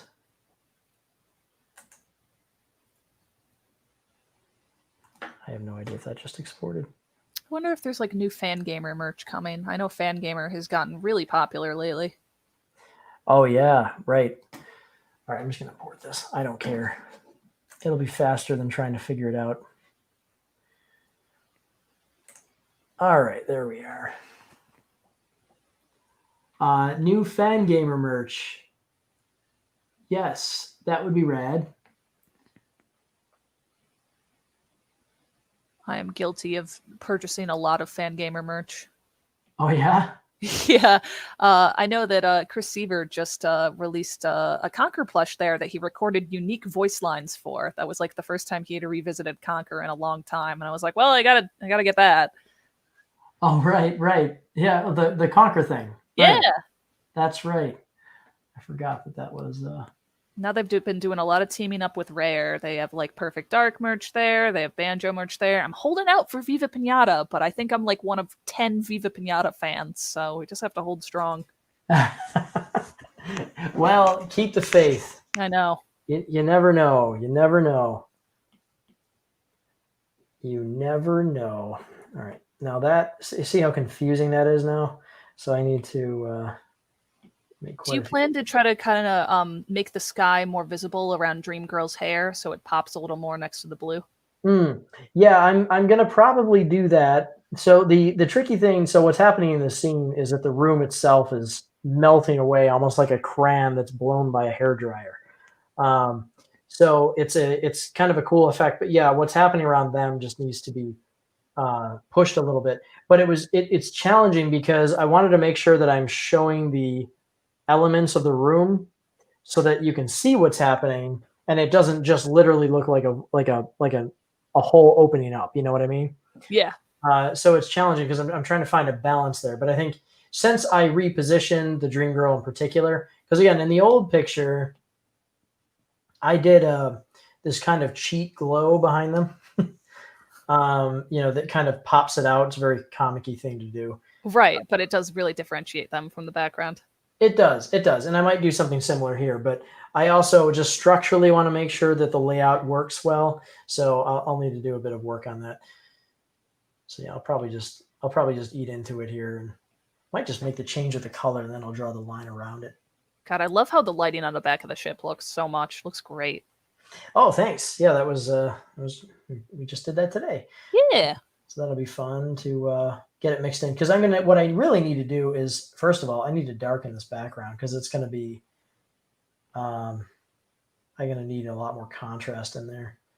That's probably going to lead to the characters needing to be darkened as well. But you can just see kind of here just how much more interesting I think it is if we just get a little bit darker with it. Yeah, absolutely. Really puts the focus too on like the angelic cloud area that they're heading to. Mm-hmm. And we can blow this out. I can put some nice glowy effects on there too that will overwhelm the background a little bit because it's just such an incredibly bright light that's coming through. So yes, I got my work cut out for me with this bit. This is such a tricky panel. There's a lot going on. Yeah, there really is. There is. I think though, since I'm going to basically be restructuring the way that these lines are drawn here, I'm just gonna bite the bullet and kind of fill in here because it'll be faster. Sometimes, oftentimes, if not every time, it is faster to redraw from scratch than to try and edit things that aren't working. I totally understand that. Yeah, it's the problem with it is that when you're editing something, you're kind of tiptoeing around a problem. And when you tiptoe, you try to not like upset it too much. You're like, oh, how can I do this without really messing up too much of what I've already done? But then in doing that, you kind of just take out you keep the problems that you had before. Yeah. And it's better sometimes to just start from scratch because you will not be thinking so hard about trying to maintain something that isn't working. And it'll free the mind a little bit to try something new. I'm just going to fill this in. Or if you're working traditionally, sometimes you just make a mistake and you're like, well, you got to throw the whole thing out. We tried. Yes, that is the thing I really try to avoid. One of the reasons that I work digitally for sure is to avoid that kind of scenario. Because that's just in a production case, that'll really, really waste a lot of time. I get you. It's one of the big weaknesses about traditional. If I were doing like an ink line page and I spilled ink on the page, it'd be like, oh my God. Right? Can you imagine? Just the whole thing's just done. Yeah. You might be able to salvage it, but in general, it's gone. Yeah, you'd have to really change like just the nature of the piece if you had like an ink spot. Now it's part of the piece. Now it's part of the That's right. That's right. Intentional or not, you're stuck with it. Yeah, I'm just going to open up this wall a lot more. Yeah, I like that. I really like that just because her hair is so complex. Yes. I will have drawn so many strands of rainbow hair by the end of this project. I It should have actually been feel a like lot you of stuff. you kind of cleaned up the silhouette of it between this art and your older versions of the picture, where there's like less wavy, wispy strands now. But I feel like the overall effect is still the same. Oh yeah, yeah. Well, the problem with this is, and actually this is my brush. I made this hair brush. Oh, Um, so that's actually made in Clip Studio. I can draw the hair on like a ribbon brush. But the cool as that technique is, it also is extremely heavily attention grabbing. And so it just pulls all the attention away from the characters. So yeah. it's like, I mean, I've got the plane, which is pretty good, but you know, you're really not seeing Sarah until she's like step 3, if even. And she's the main character. And she's the main character. I need you to feel what she's feeling kind of more than anybody else. And so I need the focus to kind of be on her. So that's the hair is, you got to be really careful. It's not only is it busy like the shapes, but it's the color. You know, it attracts so much attention because of the extreme color variations and all that contrast in there. Yeah, and here I was kind of part of the group of like, hey, like, do you need to redraw this one? It already looks good. And like, now that you're deep into it, it's so much better. Oh, yeah, well, good. Thank you. Hopefully it'll be worth it. Yeah. And I mean, it's one of those things. It's hard for me to tell sometimes if I'm making a big mistake. And I have had some where the new version looks worse than the old one, which really stinks.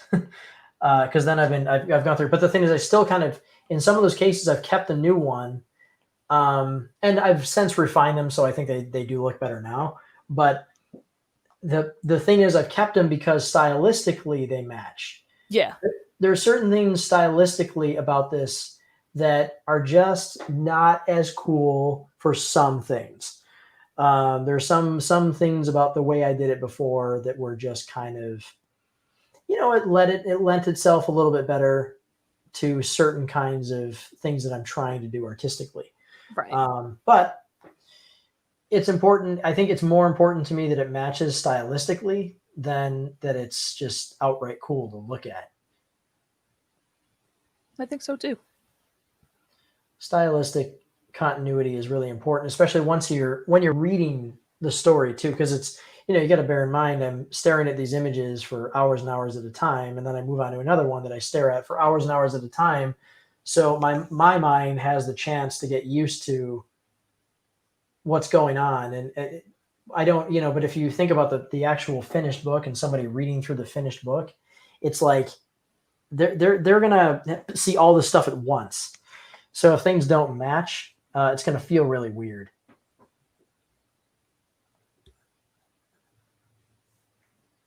It's so crazy as an artist how you spend just hours and days and weeks on these projects, and you know that like someone's going to sit down and read this book in like an hour and be like, well, that was good. That's the worst. Yeah, when Cracklestone came out, I'm like, oh yeah, well, there's 3 years of work. How long does it take it to read? Oh, I read it in 45 minutes. Great. Thank you. Yep, that makes my day. You know, it's funny too, because I had many books that I've read over the years where I've either, you know, maybe I've read some books quickly, but some have really taken a long time. And I'm thinking, how much effort did they put into the books that it's like it takes me, you know, days to read or something like that? Is Right. so much more that goes into it. However, in fairness to me, most of them do not have quite as ambitious of an art style. Yeah. Usually they're black and white comics or that sort of thing, which is lame. You know, I really want to see more color manga. I'd like to see it too. I understand why it's not a thing though, because just like look how much effort you're spending to make this. Yeah, they don't have the time. I mean, the industry is based on speed and a lot of like series that move quickly. Like people want to get the next story very quickly, so it's kind of a trade-off. Yeah. Right? You can't really do that and have it produced all that quickly. Maybe I'll shatter it a little bit because I was gonna try doing this for another page. That when I originally tried this, it didn't work well because I hadn't really sorted through how to do kind of organic fades with the harsh line art. But now that I'm actually doing the line in a way that fades, kind of like the way that the line is broken around her head here, for example, just that little break in the middle. I kind of let the line art go if it needs to for this, and that seems to be working out pretty well. Here, I'm just going to turn off that line and just look at this. It's really coming together. Now, this is just a boring green, like green gray that I've got in there right now. I'm just finding the shape right now because this is a complicated object that has to be perfectly laid out to balance with the characters and not tangent them. I could have separate floating pieces too, which I don't have in the original. Why not? That's probably how it would be, right? They probably would be broken up.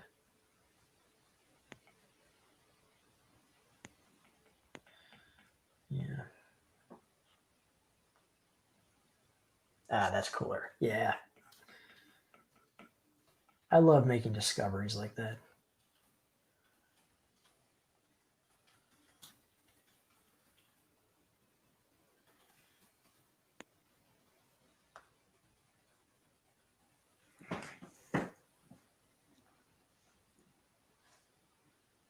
It was interesting how you talked about ukulele being really popular internationally. I didn't know that. Well, I think it was, well, ukulele has they have a pretty strong, relatively speaking, a pretty strong European following. I mean, it is a European project, although that always seemed kind of funny to me because it's like, can people in Europe just like sense the Europeanness of it? I guess so. Is it like they're like, oh, this feels right at home? And maybe it's more popular because of that, or maybe it just gets more attention over there. I don't know. I just, for one reason or another, Yuka has a larger than average international following, which is kind of a problem for me with shipping. Certainly. Worse than international shipping. It's just so expensive. I mean, it's doable. And if we ship via UPS, I gotta say, UPS, we had a problem with UPS with this this time around because I think we made a few mistakes. So when you're importing, you got to pay import tax, right? On certain things, not everything. And there are kind of different rules for every country, and every country has within its own rules, different rules for how like they're going to specifically deal with this shipment of books versus that shipment of books, you know? Yeah. So like everything has different rules, and it's basically, it's impossible to predict, which is why, somebody like me has to basically just tell backers like, look, you need to just be responsible for import tax and knowing that, because I can't make a special rule. I can't even figure that out with Kickstarter anyway, because they don't allow you to have like import tax calculated at the time of backing. So there's basically no way for me to collect the money, in advance to cover people's import tax, because I don't know what it's going to be. And even if you knew what it was going to be, it doesn't mean they'll get charged it, and it doesn't mean that they won't get charged more. So it's a whole mess. It is. It's an absolute mess. And so just say, look, we just have to take it on a case-by-case basis with a backer and then just hope they don't get charged a lot of money. But one way that you can generally reduce the import cost is if you declare a lower value for something. But the problem is, well, one, it's illegal to do that. And it's illegal in the sense that like the punishment will be potentially, you can literally be banned from a country, like from sending goods through a country. Because they'll say, oh, this company has broken the law, and they're like undervaluing stuff so that the person doesn't have to pay import tax. And the individual can get in trouble too in the country, because they're actually technically they're responsible for it. I think they're actually legally responsible for it. So I don't know. It's a mess. But anyway, UPS has kind of their own charges that they tack onto things And I'm still not sure how this is calculated, because it seems very inconsistent to me.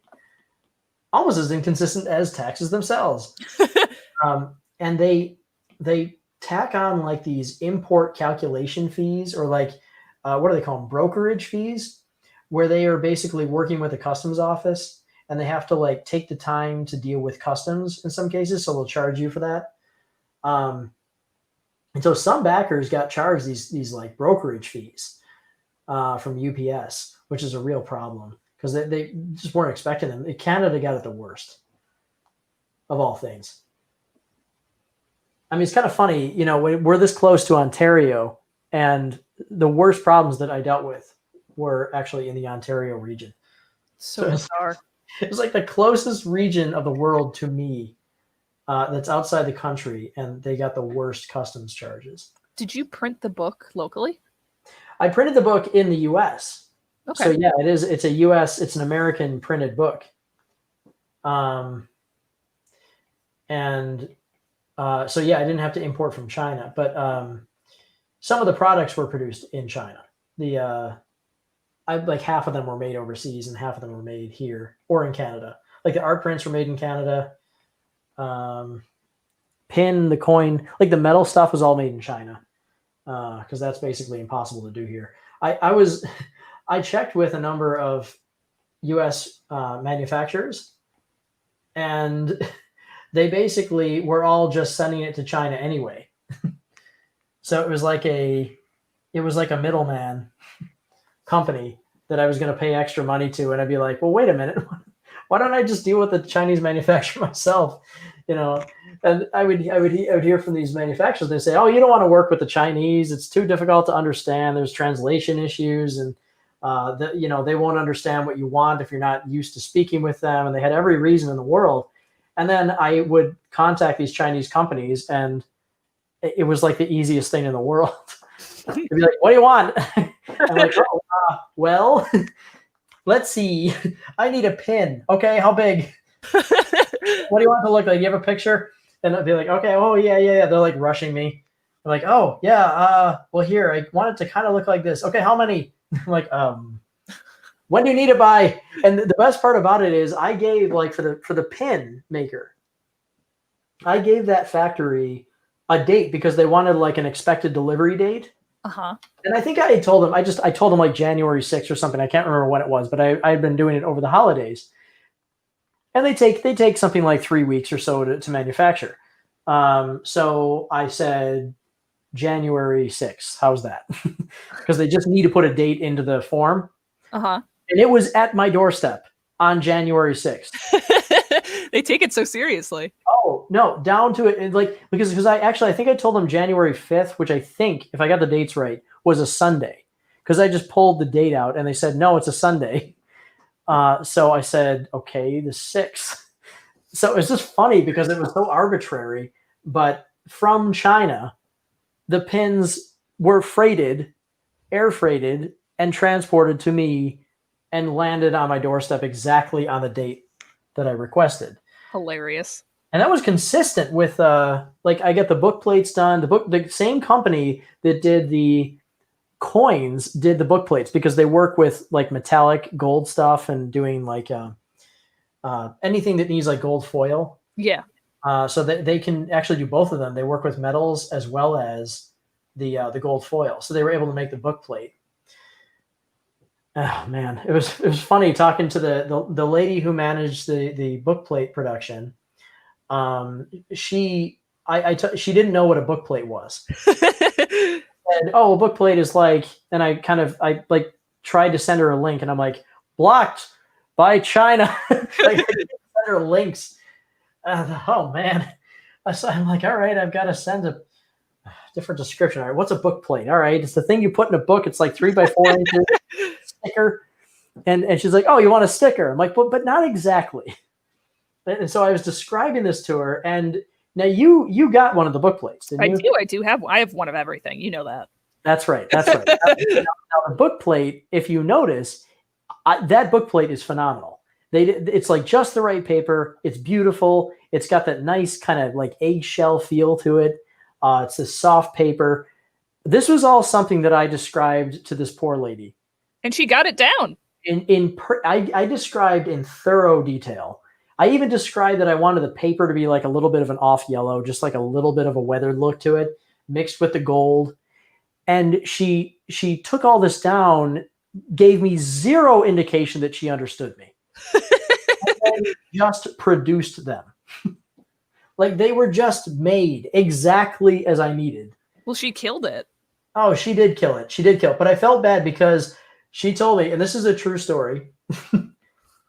I guess because they had not really produced these book plates before, they do, however, make adhesive paper products. So they have like paper products that have adhesive to it. So like they have like the 3M glue and stuff that they have licensed, right? So they can make 3M products. So that's a 3M glue that's on there, by the way. And so that won't come off. If you put it in the book, you will not get that out of the book without tearing it. So I told her that I needed this paper, and she misunderstood the type of paper at first because she thought it was more like a regular sticker. But the problem is with a book plate, you need a more durable, like a thicker thing, right? And so I was explaining like the paper thickness, and you use terms like GSM. They use GSM instead of pounds, and so grams. And so you would kind of designate the weight. But the problem is I'm not really that familiar with the feel in GSM terms, right? So she got paper that was too thin, and I guess she had literally gotten into her car and drove to the store to buy our paper. like somebody going to CVS. She had gone to the store and bought the paper, which was the wrong paper. And she was like, "Oh, I got to go back to the store." How casual. It was incredibly casual. And you do not expect this kind of thing to be the case when you're working with a huge manufacturer like that. But it's just because circumstantially it was just easier, I guess, for her to just do it that way. It's like it's better. It's better. Like they don't normally do this kind of product, and it's like, well, he needs this thing. We'll do it. All right, we'll go get the paper.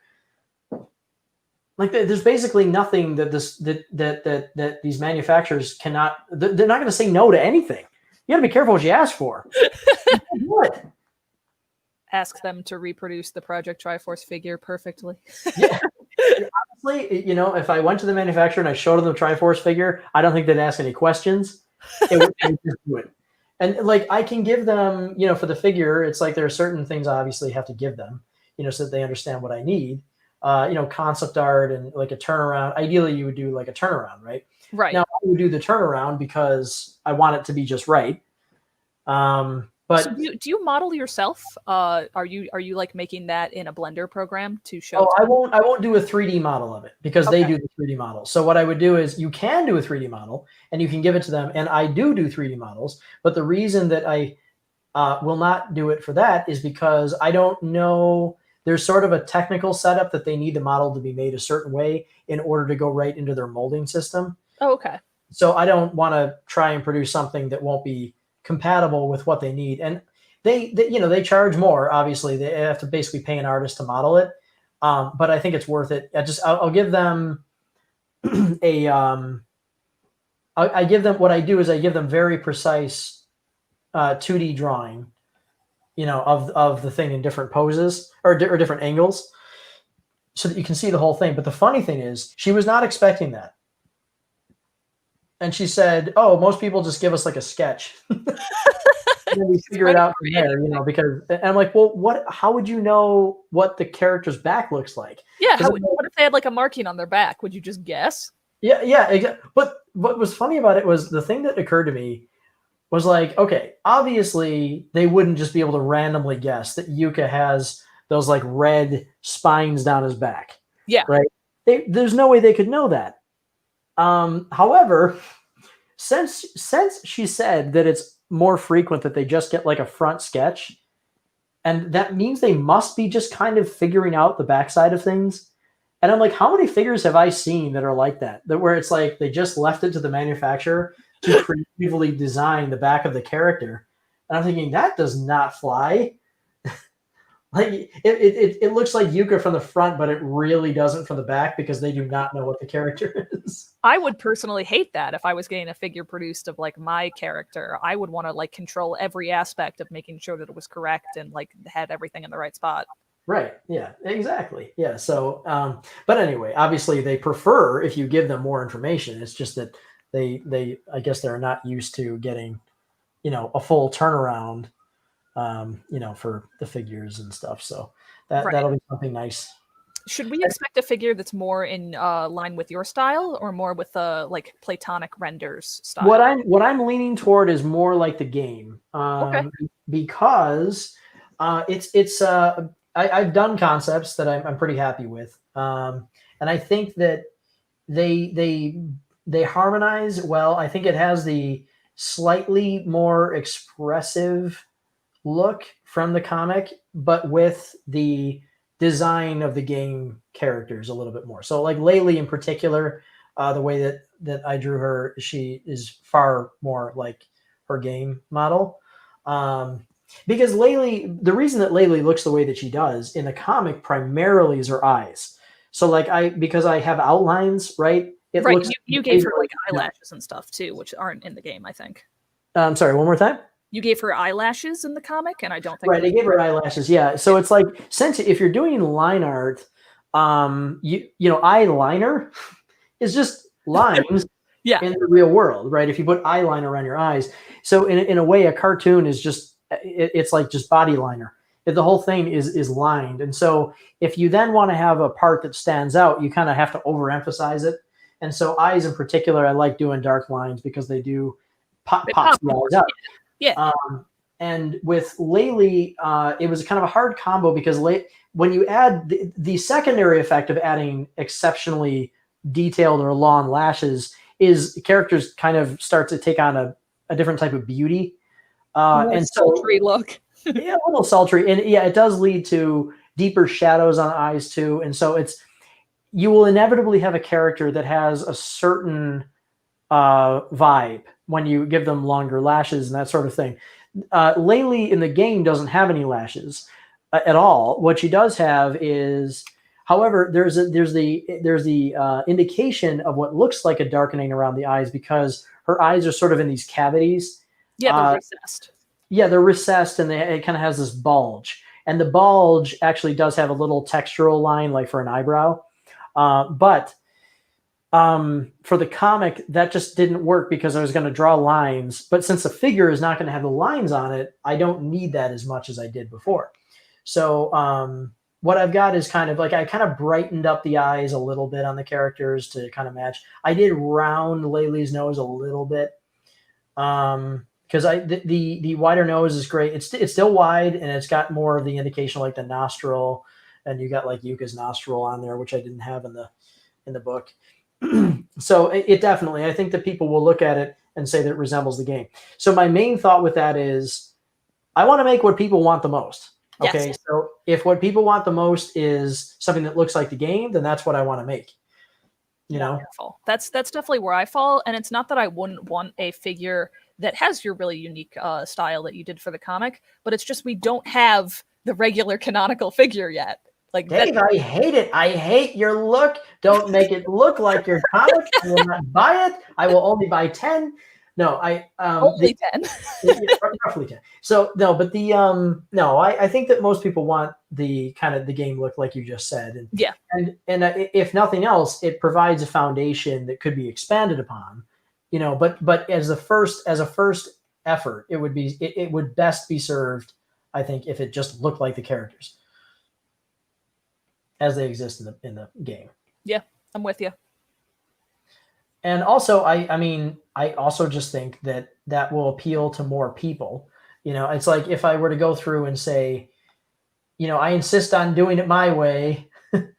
First of all, that's just really arrogant. Like I'm not attached to my look of the characters. I just want a really cool statue, and I think that they both look great. In my opinion, but I think I also want to make sure that people who are not supporters of the book will still want the figure, right? So that it's not like they have to kind of be part of the Cracklestone crew. Cracklestone crew, in order to, dig the figure. You know what I'm saying? So Yeah. it should be something that appeals to every fan. I hope that you make that poll about the size of the figure so I can just pick the largest option and then tell all my friends to do the same. The which option? The for the size of the figure itself. Oh, yeah, do a poll. Yeah. I'll put on like a third option that's like 50 feet tall. Be like, would you like it to be in the Macy's Thanksgiving Day Parade? Yes. I think we should get a giant Lely. Let's fund it. I think that would be amazing. A Lely balloon. What would it look like? What would be great is you'd have to do a Lely balloon and then a tiny little Yucca. Just holding the bottom, yeah. Just dangling down there, stuck to her claw. Laylee's feet. Laylee's got the funniest feet. They both have funny feet. They're very strange. I know Laylee's like they almost feel like bare feet. They're like the same way that like banjos are, because they don't have claws and they're still like bare. Yeah. Well, there's no division between the sharp point and the foot, so it's just one shape. It's almost like she's wearing a little sharp claw foot glove. A little booty. Yeah, she's wearing a foot booty, and and Yuccas are just the cutest. Yucca has the cutest, like it's got those chameleon beans. Platonic would be thrilled that we're talking about feet right now. What is the deal with them and feet?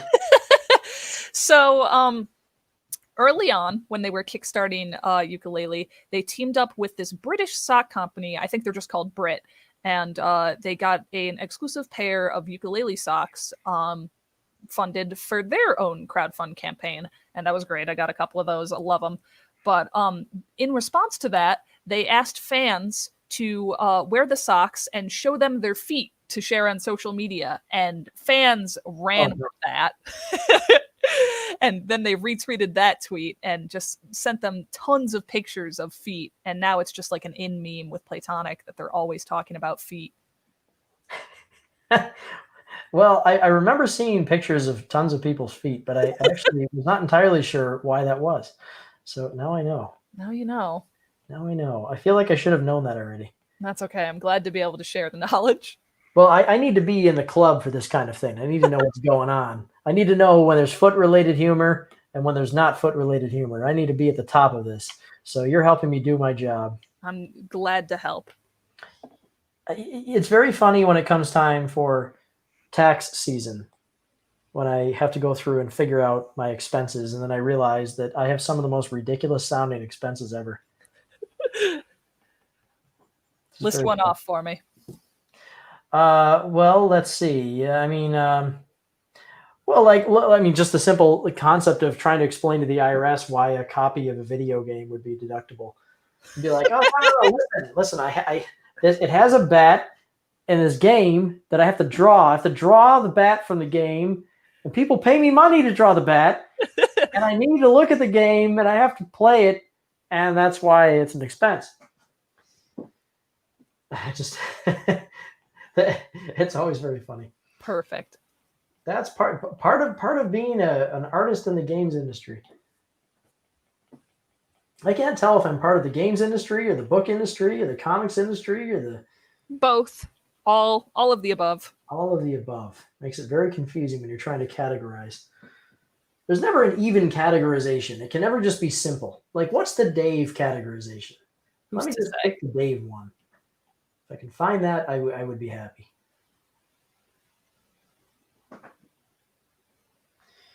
Yeah, I think I'm going to test this fade effect. No, I'm going to keep working on the shape. I always do it. I always change my direction right in the middle of doing something because I want to test something out. But I still need to make this shape work, so it doesn't matter. Got to get this working first. Do you plan to ever make a figure for Dreamside? I think I've asked this already, but I'm asking again. I really want to. Yeah, I mean, it's this character is just made for a figurine. Yeah. Speaking of the manufacturer, I did actually discuss doing a more advanced figure like that would have, we'll call it delicate details. right? So like a lot of flowy hairlines and things like that that are a little more on the challenging side, because challenging translates into cost more money. Right. It takes more time, right? And so Dreamside, unfortunately, unless it becomes a more popular property, it's just not in the cards to be able to do something like that. But if it was, I was curious about doing figures, and I brought up doing that design, and the, the manufacturer saw the picture that I showed her, and she said, "Oh, that's hard. Like, that's going to be expensive. You were That's like, going to cost a lot of money." It's funny because there was no salesmanship. There was nothing like, "Sure, we can do a great job, and we'll figure out the cost later." it was No, just, oh, that's gonna be expensive. no, she's just like, "That's going to cost too much money." I'm like, "All right, thanks for your refreshingly honest answer." So yeah, doing that kind of thing. So the way that they do it is really neat, by the way. Like, I'm talking like about the rainbow hair. Yeah. So the way they do it, by the way, for making toys is they, at least for vinyl figurines, they model everything in 3D. They do like a 3D print using a super high res 3D printer, and then they manipulate the pieces so that they're nice and smooth and everything. So they do this one off. Then they'll make a mold for each piece. So the piece will be separated based on a logical connection point. So like here, since she's got this neckband, like the head would probably be down to the neckband, right? And right, because you want to hide the seams for piecing the figure together as well as you can. Yeah, you hide the seams. So they would pick it. They do that. They kind of figure out where the seams would be, and then obviously the hair would be its own piece too. So what they do is they would have the hair piece. They would go through the mold, and then they would have, let's say there were 500 figures. They would have 500 pieces of hair, right? And they put them up on a giant table that's angled, so that they can get like ones in the back and ones in the front, and they can kind of reach everything. And then they take an airbrush and they will airbrush down the whole lot of them. So if you have one color, they just cover everything front and back, right? And if they have to do a gradient, then they literally have to paint by hand with an airbrush gun. They will do, the reds, then they'll come in with the orange, then they'll come in with the yellow, and they'll come in with the green, and they kind of do it one step at a time like that. And they kind of have to carefully paint each one. Now, the way that they'll line them up, they'll make it easiest for themselves, right? So if it's like a gradient where they kind of, there's too much variance potential, where like if each one could be painted a little bit differently, and you might not want that, they'll line them up like parallel to each other, and then they'll go down the line so that they'll kind of hold the can at the same placement, and then they'll rotate them and get the backside, and then they'll keep going through. But the point is, it's very time consuming to do that. So for them to do like a hair design like this is, and also if you started to have details like the way that I paint in slight differences like this that have harsh edges, like the yellow, the way the yellow merges with the orange here, that they would have to do by hand. They have to literally go in and paint with a brush. Right. So that's just insanely expensive. So if you were to have something that had that kind of hand detailing, it would be off the charts nuts, which is why you see a lot of figures that will have gradients, but you won't see too much distinct detail for something like hair. And if they do, one thing that they can do is they can do the pieces separately. So they'll do pieces of the hair, and they'll kind of do each piece a little differently. So when they stick them together, they'll get a sharp line of color difference between them. Yeah. But that's like really high end figures. That's like the stuff that what's that company? The Good Smile Company does. Yeah, I don't know if you know about like Prime One Studios too, but their stuff is insane. Okay, yeah. Well, it's anything like that is very, very expensive. It's like you either have to have a figure that you can sell for hundreds of dollars because Right. you're not going to have many people, or it has to be something that is cheap enough that it you can sell more of them, but it's not going to be a nightmare for them to make. That all makes sense. It's a shame that your character is such a difficult character to make a figure of, because it would be very cool. I think it would be neat. I mean, it would be very cool. And the character's got sort of what's fun about the Dream Girl too, is that this is probably her most boring pose.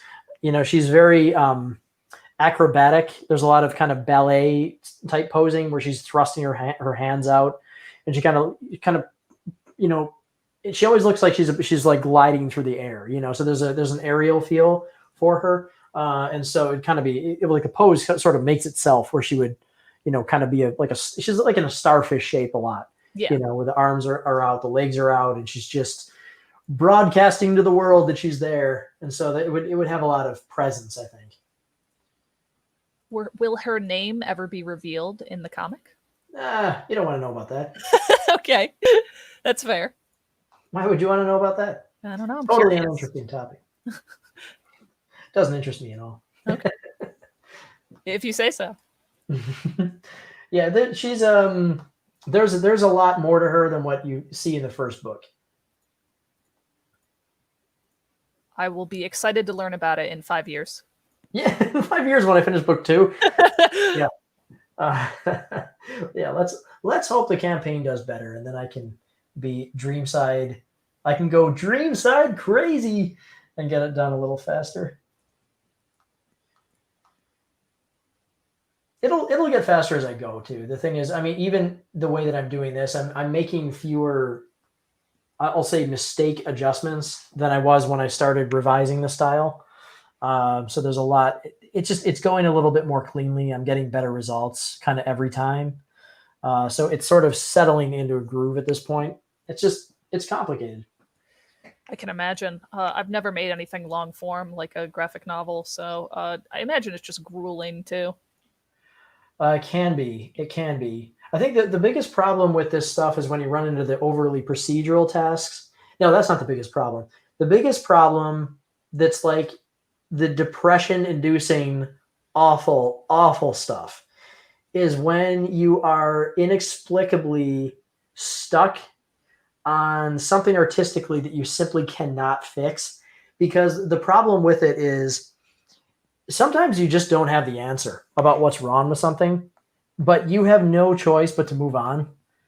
Like you have to, and I don't mean move on like the old, well, I guess I'll move on and we'll call this one quits. I mean, you have to get it done. You have to fix the problem, and you're running out of time, and it's not good and it's not working.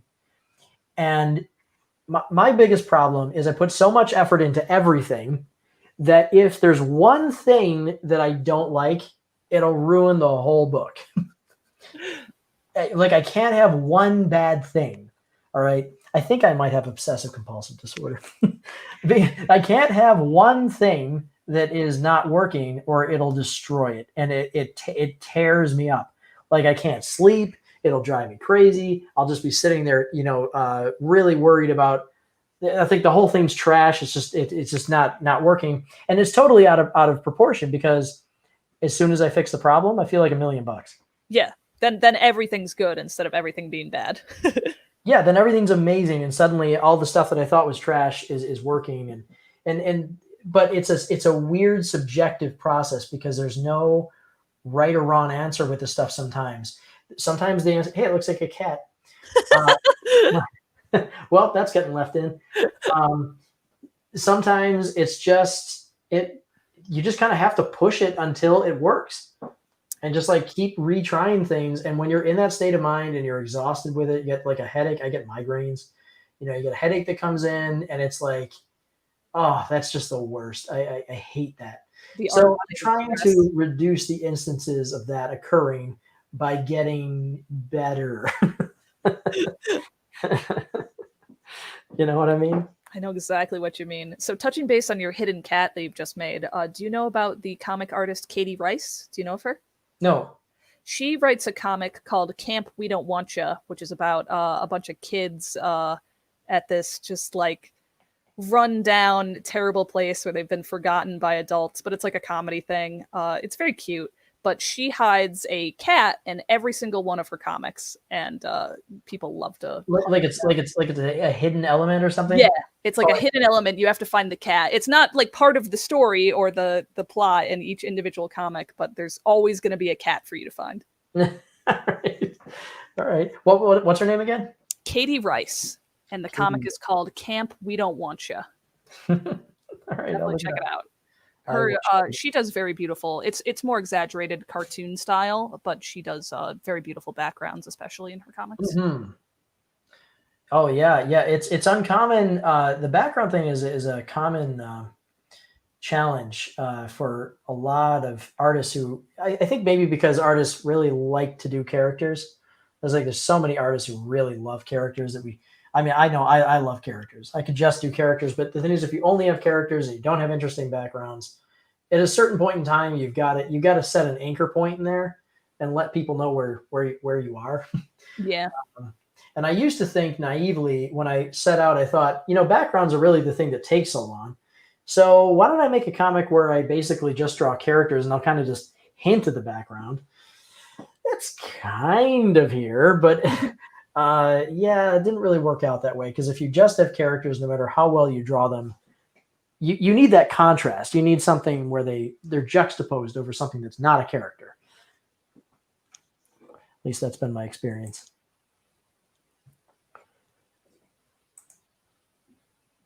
I personally need to spend more time on backgrounds because I also get caught up in just drawing the character. Yes. Well, it's fun, It is. Huh, neat. I got I got an email from my old boss, Ted Price. He's like, come back to Insomniac. We need you. No, I sent him a copy of Ukulele, and he was sending me a thank you email. Oh, that's so sweet. Ted Price is the founder of Insomniac, so he's always a great guy. Yeah, they're very. I told Ted at one point. I mean, I haven't worked for Gavin Price, whose name is also Price by one. Apparently, that's just going to be my life. But I joke about how Gavin, I would never say this to him because he hates being praised, but he would just be the best boss. But through the bosses that I've experienced having experiences working under, I'd say Ted is he's impossibly good of a boss because he can do the things that you realize as an employee if you think about how hard they are. He didn't even make it evident that it was a challenge.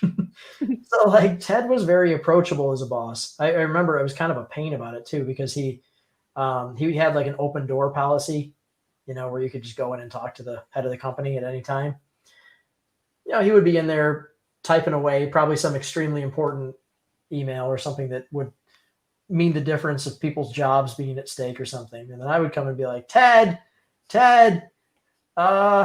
yeah, hey, the guy said I have to change the hair color, and I don't want to change the hair color. And I like the hair color the way that we had it, but they said there was a focus test, and they didn't like the hair color, and now we got to change it. And he would smile and nod, and try to get rid of me as quickly as possible. But he was always very understanding, and he had just this great way of being able to balance such huge teams. That's got to be so hard to juggle all those people and be able to manage it together with the production team on the other end, and the distribution companies and stuff like that. So it's just a lot of work to be able to do all that stuff. So I got to give him credit. Ted also can also mention, not many people know this about Ted, but he's also quite charitable with this is just going to be a praise Ted time now. But it's just some cool things that actually kind of relate to Dreamside. So one of the first people in the industry I showed Dreamside to in its earlier state actually was Ted. Because at the time, and maybe Julie, you can think about this too, because I have been puzzling over this for years and I have no answer. I still have no real answer. I've got some ideas, but I have no real answer. I wanted Dreamside, because of its relationship to cancer, to have some kind of a charitable involvement. And it's very, very difficult to figure that out because I need to make sure I can pay my bills before I'm giving money away, assuming that it makes enough anyway. And so it's very, very hard to do. But I had this theory once, and bear with me. The theory is that if you release a project and you say well, let me see how it does. And then if it made enough money, I could say, oh, I'm going to donate something to some cancer charity, right? What actually might ironically help the project more is if I commit to a charitable donation that is significant up front, in such a way that I'm not sure I'm actually going to be able to make enough money on it. It's kind of it's the Indiana Jones thing, like I told you, right? You got to jump into the pit. And I feel like if I do that, there might be people who get behind it who can kind of make that happen. But when I was at Insomniac, I had talked to Ted about the same thing. I mean, this has been in my mind for some time because this would be like 10 years ago. Right. And Insomniac used to, and still does, as far as I know, make quite a few donations to this charity called the Starlight Foundation, which is a really cool LA-based charity that essentially they do all kinds of different things to try and improve the quality of life in the hospital for pediatric patients. So various things, but one of their main things that they do is they would place these video game consoles in hospitals. So they call them fun centers. So they make these fun centers that are like these kind of little rolling arcades that can go into a room. So basically like a patient who's stuck in the hospital can get like a Nintendo. They're Nintendo sponsored. So Nintendo's behind it as well. So there'd be these Nintendo consoles that would be rolled into rooms, and then they would have, like 20 Nintendo games on whatever their current platform is. And then kids could play Nintendo games while they're stuck in the hospital. That's very cool. Yeah, it's really neat. And they're surprisingly expensive. It's not like the cost of a Switch. I think they were like $1,500 or something. Oh, wow. So it's the whole kit and caboodle. Yeah. I haven't said kit and caboodle for a long time. That's okay. Anyway, so we got to talking about Dreamside, and because I was so wishy-washy about the development of it, nothing really ever ended up happening there. But Ted was very helpful in connecting to like them, Starlight, and seeing if there was any connection there. And I do remember going to one of their benefit dinners, which was an experience because they're not shy about requesting donations at these dinners. And I remember they had all of these industry people at these round tables. Yeah, I mean, it's like a benefit dinner, and they had maybe something like 35 tables in this basically wedding venue, right? And you'd have different companies at each table. So like Nintendo had a table, and you have like Insomniac had a table, and Naughty Dog would be there. They would have a table, whatever, right? So there are all these companies. And then the head of the Starlight Foundation would grab the mic at a certain point at night. And I remember this, was sitting there at the Insomniac table because Ted had invited me to go once. And this guy literally just goes around the room guilt tripping everybody at the tables to buy more fun centers. So he would go up to the table and he'd be like, "How many can I count on you for?" Right in front of everybody. So people are embarrassed, and then they would feel the need to be like, "Oh, I guess we'll," and he would just say, "How's 5?" Which is like almost $10,000, right? Yeah. And you couldn't say no because you would just look kind of like a jerk, right? And so, yeah, he would run around, and then what he would do is he'd go to the table next to him and say, "Well, they just bought 5.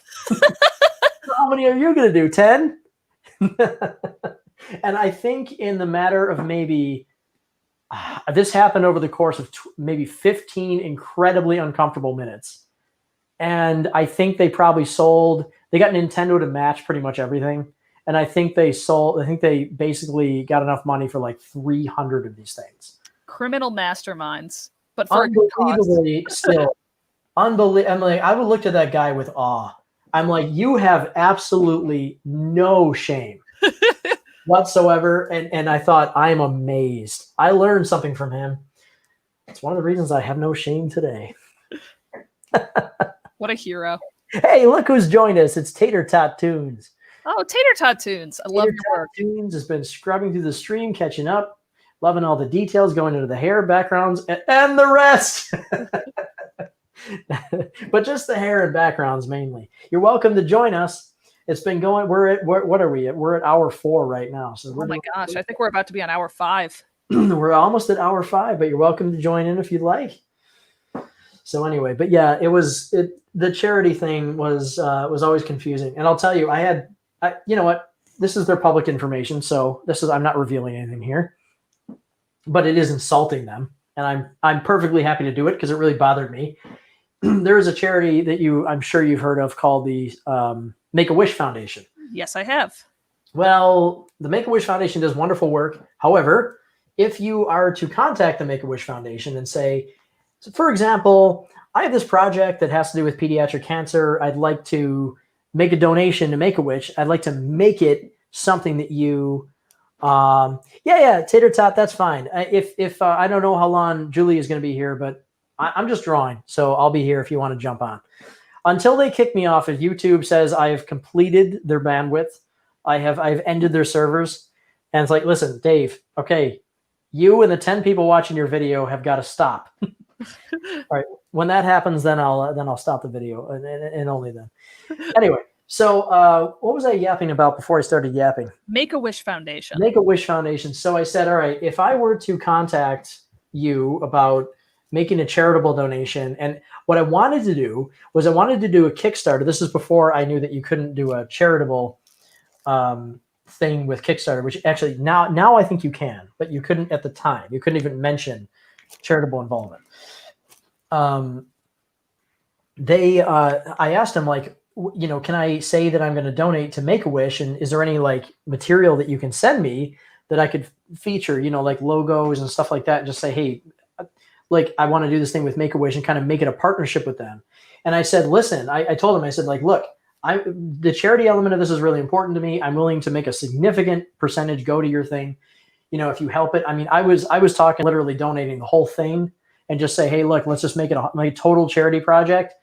And they told me that the only way that they would do this is if I committed to a guaranteed donation of $50,000. Woo. Now, I didn't have $50,000 at the time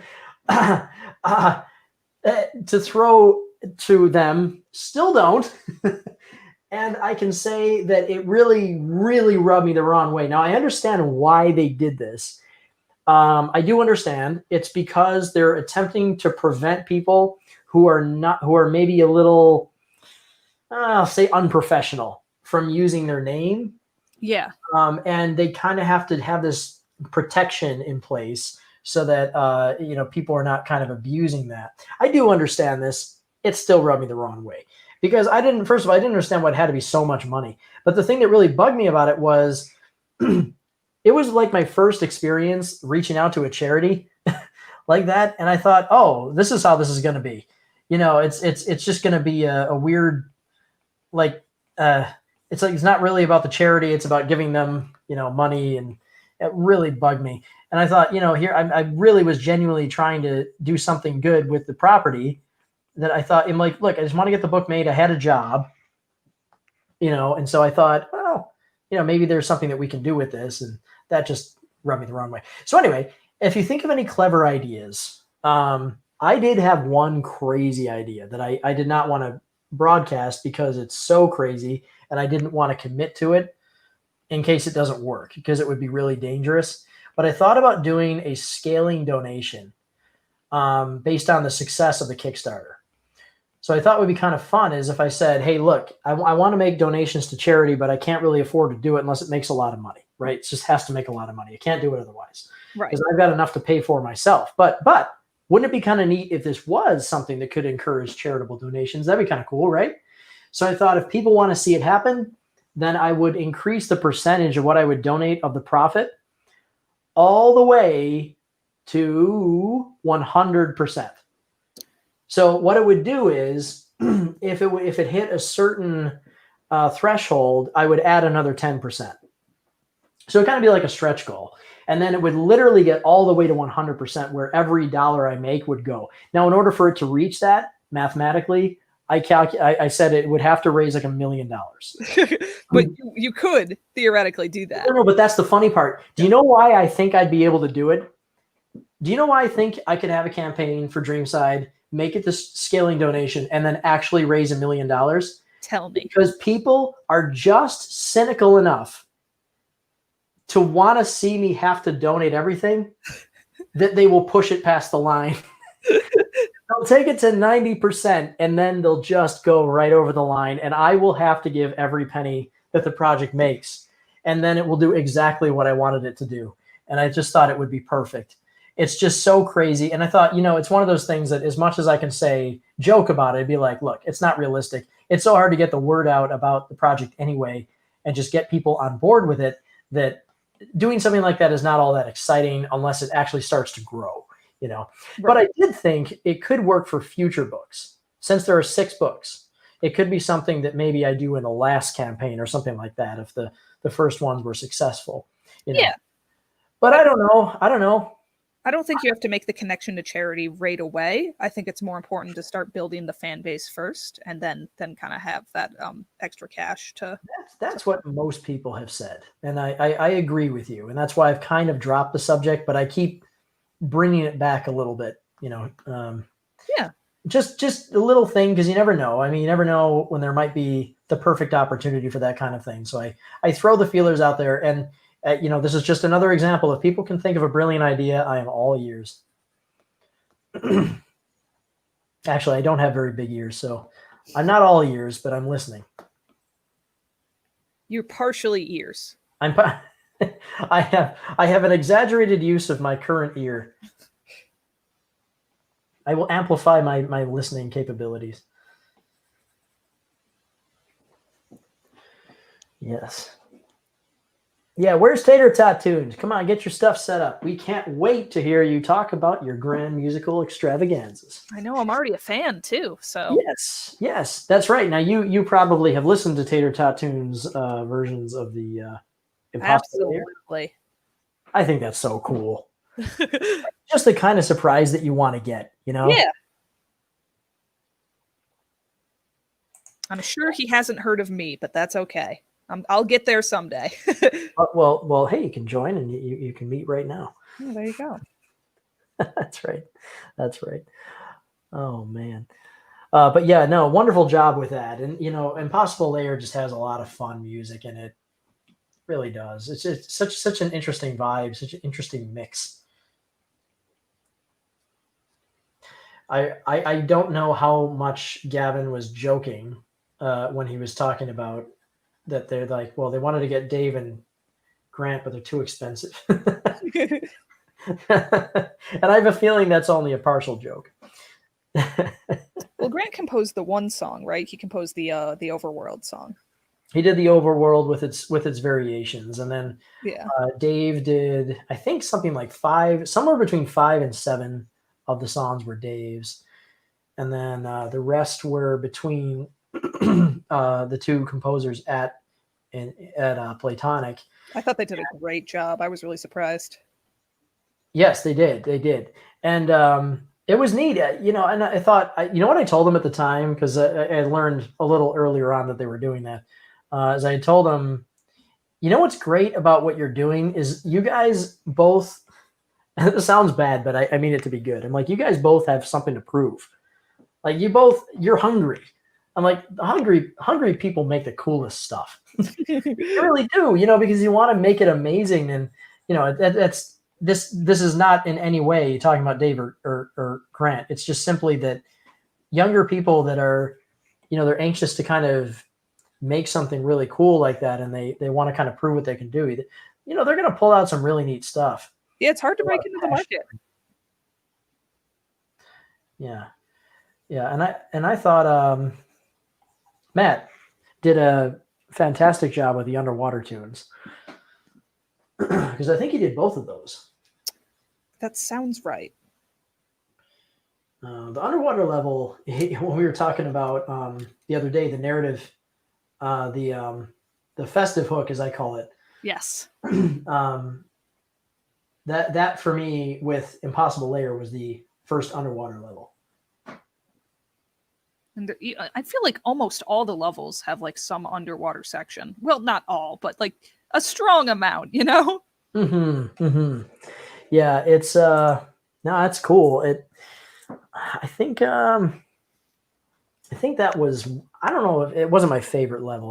My favorites were the we talked about this last time, the power power plant electrified level, which is just so much fun, so neat. I love that flickering electricity they have going on in the background, and the song was really cool, and the gem levels I think were great. Yeah, I really liked how non-linear those were. Yeah, changed up the pace. I did recently do another playthrough of it, just to kind of catch some of the stuff that I missed the first time, or kind of rush through. Not so much missed, but there's so much going on in those levels. Just the backgrounds that you don't even really focus on. It's like, wow. Yeah, for sure. For sure. Well, thanks for hanging out with me while I work on this piece. It makes you keep me pushing when I probably would have taken a few breaks. Well, absolutely. I'm also just working on stuff here, so it's working out for both of us. Oh, good. If are you working traditionally or digitally? I am working traditionally. Okay. Yeah. Well, if you do anything that you want to show, I can show your screen. Oh, well. I have the it's on a ability. desk. That makes it a little harder, but yes. yeah. Someday. That's okay. That's okay when you're ready. But yeah, if you have like a webcam for traditional, or if you want to just do something on the computer, you can just share your screen. Gosh, I'm gonna have to get a good webcam if you keep having me on here. A better mic too. I'll work it out. Hey, this mic sounds pretty good. I don't know what are you using? It's just a mic built into a headset. I want to say the headset's something called like Lionhead. It is not high end, but it's not like bargain bin. So if it works, it works. I think you sound better than I do, and I've got like a little lavalier mic. But, no, I think it's. I mean, the issue here is that my studio room here is very open at kind of empty space. I mean, I've got a ton of books. Everything in here is just like a hard surface. So inevitably, I'm going to get a lot of echo, but. I got to put something soft in here. Where's a cat? Get the cats in there. Here, wrap this cat around my head. That'll muffle the sound a bit. Now, Tater Tot Tunes, who we're still waiting for, I'm sure he's got a good audio setup. Yeah, it's certainly better than mine, especially if he's working in audio.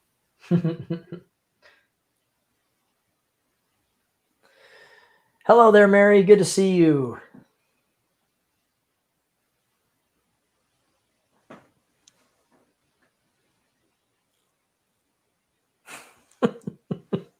Jenkins has confirmed it is a bargain bin mic. We're going to have to up the quality now that we're hanging out with Cumbo, Jenkins. Come on. That's right. That's right. I'm going to start playing with this with some color here. So the danger here is the color can't, like, when I'm doing like magical color effects, it's like I want to have them glow sometimes, but with this, I'm just not going to be able to get away with it because I've got this extremely bright light source in the background, and then I've got what's going to be an even brighter light source over here once I get the smoke. So I've got to have that dark room wall that is what fades away, right? So I put little elements of color, but the way that it breaks away is, it was when I was originally drawing this, and I'm remembering this now. One of the reasons I didn't get too sharp with it before is because I didn't want it to look like it was like a natural disaster event that was occurring. Right. But more like it's something that is magically happening in this circumstance only. Like if you were on the outside of the hospital looking up at their window, you would not see the hospital breaking apart. But rather, this is something that from Sarah's perspective is occurring. And so there's kind of a softer kind of wave effect that's dissipating the room.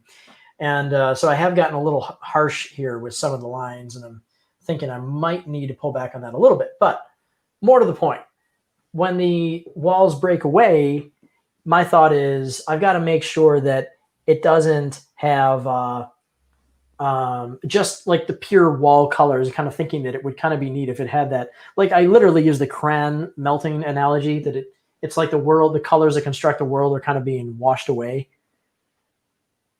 I think it gives off that vibe. I think you're doing it. Right. All right. Well, let's try adding some color. And look who's joined us. Am I in? You're in. You are. Hey. In. Hey. Hey, Dave. Hey, Julie. Hi, nice to meet you. Hi. Thank I you, should thank introduce you for myself a joining. little bit. Sorry, is my audio all working good? I was having Yeah, trouble with sounds that. great. Sounds Cool. great. It's not as good as the bargain basement mic that Julie is using, but it's up there. No, Hey, you're step to- loud and clear. How's everything Awesome. going?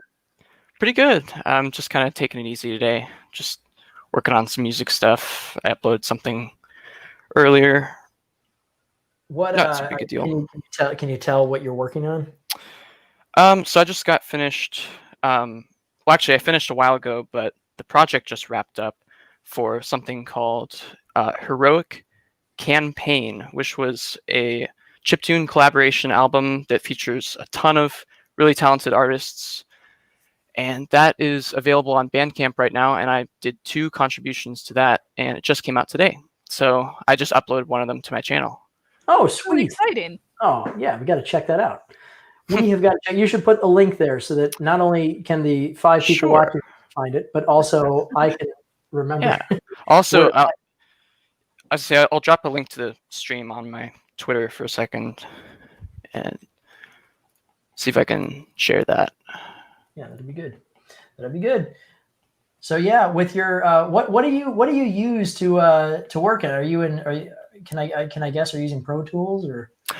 No, so I'm actually using a workstation called FL Studio, which is sort of a popular one among like a lot of independent audio creators. It's kind of like Pro Tools, but I think it's a bit cheaper. It's a bit more like beginner friendly. Like that's what I've used for the whole time, basically. Oh, cool. Okay. Rad. Very cool. I'm curious what your dream project is. I don't think we've gotten into that deep of a conversation, but I'm very curious to know what you would like to do. That's a tough one. I mean, I guess I recently have been trying to get out more as like a composer and not just like someone who does remixes, which I'd love to do as well. But I'd love to do like a full game soundtrack, like maybe 20 to 30 original tunes that I could really like pour a lot into and write like motifs and just do stuff of all sorts of styles. That's kind of my dream right now. Just anything really like that. Not too specific, but I'm just keeping options open. I like also a lot of smaller projects too, some of which are currently underway. But yeah, that's kind of my sort of dream idea. That's cool. So yeah, and that's cool because you would, yeah. I was thinking that too because you do have a huge variety of things that you work with, which is fun because then you can kind of find the stuff that I'm sure you can pick out the things that you enjoy the most of those, and maybe start to get that sense of like, all right, this is the stuff that I kind of feel like is my jam a little bit more than some of the other stuff.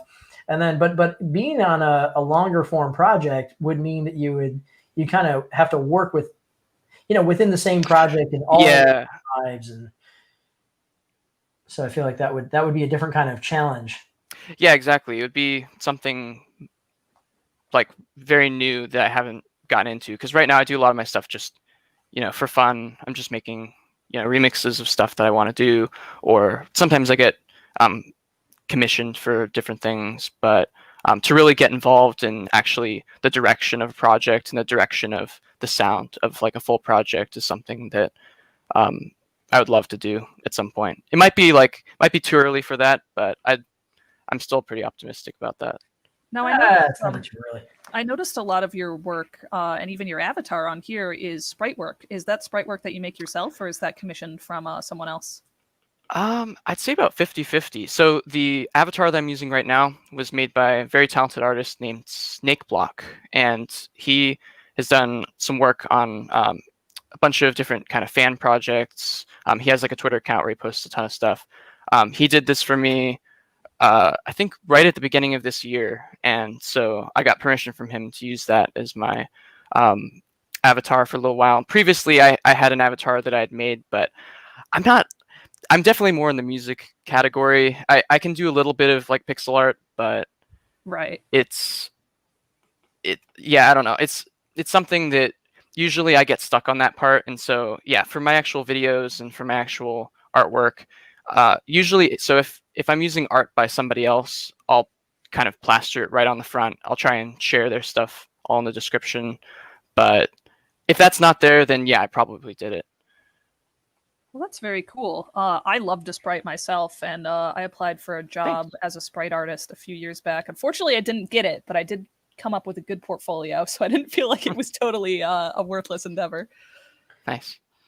Well, you should join us tomorrow. Funny you asked that question, because I've got a little thing that I'm doing with Tater Tot Tunes. Now, I can't get enough of saying Tater Tot Tunes. I really cannot stop saying Tater Tot Tunes. It's so much fun to say. Thanks. So now those of you who are paying attention to the channels that matter, such as mine, will know that he has done a fantastic sort of musical, we'll say musically, we'll say story-inspired musical journey that is based on the elements of the Cracklestone story.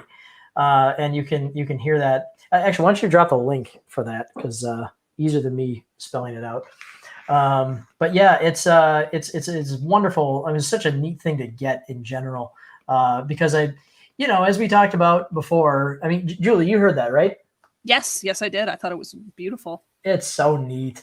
What a thing to hear, because it's like we were talking about before, music enhances imagery in ways that I really miss.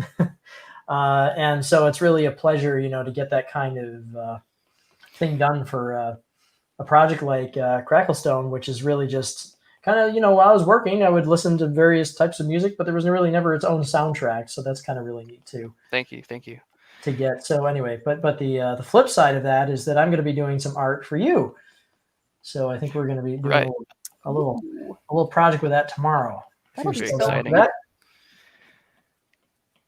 Yeah, the idea with that right now is I just hit a really cool channel milestone, and I've also had my own little project I've been working on to kind of celebrate that with a lot of people have been asking for a while in comments or different places about downloads for a lot of my covers. And the problem with that is sometimes I would try to do it, but I could never really get it to sound good. I would want to upload it as a certain quality, but it would take too much time to go back and convert all of those videos into MP3. So what I've done is actually go back into the original project files and touch them up a little bit, add in some of my better instruments that I've developed, like chiptune instruments. And so this sort of project is I'm almost done with it, but I'll be uploading all of my covers to download with permission, of course, to use them in like fan games, YouTube videos, etc. And so I'm just sort of planning to do a cool video highlighting that. And I think having a cool thumbnail to go with that would be really neat, really nice. Yeah. So you spend weeks slaving over a musical track that took a long time, and then I'll do a thumbnail for you tomorrow. Even trade. I don't know if I'd say slaved away. I mean, the thing is, before you even had thrown that idea out, I don't know if I told you this, but I thought a lot of the imagery and the atmosphere from the Cracklestone novel was very inspiring for even for like the retro remix album that I did for Platonic back last year. And some of my original stuff that I don't know if actually some of it might be on my Bandcamp. I don't know. Oh no, not Bandcamp. SoundCloud. Bandcamp is another time. But a lot of that was very inspirational for that music. So it was actually cool to be able to do something and then say like this was actually inspired by it, and have it be something I can be proud of. Oh yeah. No, that's awesome. That's great to hear. This is the kind of thing that you never think is going to happen while you're working on a book like that. I mean, you totally deserve it, and it's definitely like an inspirational book to make music too. Oh, no, I appreciate it. Thank you both. Where's my cat? I've got to rub my face. I need something to dry my tears. No, I appreciate it. No, it means a lot. And the thing is, it's funny because the inversion of it. First of all, I can say that I had on your music a lot while I was working on the book. It's kind of funny when you think about it. I would often be, sitting working for long hours at a time, as you can see, and it was generally a relatively lonely process, where I would just be nose to the grindstone of the computer. And so, one of the obvious things to do is put on a YouTube video, hopefully a long one that will just talk for hours and hours. And I don't have to think about it, but it gives me something interesting to listen to. But every now and again, you just have to put on music that's going to inspire what you're doing and fits the vibe. And it's hard to find stuff that has the right vibe, that really kind of, it fits what you're doing and it's inspiring and it's, you can listen to it for a long time. And so I really did enjoy listening to your remixes. I still think my favorite one of yours so far is probably the Underwater Saunter remix that you did. Ooh, thanks. Yeah, I think that one's my favorite. Now I'd have to go through and kind of listen more expansively again to kind of pick an actual favorite, but that's the one that's popping to mind. Yeah, I actually did that one. Well, I probably touched up for the album, but that was one of the ones that I did before, like back when just the game was still being revealed. I don't even think the game was out yet. They kind of drip fed some early sneak peeks at the music, which was fantastic, and that was one that I think I remember doing a remix before the game came out. Right, yeah, that it did definitely. I remember listening to it before the game, which I thought was really cool. What a neat way to hype it up. It's always exciting to get a new game from those folks. Oh yeah, have to wonder what they're up to now. Yes. What are they up to? Don't you? You have inside info. Who? You. Me? You. What are we talking about? Who's got the inside info? I think it's you, Dave. About what? Yeah, I don't have any inside info. What are we talking about? I don't even know what we're talking about. That's a silly train of thought. Almost as silly as asking about the dream girl's name. We don't want to go down that conversation. He's holding out on us, Adam. Nothing interesting. Nothing interesting at all. At all. Speaking of Platonic, did you see the earlier today? Kev Bayless posted a really cool, also art related video on a YouTube channel that he set up. It was kind of like a sped up, but it was a really cool look at how he does his art, and it's kind of similar to yours, but there's a lot of differces. It's similar. I don't know if you saw that, but a little better. Give yourself some credit. No, we were talking about that earlier, actually. Yeah. Oh yeah, sorry, and I didn't hear any of that. I don't know if you guys. No. I mentioned it because we said that one of the. I of course, Dave, Kevin, and when he was starting the Salamandos project that he's been working on, had talked with me a little bit because we were talking comics and how he had wanted to get a little bit involved with something of that nature, and that's kind of was the genesis of the Salamandos project. I shouldn't be talking about that. Anyway, he'd been meaning to do those kind of like tutorial videos for some time, and what was really a fun surprise about it is I didn't realize that Dave was going to do some custom music just for his drum. Yeah. That kind of blew my mind. I know that the fact that in the description he said like they're gonna, or maybe it was in the video, it was somewhere. Kev said they're planning on doing like a unique song and obviously unique art for like all these videos, and it just blew my mind. I'm like, this is really helping 2020 end off a lot better than it started. Yeah. Well, he and that is kind of amazing about Dave. Dave's one of those composers for me, and I'm sure I'm far from alone, that knowing that there's even a new Dave Wise track, is kind of like I may be about to discover a piece of music that I will listen to hundreds and hundreds of times. Right? Exactly. Like that's kind of how I feel about it. And I'm like, every now and again I'll listen to him, and there will be one of those songs that it's just like, oh, he just hits it. And I don't understand how he does it. I don't understand where that magic comes from. Story of my life. Well, it's no, come on. I mean, as a musician, I study like a lot of that stuff, and it still boggles my mind. No. This is just it's. I think with Dave, it is there's a certain casualness to his presentation about the way that he does this stuff that it's surprisingly humble, and which is always fun. But it's just it comes out of nowhere. I'm like, what? I had no idea they were doing that. I can't believe he's producing stuff just like custom for that. Right. He did like it was like like a 25 chiptune. minutes long. It's like there's no way this is all just Dave Wise music. Nope. Yeah, I'd be interested. Apparently, he's got some videos coming soon detailing like composition process or something. And I mean, I'll be right there, like watching that whole thing just to see what all those details will be. Mm-hmm. Yeah, that would be fun. When I I'll tell you something funny. When so Dreamside is going to have a music album associated with it, but it's like a stretch goal that we want to do for the campaign. But the thing is, it's my buddy Mike, who is musician and did music back on the original video series that we did years ago.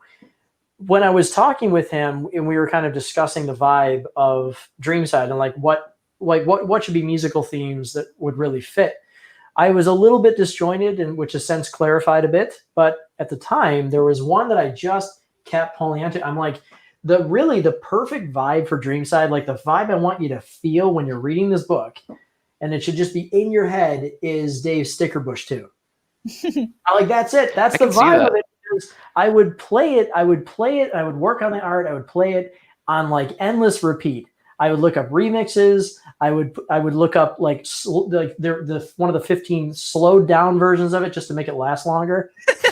and there were so many things that I did to just put that song every time I would be drawing something from Dreamside, and not just within the Dreamside scenes, but within the hospital scenes and within not so much the nightmare scenes, but there's that was all Silent Hill, but the dreamy elements of the story just snapped with that tune. And so I told Mike, see if you can capture like the magic of Stickerbrush Symphony. And so I said, you know what? One of the things that I actually really wanted to capture was Dave uses a certain kind of, I mean, it's on the Super NES, of course. So there's a certain way, of course, as you know, that you had to make music with that was more programmed than anything. And so he did this kind of waveform effect for some of the synths that he would use.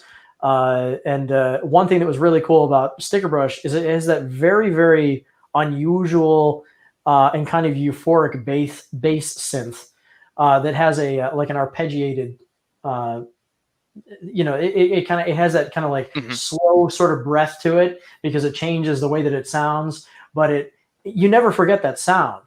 And so I said, let me ask Dave how he made that sound. So I hit up Dave, who I was connected with on Facebook at the time. And I said, hey, Dave, so I got a question for you about one of your tunes. And I think I had to refer to it as the Bramble level song. And he said to me, oh, that's just a series of single cycle waveforms. And he started, he just wrote this paragraph of nothing but the most boring sounding technical jargon I had ever seen. And I didn't know how to respond to it because it's like he was talking a different language. And I just said, all right, thanks, Dave. And I went and passed it on to my buddy Mike. I said, well, this is Dave's response. See if you can figure this out. And he had no idea. He had no idea. He was just searching synth libraries to try and find something that even remotely resembled it. And we could not even get close. Yeah, I feel like he probably talked about that a bit. I went to MagFest this past January, and Oh, both Dave and Kev were there and did like a whole panel about their art and music. And there was a whole section where Dave was talking about the way that the SNES music was made and how they had to take such a small sample and cycle it to create something that uh, that wouldn't sound so limited, but like really was limited. But like, yeah, especially compared to now, I mean, I can't imagine actually having to go back and like program all that stuff in. Like, I'm sure a lot of that technical jargon is just because of the time that it was created. I can't tell if he was just trying to confuse me or if he was just so used to speaking that language and just thought it would be casually understood. But I just thought it was hilarious. It was very funny. And since I've talked to Dave since a couple of times, it's been funny because he's a very serious person. I love him. He's just very serious, and he'll joke every now and again, but he's not a real jokey guy. And so sometimes he'll say something that cracks me up, and I realize I'm the only one laughing. And I'm like, oh man, but he's intense. So yeah, it's really something. What an incredibly skilled guy, and I'm glad we talked about him earlier about the Aquatic tune, that how well it captured, in my estimation, what it felt like to go scuba diving, because that was something that we used to do as a family. And I'm like, this is just the feeling of being underwater in musical form. It's exactly what it felt like. It's like you never, of course, you're not listening to music while you're diving, not at that time anyway. And but it was, I'm like, if I heard music, it would be this song. Mm-hmm. Dave had not gone diving and did not know what I was talking about, which I found disappointing because I'm like, oh, I wanted to believe that he had that same experience. I actually grew up thinking that, and I'm like, oh, I bet he's been diving. I bet he's a diver. So what are the chances that we will see David Wise on the soundtrack for Dreamside? Why do you ask these questions that just don't have any relevance? Stretch goal. Make it a stretch goal. I don't understand it. It's you want to know about the name. You want to know what was the other thing that there was no point in talking about. Platonic. There was no point in talking about it. Yeah, Dave's great. But yeah, I would say he's a treasure. He's a treasure. Good guy, and I'm glad he's just been more active too lately. I know for the longest time he was kind of sort of like it's tough. Grant ran into similar issues. When he left Rare and he came to the States and he was doing some contract work. It's like you can be the most skilled musician in the world, but it can be a little tricky sometimes to. Because as you know, as you undoubtedly have at least considered, if you have a single composer on a game, you have like a vibe, like they're trying to get a certain vibe, right? And so they'll say like, oh, let's get this person because they have a specific vibe. Maybe another composer could get that vibe just fine. But it would be, it's a hard sell. You know what I mean? Yeah. Yeah, it's a lot of networking. I feel a lot of knowing the right people and knowing people who are working on projects and who might need someone like you to get in it. And that's what I've heard from him too, like on Twitter places. Right. That makes a lot of sense. Yeah. I mean, I can say for sure that I have not had a single professional success that has not come from a friend. Like every single circumstance. Not everyone, but or at least an acquaintance, will say. Somebody who I'm familiar with or knows me through somebody else. And then it was a friendly connection that made something happen, because, by the time you get to the pile of applicants to something, somebody has already recommended their buddy, and it's kind of already jumped to the top of the stack. And so that's what I'm always telling people when they're asking about getting jobs at companies like that, especially art related stuff, is, just contact people at the company and get to know them. Connections matter so much. Yeah, they really do. They really do. More than I ever realized. Let's see. I know I'm not using the right colors on this plane, but it doesn't matter right now because I'm just getting it all lined up here. That's why I'm working with a big very dull gray-green shape here. Where's my line? There it is. I got a couch here. There's a couch, and I want the couch to melt. Yeah, melty couch. Yeah. So, what kind of things inspire you when you are making music, just in general? Like, do you? It's sort of the inverse, right? Because I'm always listening to music when I'm drawing, and I'm kind of curious what is the inspiration for music. Right. Yeah. Well, when you were talking about listening to music while drawing earlier, I was thinking like, man, because there's nothing really I can do for that because I'm sitting there staring at like all of the notes and the instruments, the virtual instruments and stuff. Mm-hmm. And so there's not really like I can't listen to music while making music because, or at least not in the same way that you can listen to music when you're making art. So it's a lot of going back and forth between like an inspirational image or an inspirational song that I like and just kind of trying to bring some of that same energy into my own work. I see. That makes sense. It's kind of like there are elements of what I do where I can't listen to anybody talking. You know, if I'm writing, then I could one of the things I like to do if I just kind of have a lot of busy work to do with it is just, I don't have to use a lot of brain power with it. It's more procedural elements that have to be created.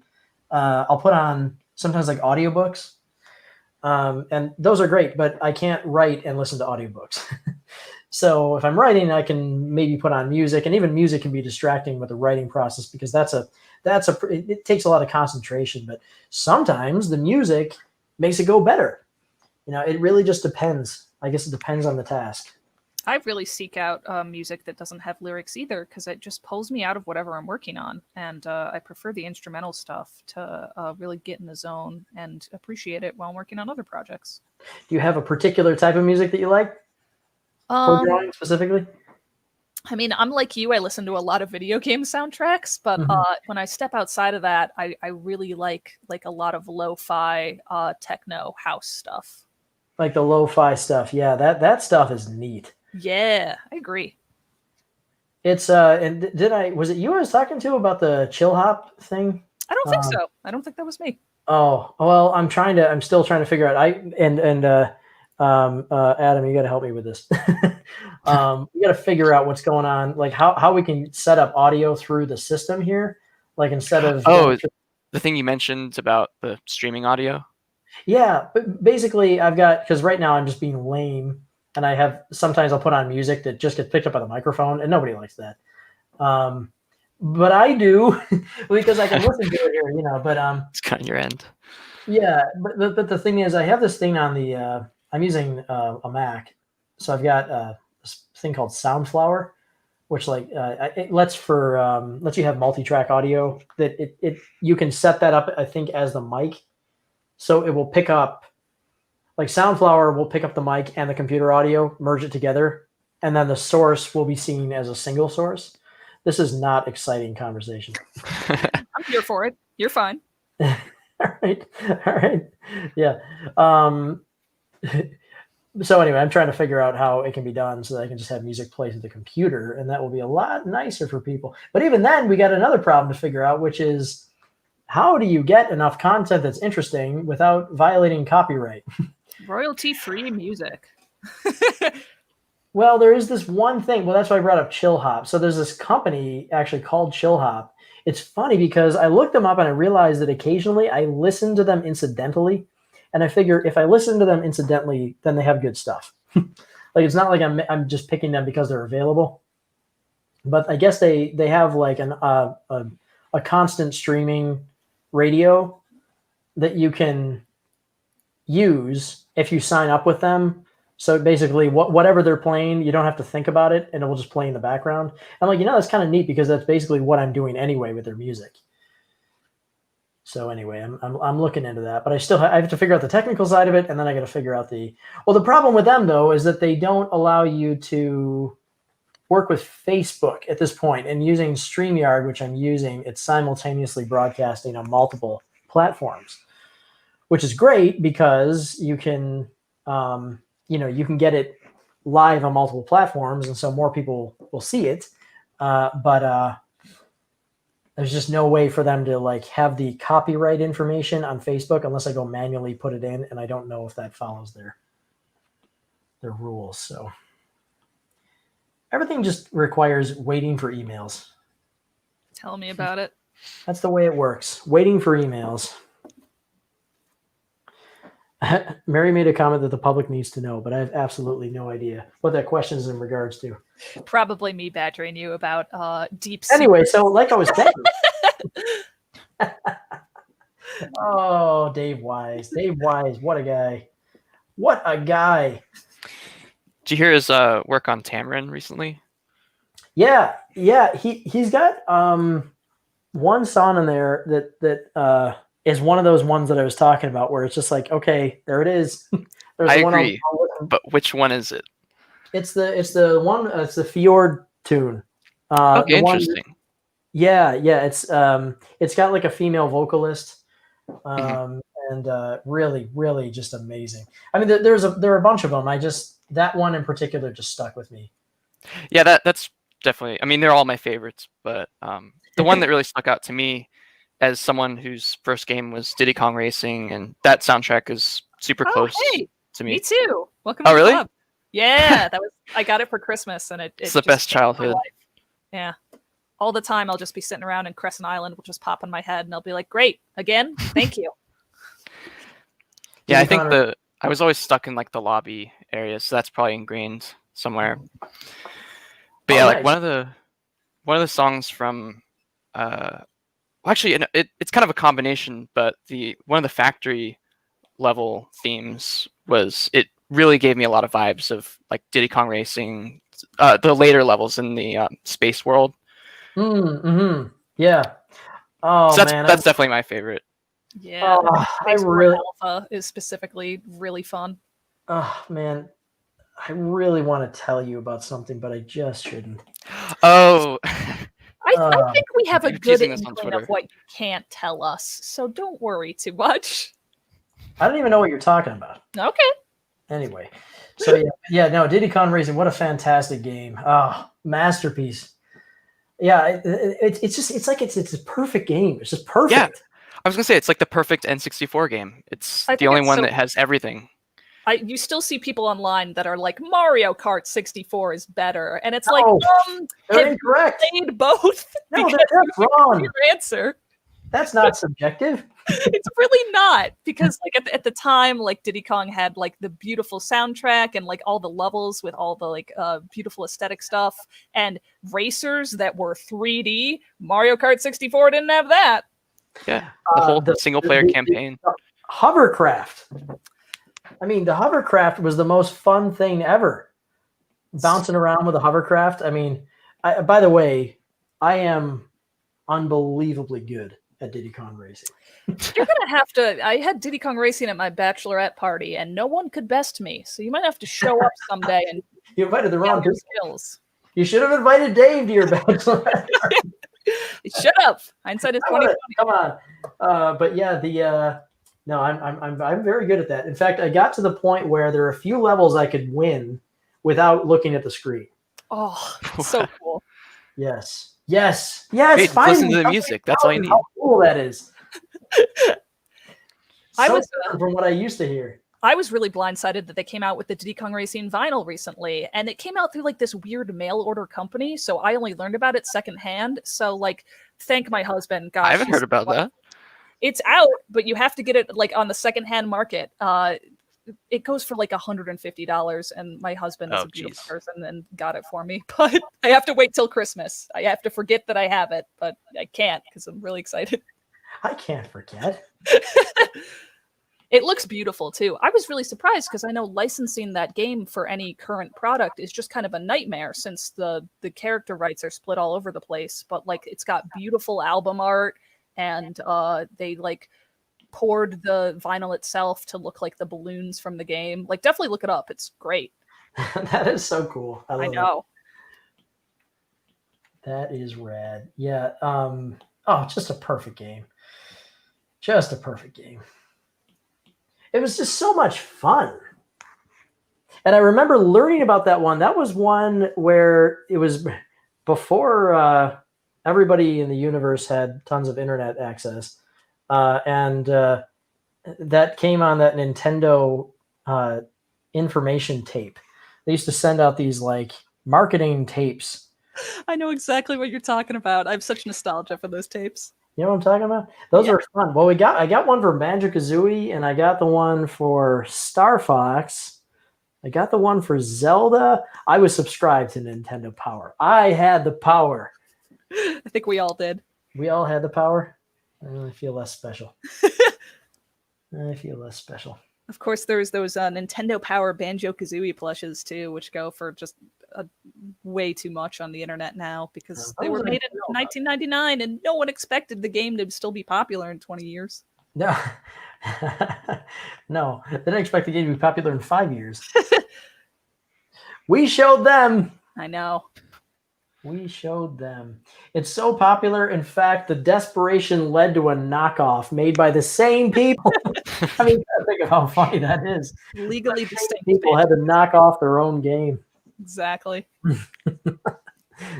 Yeah. You can't have music in multiplayer? Is that true? If you have more than what? 2 players, you cannot have music in Diddy Kong Racing multiplayer. Really? So what I would do, I guess it's just like whatever way they programmed it, there's just not enough like RAM to make it happen. You know why I don't know that? I don't know that because every time that I was playing multiplayer, everyone was too busy yelling at me for being so awesome that I couldn't hear that there was no music. You don't know that because you haven't practiced deep in 4-player, and you would just lose to my immense skills at the game. I'm not entirely sure that I wouldn't be able to beat you. I think that today, I think the skills stick. It's kind of like riding a bike. If we ever meet, we'll have to throw down. We'll have to find the true champion. Diddy Kong Racing competition. I can't even hold on to my pen. So there we go. Yep, it survived. Okay. I think I need to add a little bit. I gotta figure out what I gotta do here. I need to do like a magical effect. I need a magical effect. Activate magical effect. I think I'm going to select this. All right, this is where tools that I used to use in Clip Studio would be really helpful right now. Let me see. I'm going to do this. Because I think what I want to do is kind of do like a burn effect. Like a little beam of light. In what part of it? Well, that would reveal the pull away of the background. So it's kind of like it's sort of burning away. Okay. Because I have this kind of like melted crayon look going on, and I'm going to emphasize that a little bit. But what I'm kind of thinking, I'm just going to try it. Let me see what happens here. I'll make it pink. All Your right. favorite color.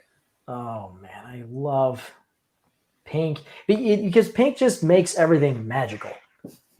Really does. It's my second favorite color.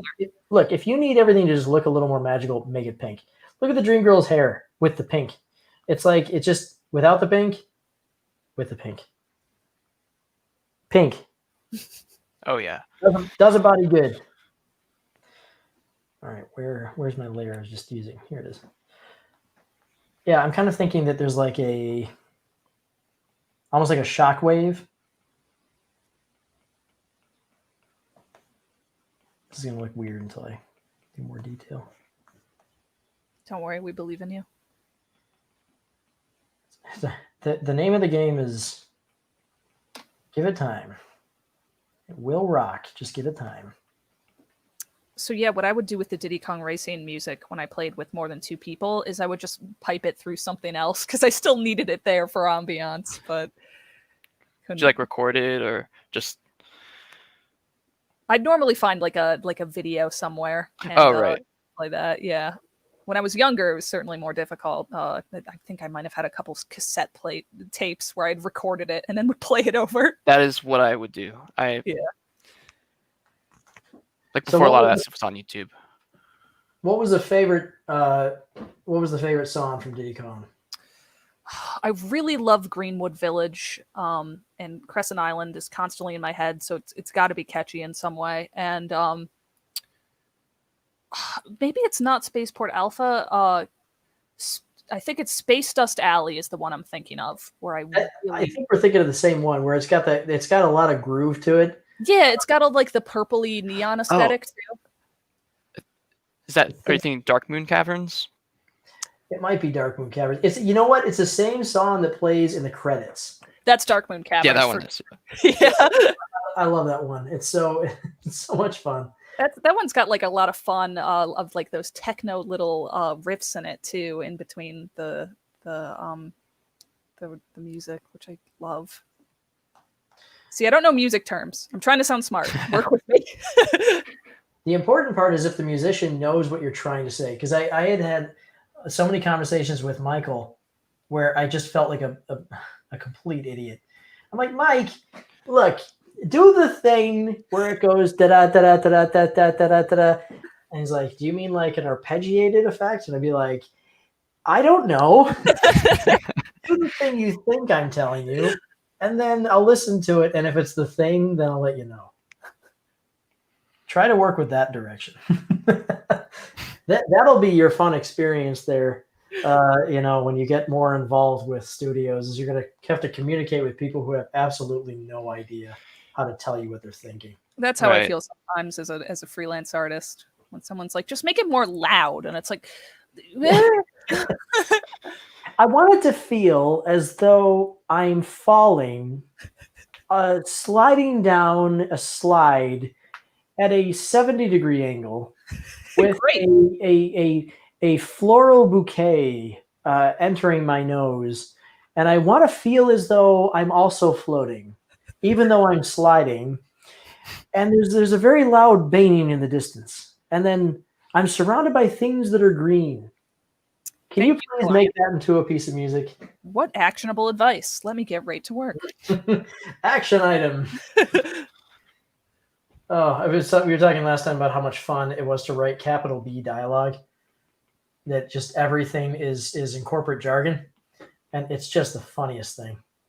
Any opportunity that I can look at to use those terms. My brother, who has for many years had to work with people who use that kind of language regularly, found it quite funny. He told me a story when he was younger about the term action item. Like the first time he'd ever heard action item before. Has anyone ever actually used the term action item around you in a serious way? I don't think so. Okay, I can't think of anything. Just in a joking way? Maybe? Oh, have you heard it at all? I mean, if we're talking about a video game on the with internet. an item with an action.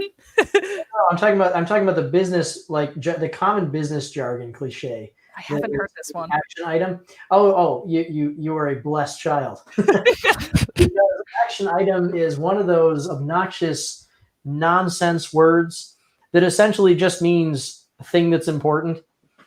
And instead of being like, hey, here's something you have to do, then you'll get an email from somebody who's just a little bit too formal with their corporate speak, and they'll say action item with a little colon, and then it'll list the thing. So it's like, pay attention to this right now, action item.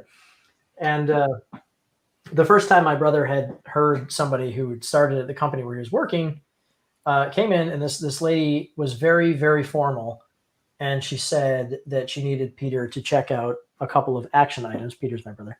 I needed a couple of action items checked out.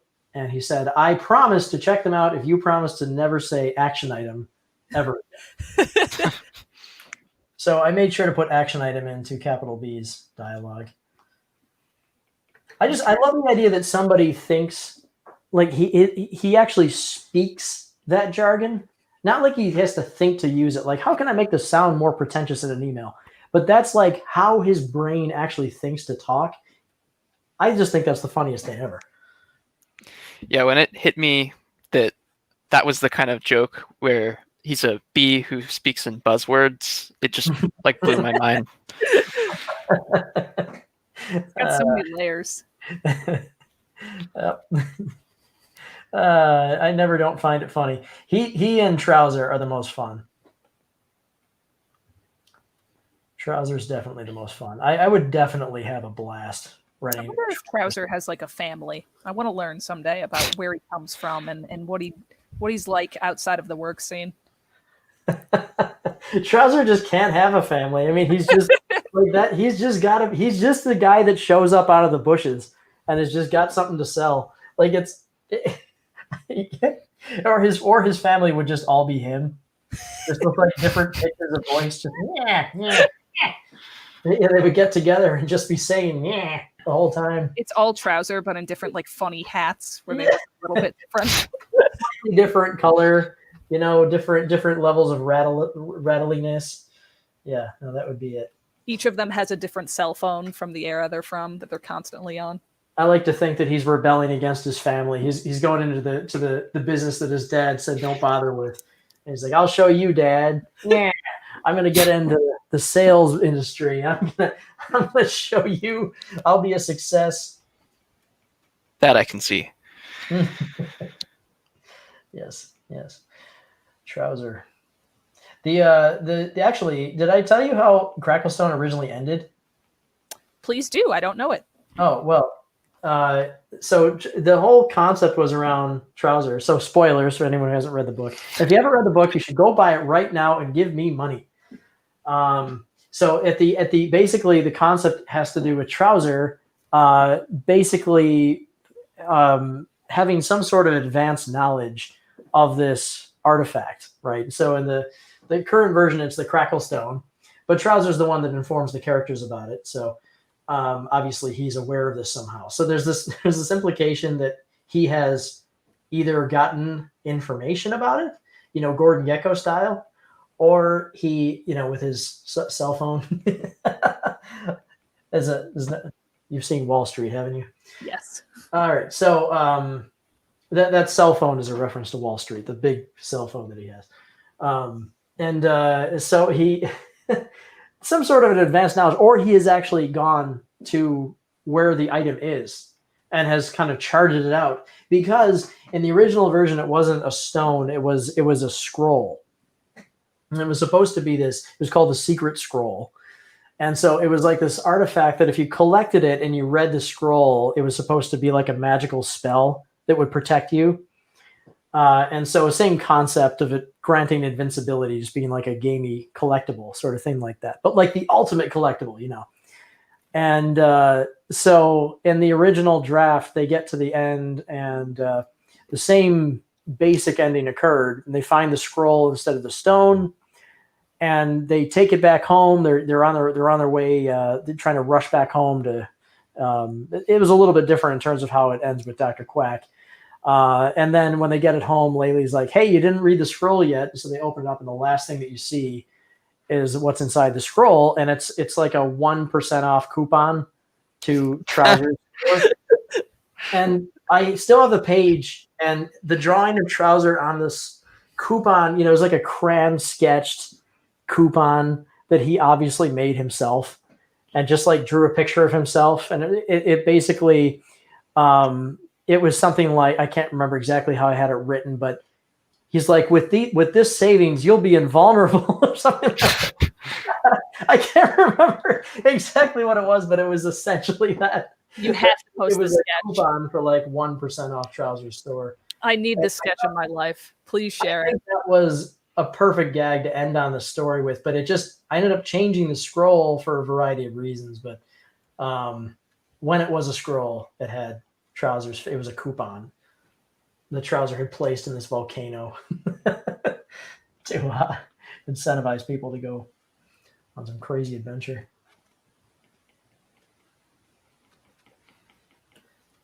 So yeah, that's where it was at one point.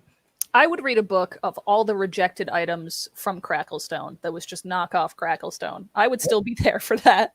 There were some behind the scenes book. Yes. Yeah, there were some that were rejected. I'm trying to think of some of the stuff that I had along the way that we had to get rid of, because there was some fun stuff that we changed. While I try to think, I'll talk about some unfun things. Let's see. There was the swamp. I think I told you about that last time, right? That there was, because I did not have access to the game right away, I didn't know what the levels were beyond the ice level. Right. I only knew about I only knew that they were doing a kind of grassy plain, I think originally kind of almost sort of like Aztecian inspired level, and then there was the ice level, and that's what I knew at the time.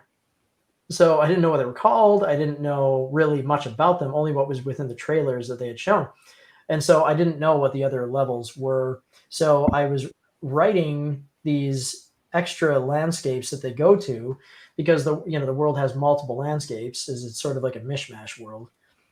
And I one of the most significant scenes where they kind of had the longest amount of time was the swamp area. And then I got a build of the game, and I was playing it, and the third level is a swamp. And I'm like, oh, Andy. And I hit him up on Instant Messenger. I'm like, Andy, swamp. Like, why didn't you tell me? Like, I'm working on the swamp scene. And he's like, oh, right. That's right. I forgot you were doing a swamp too.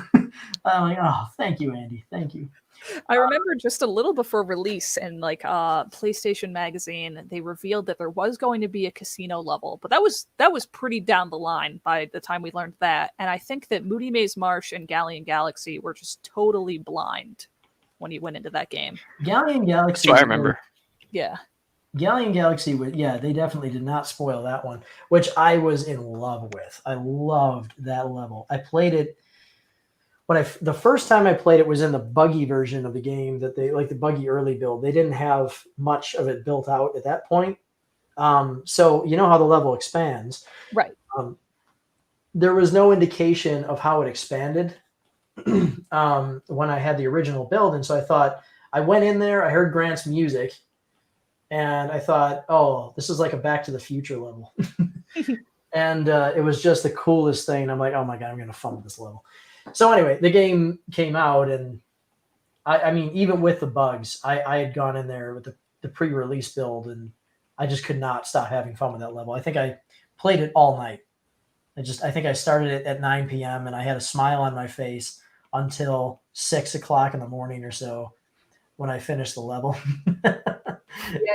It's just amazing. I think the track there and the David Wise track that plays during the Inept boss fight are my two favorite tracks in the game. Both those are so good. The Inept boss fight was a rad tune. Yeah, that had that kind of, didn't it? It had some vocals to it, right? I don't think it did. Vocals, I thought. No, maybe not. I'd have to refresh my memory. I remember that one a bit, but there might have been like some vocal type synths, but I think it just had some funky, very digital sounding synths that were just really neat. It kind of just fit the vibe of the creature.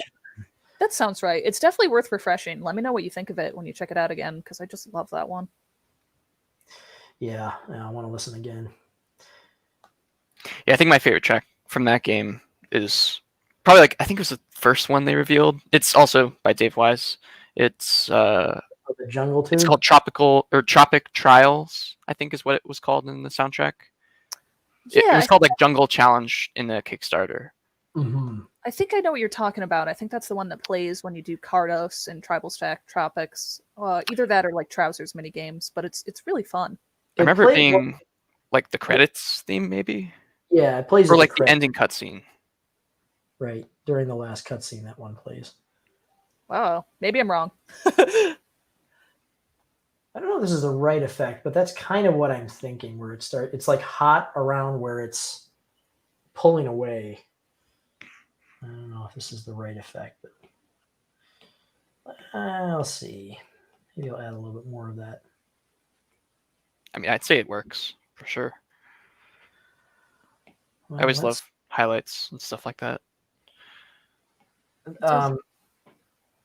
Yeah, no, any sort of kind of magical glowy effect is just always it's the coolest. I mean, that's another thing that Rare always did so well, is they always managed to make these kind of really nice magical effects, which is something that I really enjoyed about the original Yooka-Laylee. I think I was so busy being impressed by their glittery, glowy graphics that it's like, I don't know, that stuff just really appeals to me when they can make something feel magical. And I've used the term toy-like.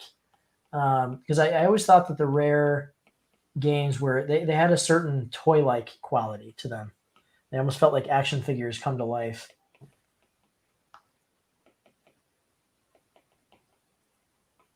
Nobody agrees with me. I'm ruminating on your statement. Yeah, it's a different perspective I hadn't really considered, but I can definitely see it. Yeah. Well, especially games like Jet Force Gemini. I think that was probably I still haven't played that one. Jet Force Gemini. That one it's on my was list.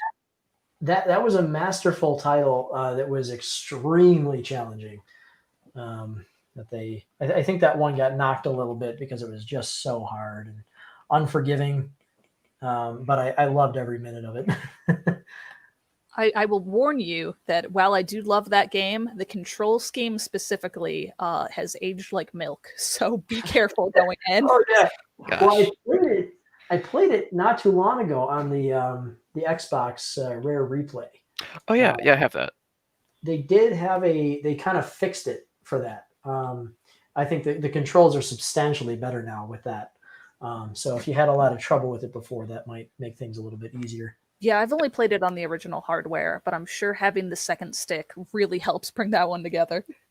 Well, I think that's working. I think that so that's it without it, which is I think a lot duller. But yeah, the little bit of burn kind of, first of all, it brings more colors in to a scene that really needs more, as much color as possible. But it also, I think it suggests what's happening a little bit better, in my opinion. Yeah, it does look more like melting instead of shattering, I would say. I think it does. I think it does. I'm going to bring back your idea that you liked about having a little glow behind them. Yeah, it really does make them pop. I don't know if that's cheating as far as art goes, but I think it looks good. I don't care. I said that in jest. There's no cheating in art, just what works. Does it work? Then it works. So do you plan to make the entire illustration for Tater Tattoons on stream? We'll see how far we can get. I mean, if it works out, then it'll be fun anyway. The fun thing about that is that you can kind of in real time just come up with ideas. I mean, if I'm doing something on a contract base, I'll often say to the client that it's why don't we jump on a live stream not a live stream, but like just a hangout, because they can just check it in real time, because otherwise I'm doing a lot of back and forth. But what's great about doing it, in front of them like that is they can just kind of correct it as I go, and it ends up saving a lot of time for everybody. So it's fun, and that way I'm not just kind of going off on my own and doing something. Yeah, because one of the other problems that you run into, I'm not saying this would be an issue with you, Adam, but that if you do kind of let people go that are artists, everyone's got a different take. You could tell somebody something is like the vibe you're going for, but you're trying to put into words what is really something that can only be described, literally in pictures. And so I'm going to run away and come up with something that might be totally not what you want. And then I've had times where I can tell clients kind of feel bad about asking me to change something, but I also know they're not like happy with the result, because it's like, oh, that's not the vibe I was going for. But so I like doing it live like that, because it's fun. It's there's more energy in it, and people can see in real time what the results will be. It's so cool that you guys are collaborating, because you both come from such different expertises that it'll be really interesting to see what you come up with together. Brought together through Platonic. Brought together by Platonic, that's right. Magic of Platonic. Thank you, Platonic. Thank you, Platonic. Very cool. No, it's true. In music and music and art, visual art like this, it just goes together perfectly. It's a perfect harmony. I was known around the audio team at Insomniac. I used to go up to the audio team and just praise them regularly. Like I would go up there and be like, just so you know, you guys are like 90% of the feeling. Like everything I feel when I play the game, it's you. And they like me. They like me for that. But it was true. It really is true. I wasn't blowing smoke. It's audio is everything when it comes to emotion. I have to work so hard visually to make people feel anything. But with the right note at the right time with the right instrument, and you've got like 10 times the power. So it's an awesome ability to be able to do that. I feel like it really can make or break a game if the audio is, outstanding or just totally abysmal. It can definitely totally ruin an experience. Agreed. Yeah. If a game has bad music, I cannot get into it. I don't care how much I enjoy the game itself. If the music isn't working, it's just likewise. There's so many games that I think are not all that hot, but I stick with them because of the music. Yeah. I was playing a game not too long ago that is a little, it's neat. It's good. I liked it. But what made it really enjoyable for me was the music. And I just kind of started powering through the game a little bit. And I realized, man, this game is actually really, really, it's a lot of fun. It's called, it's an obscure title called Giraffe and Annika. So yeah, it's like an adventure, a little bit. It's got a almost kind of visual novel feel to it. It's a little more story based, but it has a really nice, simple, short but beautiful soundtrack. You guys brought up Tamarin earlier, and I'm really tempted to get it because I want to play it. But gameplay reviews have kind of been mixed, so like I can't really justify the $40 price tag. But of course, David Wise is attached. I really want to hear the music, so it's tough. Yeah. Yeah. Well, I think kind of. Yeah. I'm I'll let you go sensing that first. most of you guys have played it. Oh So wait, let's Dave, have you played it? I've not played it. I do want to check it out for a few reasons. But I have not played it. I've played it. I have it. Adam, it sounds like you have played it. So why don't you give me I your, can give you your my Tamarin brief take? thoughts. I thought it was fun. I thought it was cool. I definitely think that the price is a mistake, and it should be. I don't know, maybe like $20 or something, because or expand the content, because one thing you might have seen some of the reviews is the game itself takes like 6 to 10 hours to complete. Right.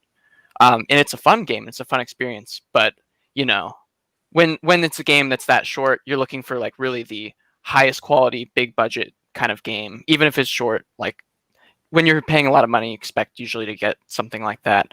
Now, of course, I love supporting projects like this, like 3D platformers and revivals of different genres you haven't seen. And like I said, I actually have not played Jet Force Gemini, so I can't compare it to I can't compare Tamarin to the source material necessarily, but I thought it worked in a lot of ways, and the music obviously was really good. But then again, the price point is tough.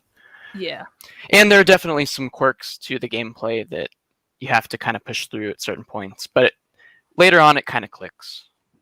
So that's about what I've heard. So I think I'm just gonna hold off for a bit, and I will get it, but I just don't want to get it at. 50. And I sympathize with you about the music aspect, because yeah, I mean, as someone who's a huge fan of all these former Rare musicians like Dave Wise and Grant Kirkhope, like, yeah, part of this game for me was just being like, oh, I really want to hear this music and experience this music in the intended setting. And unfortunately, as far as I can tell, there is no way of getting the music without getting the game. And even if you do, you have to buy like the deluxe version. And if you don't buy the deluxe version right off the bat, you can't add on the soundtrack. So you can't actually... Yeah. You're just stuck with the regular game, and there's no way to buy the soundtrack unless you want to actually buy the deluxe version again and then just get the soundtrack. So it's not ideal, but I think I saw there's like, it was up on YouTube if you wanted to just check it out. But and then if you enjoyed it, then you could buy the soundtrack version. Right. I kind of feel the same way as you, where I'd really like to experience the songs organically in the world they were built for. But it's kind of like I want to order this. I want a tomato, but I can only order a burger, and they won't let me just order the tomato. Yeah. Yeah. And then if you order the burger, you got like all the burger juice on the tomato. Good. I ordered tomato without burger juice. Hey, who wants some nice spaghetti and burger juice tomato sauce? Yeah, like I really don't. I feel like a lot of developers, I don't know them specifically, but I feel like maybe they're afraid that selling the soundtrack separately would mean that someone who was initially drawn to the game just because of the music would then not get the game. But I really don't feel like that's the case for a lot of people. Like I think that would be such a minority that if someone actually were to only just get the soundtrack and not even consider getting the game, they probably weren't a person who would have gotten it to begin with. So it's really only a positive in that case. I mean, that's speculative, but just to kind of also suggest, I think if someone is in that state of mind, they're probably just going to check it out on YouTube. well, right. If you can find it on YouTube, that is. Say it again. I said if you can find it on YouTube, that is. Yeah. I mean, this stuff just always seems to end up on YouTube. But yeah, it's one of those things. It's kind of like you have to. One of the general rules of thumb. Oh, that's badly positioned. I gotta change that. One of the general rules of thumb. With oh god. With piracy, is that you got to really think about how do you prevent piracy? How you prevent piracy? You have to make it easier to buy than to pirate. Right. That's pretty much it. Because obviously you can have discussions all you want about it being right or wrong or whatever, but there's the practicality of actual, like, is it still going to happen or not? And how do you actually cut down on it? So for practical purposes, it really, I think it comes down to just making sure it's easy enough. And that's a great example where everyone's just losing money. They could be selling the album and Dave could make some money and they could make some money because people want to buy it. They want to support it. Yeah, I'd love for it to be on Spotify, Bandcamp, kind of like ukulele. Even if it wasn't like a gajillion people, like some people there are people who would want that and who would support it. And so I think they're just leaving what I often call free money on the table. You have these opportunities where someone literally wants something, they're asking you for it. This is kind of like Julie. This is kind of like you with the statue. Yep. It's like you're sitting here, like you want this thing, but it just doesn't exist. And I mean, it exists, but you know what I mean. It's quite hard to acquire, but it's like it's a shame when you have something that could very easily be produced like a digital soundtrack. It already exists, and it's just because of the chosen limitation of having to buy it with the game. And as you said, I mean, that just sounds like a mistake where once you buy the game, that you can't like get it later on. That just seems like an error. Mm-hmm. Well, I actually reached out to them about it, and they told me it wasn't an error, and that I could just buy it for $50 if I wanted to. What? Jeez. Yep. That's a bad response. I was like, come on, just just put it out like every other game on Steam that has a soundtrack. Like, you can just buy it separately. Like, or if you own the game, you can buy it too, which of course I own the game. But even then it was past several walls. And they wanted you to pay $50 for it, more than the game for just the music? They were saying $50 and I could give away the code or something to someone else. But I mean, obviously that's not ideal. Like, I could do that anyway. Yeah. Taylor, what are you doing? Like, how is that advice? Like, your game's too expensive. Well, pay for the whole thing and then give it to somebody. I will say there may or may not be a loophole to this where they're not like buying the deluxe version isn't a separate item. It's the soundtrack and the game are separate items themselves. They have separate pages on Steam. You just can't outright buy the soundtrack. But if you did find yourself in this situation, such as I did, where you can't buy the soundtrack because you already own the game, you may or may not be able to buy the deluxe version and then only refund the game from that and still pay and legally own the soundtrack. But obviously that's not ideal. Yeah. But it's possible. It's possible. So it's not like it's not like I would have to go begging or I'd have to actually give away the code. Like, there's unorthodox ways that are still legal, of course. We want legal. Well, it's like, I mean, this is it's like I say, it's ridiculous to put people who want to support you in this difficult situation. I mean, it's not like you're trying to steal it, although it would be much easier for you to do that. That's the irony of it, is that it literally all you would have to do. I mean, I've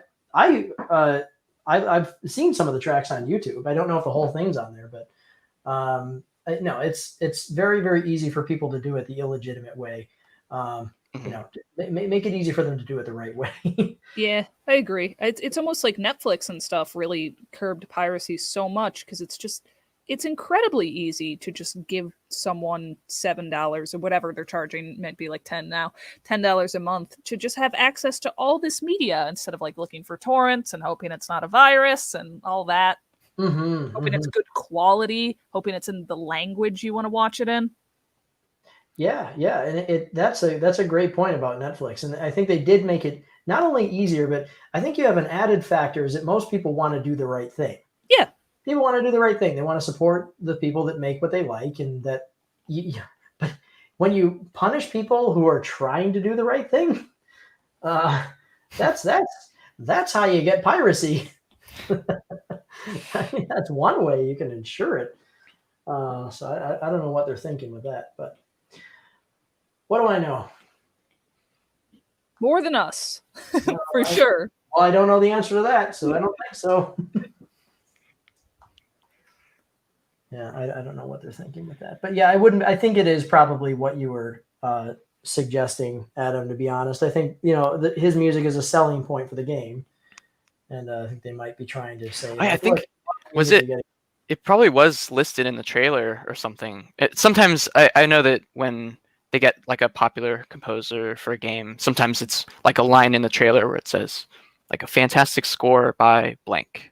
Yeah. And I don't remember if that was in that case, but in that case, then it would be like a selling point. I think they did promo it in trailers, and maybe they just realized that the game they created is not quite what they hoped for, and they're like, well, people will still buy it for David's music, and they're not wrong. Yeah, it's true. Yeah, Dave has a lot of weight behind him. Yeah. So yeah. They also had Graham Norgate do like one. I don't know if either of you are familiar with him. He did music for Rare back in the day. Mm-hmm. He did like some like half the music for GoldenEye, half the music for Perfect Dark with Grant Kirkhope, and he did a lot more sound effect stuff for Tamron. But he did one like really cool ambient track that was in the game. Just thought I'd kind of shout that out. So it was mostly Wise, but there was also some. So Graham continues the tradition of nobody even knowing he exists. Dave Wise. Yeah, it's just like a little asterisk at the bottom of the like Steam page. It's just like, oh yeah, and one of the tracks is by him. But it's like that. What is it? What am I thinking of? The Disney Alice in Wonderland with the king. You know what I'm talking about? The Disney. It's like the queen takes all the attention and the king wants attention and he keeps dragging on. Oh yeah, the animated, yeah. And the king. That's poor Graham. Poor Graham. Oh man. I don't know if I want this to have an outline like that. Maybe it should have a lighter outline.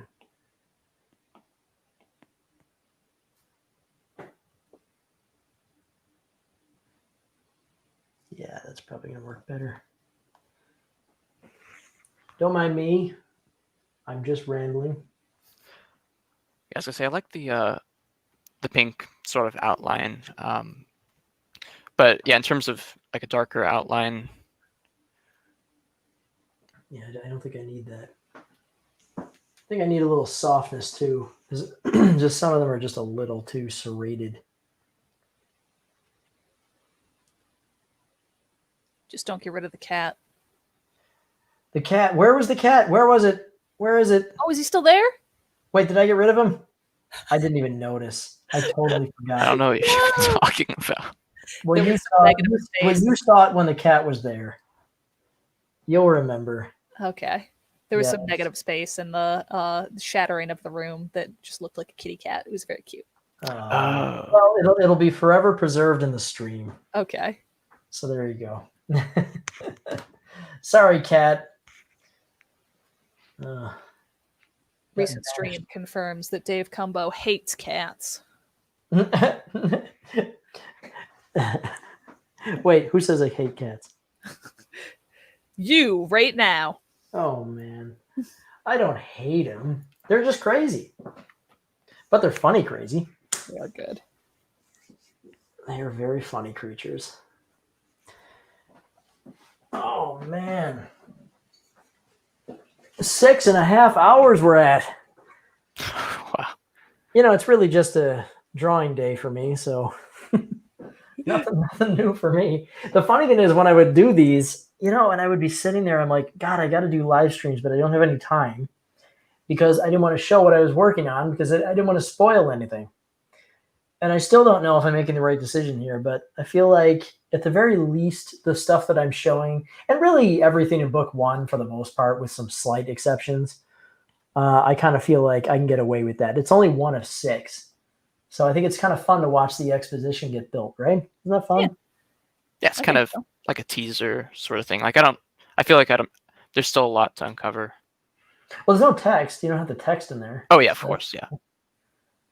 Yeah, Dreamside has kind of a hybrid style in terms of how the text works because I have narrative text. So like on this page, which I still haven't framed out properly, but at the bottom right, you know, there'd be a block of text. And I do use, I'm going to be using word bubbles as well, but they're infrequent and they're kind of mixed in with the text. So it's really more of a narrative book, which is fun because one of the challenges originally Dreamside was going to be a comic, you know, kind of like, you know, like 6 panels per page, that sort of thing. And the problem is Dreamside was more important that it used a highly rendered style than that it had a lot of illustrations because I really wanted to get this particular look in there. And it was just too much to do in a comic. There was no way I could get it done. And then on top of that also was the problem with the comic too is comic format kind of doesn't really lend itself to a lot of narrative text. You know, people don't really like narrative text in comics because you kind of get into the frame of mind that you're moving from picture to picture with little hints of text along the way. And if it's too busy, if it stops you too long, it's kind of unsettling to the flow. But if you can set a language where you have kind of these blocks of text, then people can get more used to reading them. And I can do more sort of introspective text, which I also can't really do with the comic format.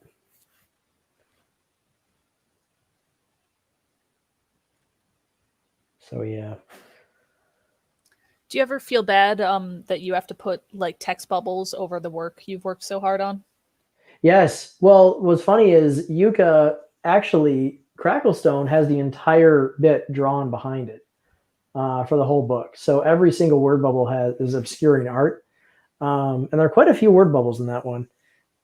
I don't exactly know why I did that. I think it's because there was so much stuff that I would change along the way. Like I edited text up until the very end.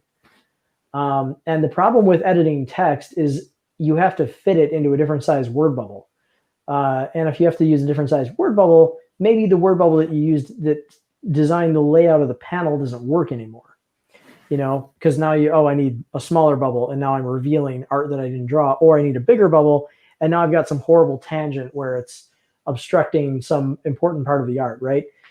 And so there was a ton of drawing and redrawing of elements to kind of refit word bubbles as they were resized. But since I did that all the way up until the end, in order to have that kind of luxury, I needed to be able to do that. So I just kept drawing the art. So it's kind of cool as I could do a passive Dreamside, or not Dreamside, Yuka that has no word bubbles, which I thought would be kind of fun. Actually, Gavin had suggested early on that the pages kind of read in a fun way by themselves without the text. But it was just a little too much that I tried to convey. Yuka's a little bit too, I think what makes it work, what makes the comedy in Yuka work is definitely a lot more comes from the dialogue. And I think you kind of need to have that. There's a kind of a dry sense of humor to it. The characters have a bit of a, I don't know how to describe it, but a lot of it is very much in the text itself. So if we just kind of cut that out and move from picture to picture, I wasn't convinced I would be able to give enough visual description of what was going on. Got to release the international version someday with just no word bubbles for all languages. There's one backer from, where is he from now? I think he's from Portugal, who wanted to do a translation, and I think he actually got like half of it done, because he was sending me updates on it, and he like put the English text in, and then he put the translated text, and then he put kind of the localized text, so it was a bit more of an idealized rephrasing rather.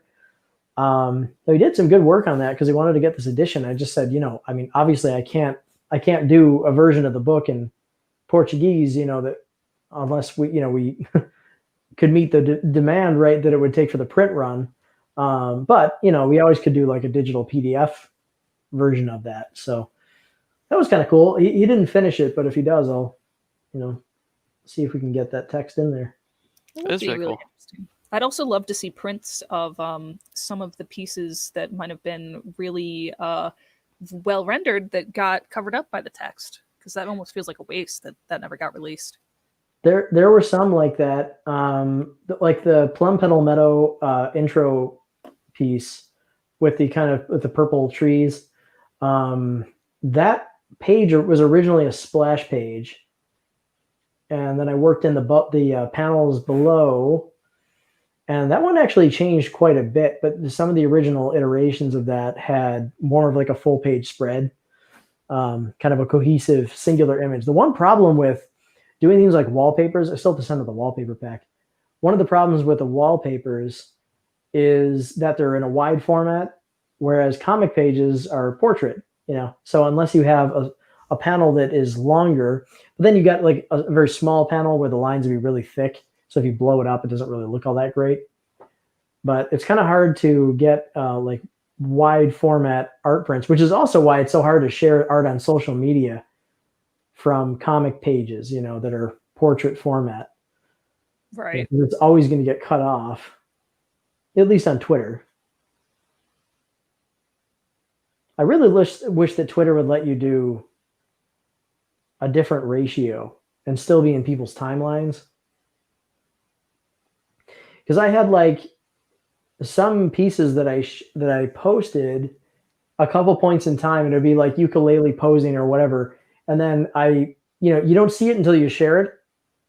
So I posted it, and it's just like Yuka's butt, and then it would go down like into people's timeline and be like, "Hey, chameleon butt." The Twitter crop. I have problems with that with my art all the time, where it'll like just pick the worst part of the picture to be like, here's the preview. And it's like, no, stop that. I've seen people on Twitter that have been pointing that out a lot recently, and they've been posting pictures that work somehow with the algorithm. It finds the most vibrant spot or something. And I would see these pictures, and you tap on it, and then it's this really long, it's like just some joke picture, but I don't know, the algorithm on that must be really wacky. They should give you like more control for that, I think. They should just let you pick what zone of the art you want for the preview. Yeah, exactly. Like a little thumbnail. Yeah, I don't see why that's not an option. Yeah, just before you post it, just say like, where do you want this image framed? Jenkins says it specifically looks for the highest contrast. Yeah, I can see that. Yeah, so there you go. You got to make sure that you balance your contrast levels properly, because otherwise, if it's not focused where it should be, that's Twitter's way of helping artists improve. Oh, geez. How am I ever going to get followers with Twitter cropping all my art weird? How dare you, Twitter? No, it is tricky. It is tricky. And one of the funny things that I've noticed with posting art on Twitter is like, I've had so many times where I'll, like, if I did something that was like the art that I posted on Twitter that has gotten the most attention by far were the few times that I did art from the game Freedom Planet. And I think that must have, that or Shantae. Okay. And so I'll post that, and then I'll post something like that'll have been something that I drew in a few hours. And then I'll post something from Dreamside that took like a week. It's all about the fandoms, right? Like, man, it's so, I can't even tell you. It's just so painful.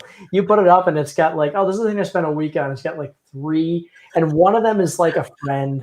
You know, it's like, oh, come on. It's so hard to build up a following with something new. Even just like obscure IPs, like I've talked about Viva Pinata being like my biggest vice. And if I'm working on Viva Pinata fan art, I just have to like consign myself to the fact. And I'm like, this is just for me. No one will see this. No one will promote this. I like Viva Pinata. That's it. Yeah.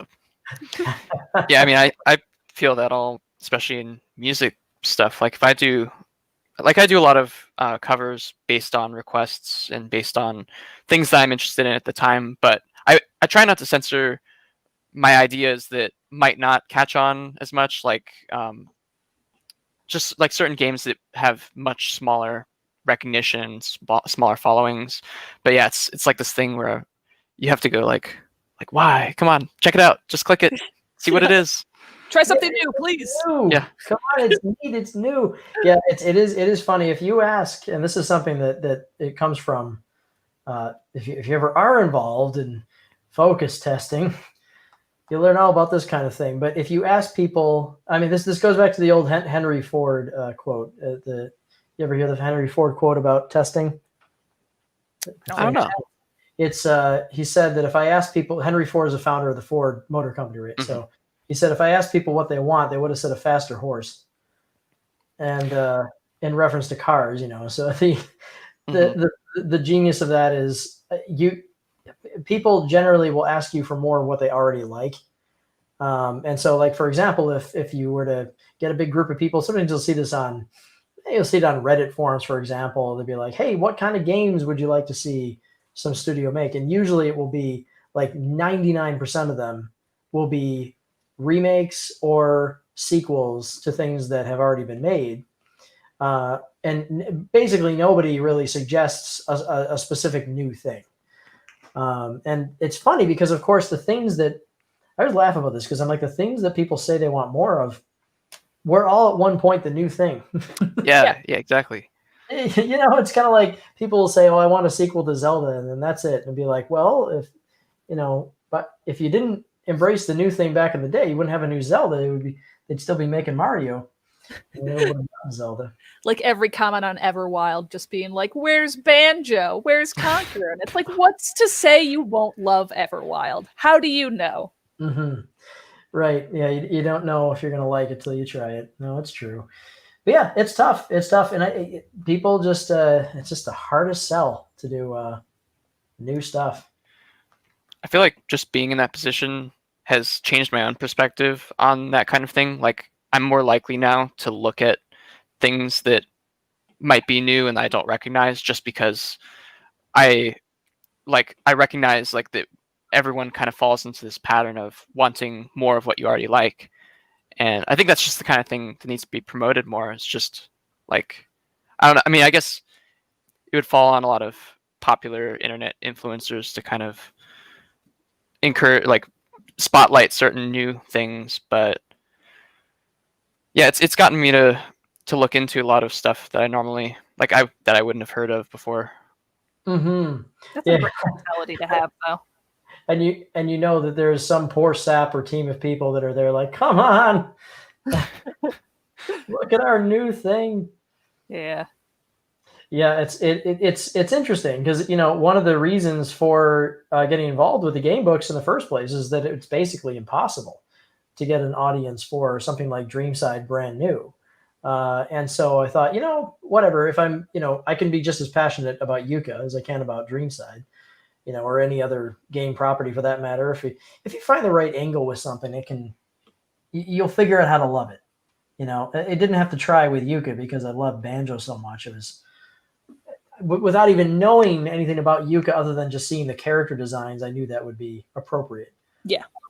You know, and doing a Banjo book would be a dream project. And so I kind of just pretended I was making a Banjo book the whole time until I learned about ukulele. And then I'm like, hey, this is actually kind of more fun for me. The characters are a lot of fun to draw. They really are. I say, having drawn them like 100th the amount of you that you have, but I still love it. Oh, yeah. Oh, man, I've drawn Laylee's sarcastic expression so many times. And her weird claw feet. And that's not like even scratching the surface of how many times I've actually drawn her, because there were so many revisions along the way. A lot of things where it's like, this didn't quite work. And, in fact, the original test page that I did for them had a pretty different look than the final art style. So it was a little closer to the game models. And so, whether it was a good idea or a bad idea to kind of change the direction of the characters here and there, I don't know, but I did. I also think it's totally valid to just think of Yooka-Laylee as Banjo-Kazooie, because at the end of the day, they really are. Even their personalities fit almost to a T. Mm-hmm. Mm-hmm. Well, it's to the point. I mean, the story was written for Banjo. I mean, that because I just didn't have enough to go off of. There was no information. So the only way to write something, I was given an impossible task with it, because it was, pitch a story that's interesting before we tell you more about the game. But I can't really write for the game unless I know what's going on in it. Right. And so it was this like weird impossible task. So instead I just said, I'll pretend it's Banjo, and then we'll adapt as we need to. This pink is never going to print, though. That's the problem. I'm going to have to dull it. Fine on the screen, but it can't do this kind of hot pink. That's a bummer. It'll turn into mush.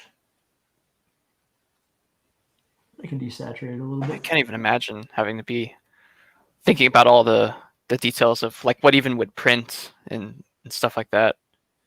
Oh, that's not so tough. You because it's really just the same colors all the time. First of all, if anything's too saturated, it'll have a problem, because when it's on the screen, it's using light to create the color. It's red, green, and blue light, right? So anything that's on the screen, it literally is impossible to create the same colors on print, because it's using non-light based color. It's ink, so it can't be as luminous.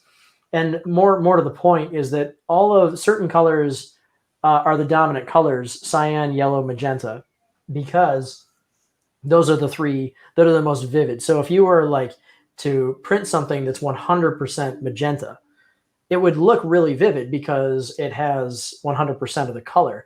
But if you're trying to make a purple, if you combine magenta and cyan, it kind of makes a muddy purple. It kind of looks like junky. So purples, just like really vivid purples, are basically impossible to print. Now, what you could do in certain circumstances is you can use a custom color, where you could do like a really vivid purple and have that added as either replaces one of the colors or as a fifth color that's applied to the process. And it's like you actually have like a 5 color process instead of 4. That's really expensive to do. But sometimes when you see something that's printed and it almost seems like it has this powerful neon color, like a neon orange, that just doesn't seem like it should be on paper, that means that they did like a custom color in the print. But in general, it's the really vivid purples, really vivid greens that you and like aquamarine and stuff like that. Just they do not print. They turn kind of grayish and get muddy. I really enjoyed your write-up about how you talked even just about the Yooka-Laylee logo. You just color shifted a bit for the front of Cracklestone to look better in print. Oh yeah, because of the purple. Yeah. So that's a case, because that purple is like the worst purple to actually try and print. And if you look at the cartridges, or the game boxes rather, you'll see how dull the color actually looks in the game print. Because when they print the sleeve, it's using that purple. It just looks like gray and dulled out and too dark too. That's the other thing too. Purple ends up printing too dark. So push it to magenta a little bit, and yes, it's different. But I also kind of did the same thing with Laylee in the book. I pushed her a little bit toward pink because same reason. I didn't want her to be too dull and too dark. In fact, the first proofs that I got from the printer were too dark. They had to be lightened, even with my like opting for her to be more pinkish and using a lighter tone. It was still, she was way too dark in the print. She almost looked like a silhouette in some of the poses, because when it converts to ink, it just uses a very different language in terms of how it looks. So some things like blues and purples can end up just looking like they're just like solid black.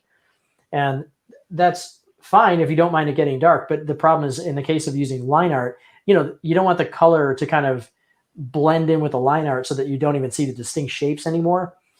So I had to lift up the color on her specifically, as well as like any other kind of dark blue purple, which you can isolate and kind of lift those up, and then you can do an overall lift. So if you look at the digital files that were used for printing, they look way too bright on the screen. But when they print, they're right where you want them to be. Which is kind of important to note for anybody who's doing a lot of print work, is that in general, make it too bright on the screen. It'll probably be where you want it when you print it. I feel like a lot of that is very similar to like music balancing, kind of how once you're done with like the complete track, you have to put a lot of EQ and a lot of extra balancing on it just to make it sound good on all devices. I guess that's kind of similar because it's kind of like when it goes to print, that's like listening to it on your phone and hearing it in mono on different speakers and hoping it sounds just as good as it does in stereo with your headphones. That makes a lot of sense. Yeah, right. Because you have to make it work with different devices. Like you don't know what people are going to be listening to it with, right? Yeah, absolutely. Yeah, I constantly am like sending stuff to my phone just to play it on there and be like, okay, well the bass sounds a little weird there. Let me tweak that and just get it to sound best on everything, like all around. I did, Julie, you'll appreciate this. I did one step that took actually quite a long time that turned out to be a total waste of time. And it was, I did some print tests. This is why it's important to think. Okay. So I did some print tests at home. So I have kind of a nice printer at home that I use mainly just for this. It's for print tests. I use like this cheap knockoff ink that will not last, but it's perfect for doing print tests because I can see how it'll look on paper. So I don't use it to like produce any prints or anything that I would sell, but it's just perfect for testing colors, right? Right. And so what I did was I took the whole book and I printed out every single page. And then I would look at the print, and if there were any problems with it, I would tweak the colors accordingly, right? I did this, of course, with backups of all the files. So if I made a bad change, then I would be able to regress to the older file. Right. What I neglected to realize is that my printer is an 8-color printer instead of a 4-color printer. Oh, no. Now, I knew it was 8-color, but it just did not mix in my head that the colors that are showing up on my printer cannot be reproduced by the printing press. So I would go and I would say, oh, this green is fine. It looks great. It's nice and vivid and bold. And then I would get the proof print from the printer, which is expensive, by the way, every time you do it. Yeah. I looked at it and I thought, oh, why does it look so dull? Like they did a terrible job. Like, wait a minute. No, I did a terrible job. And so that was a major, major stupid thing that I did. And the worst part about it is I took all that time to make the changes to all the pages, like every page in the book. Oh my and then God. I had to regress back to the original and then make the changes according to the proof. So it's like I had to redo the entire color temping process several times to balance with the proofs that I would get back and forth. So it'd be like, get a proof. Okay, it's too dark. Now I need to go through and lighten, and sometimes in specific areas. And then it's like, order more proofs, wait like another week and a half. This is one of the reasons it took so long to prepare for print, just because you have to like wait for them to do the proofs. You have to go through the whole system. It's like starting up a steam train. Okay, they got to pack them all together, mail them to me. I got to get them in the mail. And every one of these is an overnight package, which is expensive. And it's like, oh, here we go. More and more hundreds of dollars down the drain going back and forth to make sure that the colors are just perfect. So it's like the end result of that book and getting the colors the way that they are, it would look so much worse if we didn't do this. I think we all respect the work that was put in. Oh, it's just it's what has to be. It's what has to be done. But the same thing, like you say, with music mixing, right? It's like you spend all this time on the music. You want to make sure that people hear it properly.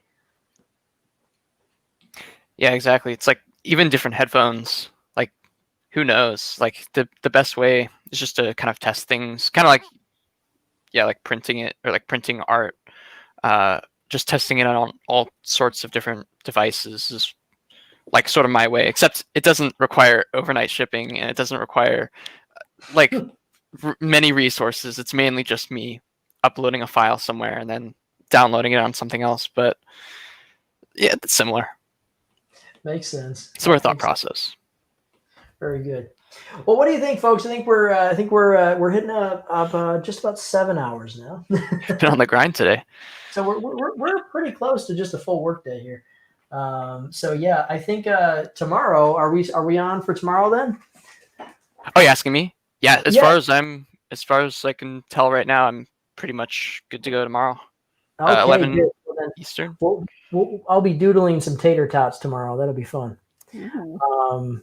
Some tater tots. Frying up some artwork. Yeah, fry it up. Yeah, very good. So yeah, let's plan on that, and I think we can probably do the same time, maybe 11 a.m. Does that work? Yeah, that works for me. Are you Eastern? Sorry, you cut out for a second. What'd you say? Are you in the same time zone? Are we both Eastern? Yep, I'm down in Florida. That's right. Okay. So same exact time zone. I can definitely be up by then, hopefully. Okay. Well, perfect. Well, we'll plan on that. I'll get started up, and you can join when you're ready, and we'll fry up some Tater Tot Tunes artwork. That'll be a lot of fun. Yeah, awesome. Cool. Well, thanks for jumping on. This is a lot of fun. It's always more fun with more people. I agree. Yeah, thank you. I really am very uninteresting by myself, so it's very good. Give yourself some credit. Yeah, but if I ramble on, then I assume everything I say is interesting. I just don't know that other people agree. So anyway, let's jump on tomorrow. So thanks for coming. Thanks everybody for watching. For those of you poor people who've been on this for 7 hours with us, I need to know why. I wonder who's on for the whole 7 hours. There might just be one person. It's my work. But yeah, all right. Well, great. So we'll see you tomorrow. So thanks for coming. Yeah, thank you guys for having me. Yeah. All right. Well, have a good night, everybody. Thank you so much for having me. I hope I can be on again. And it was really cool to meet you, Adam. So good luck with your tater tots. You as well. Thank you. Cool.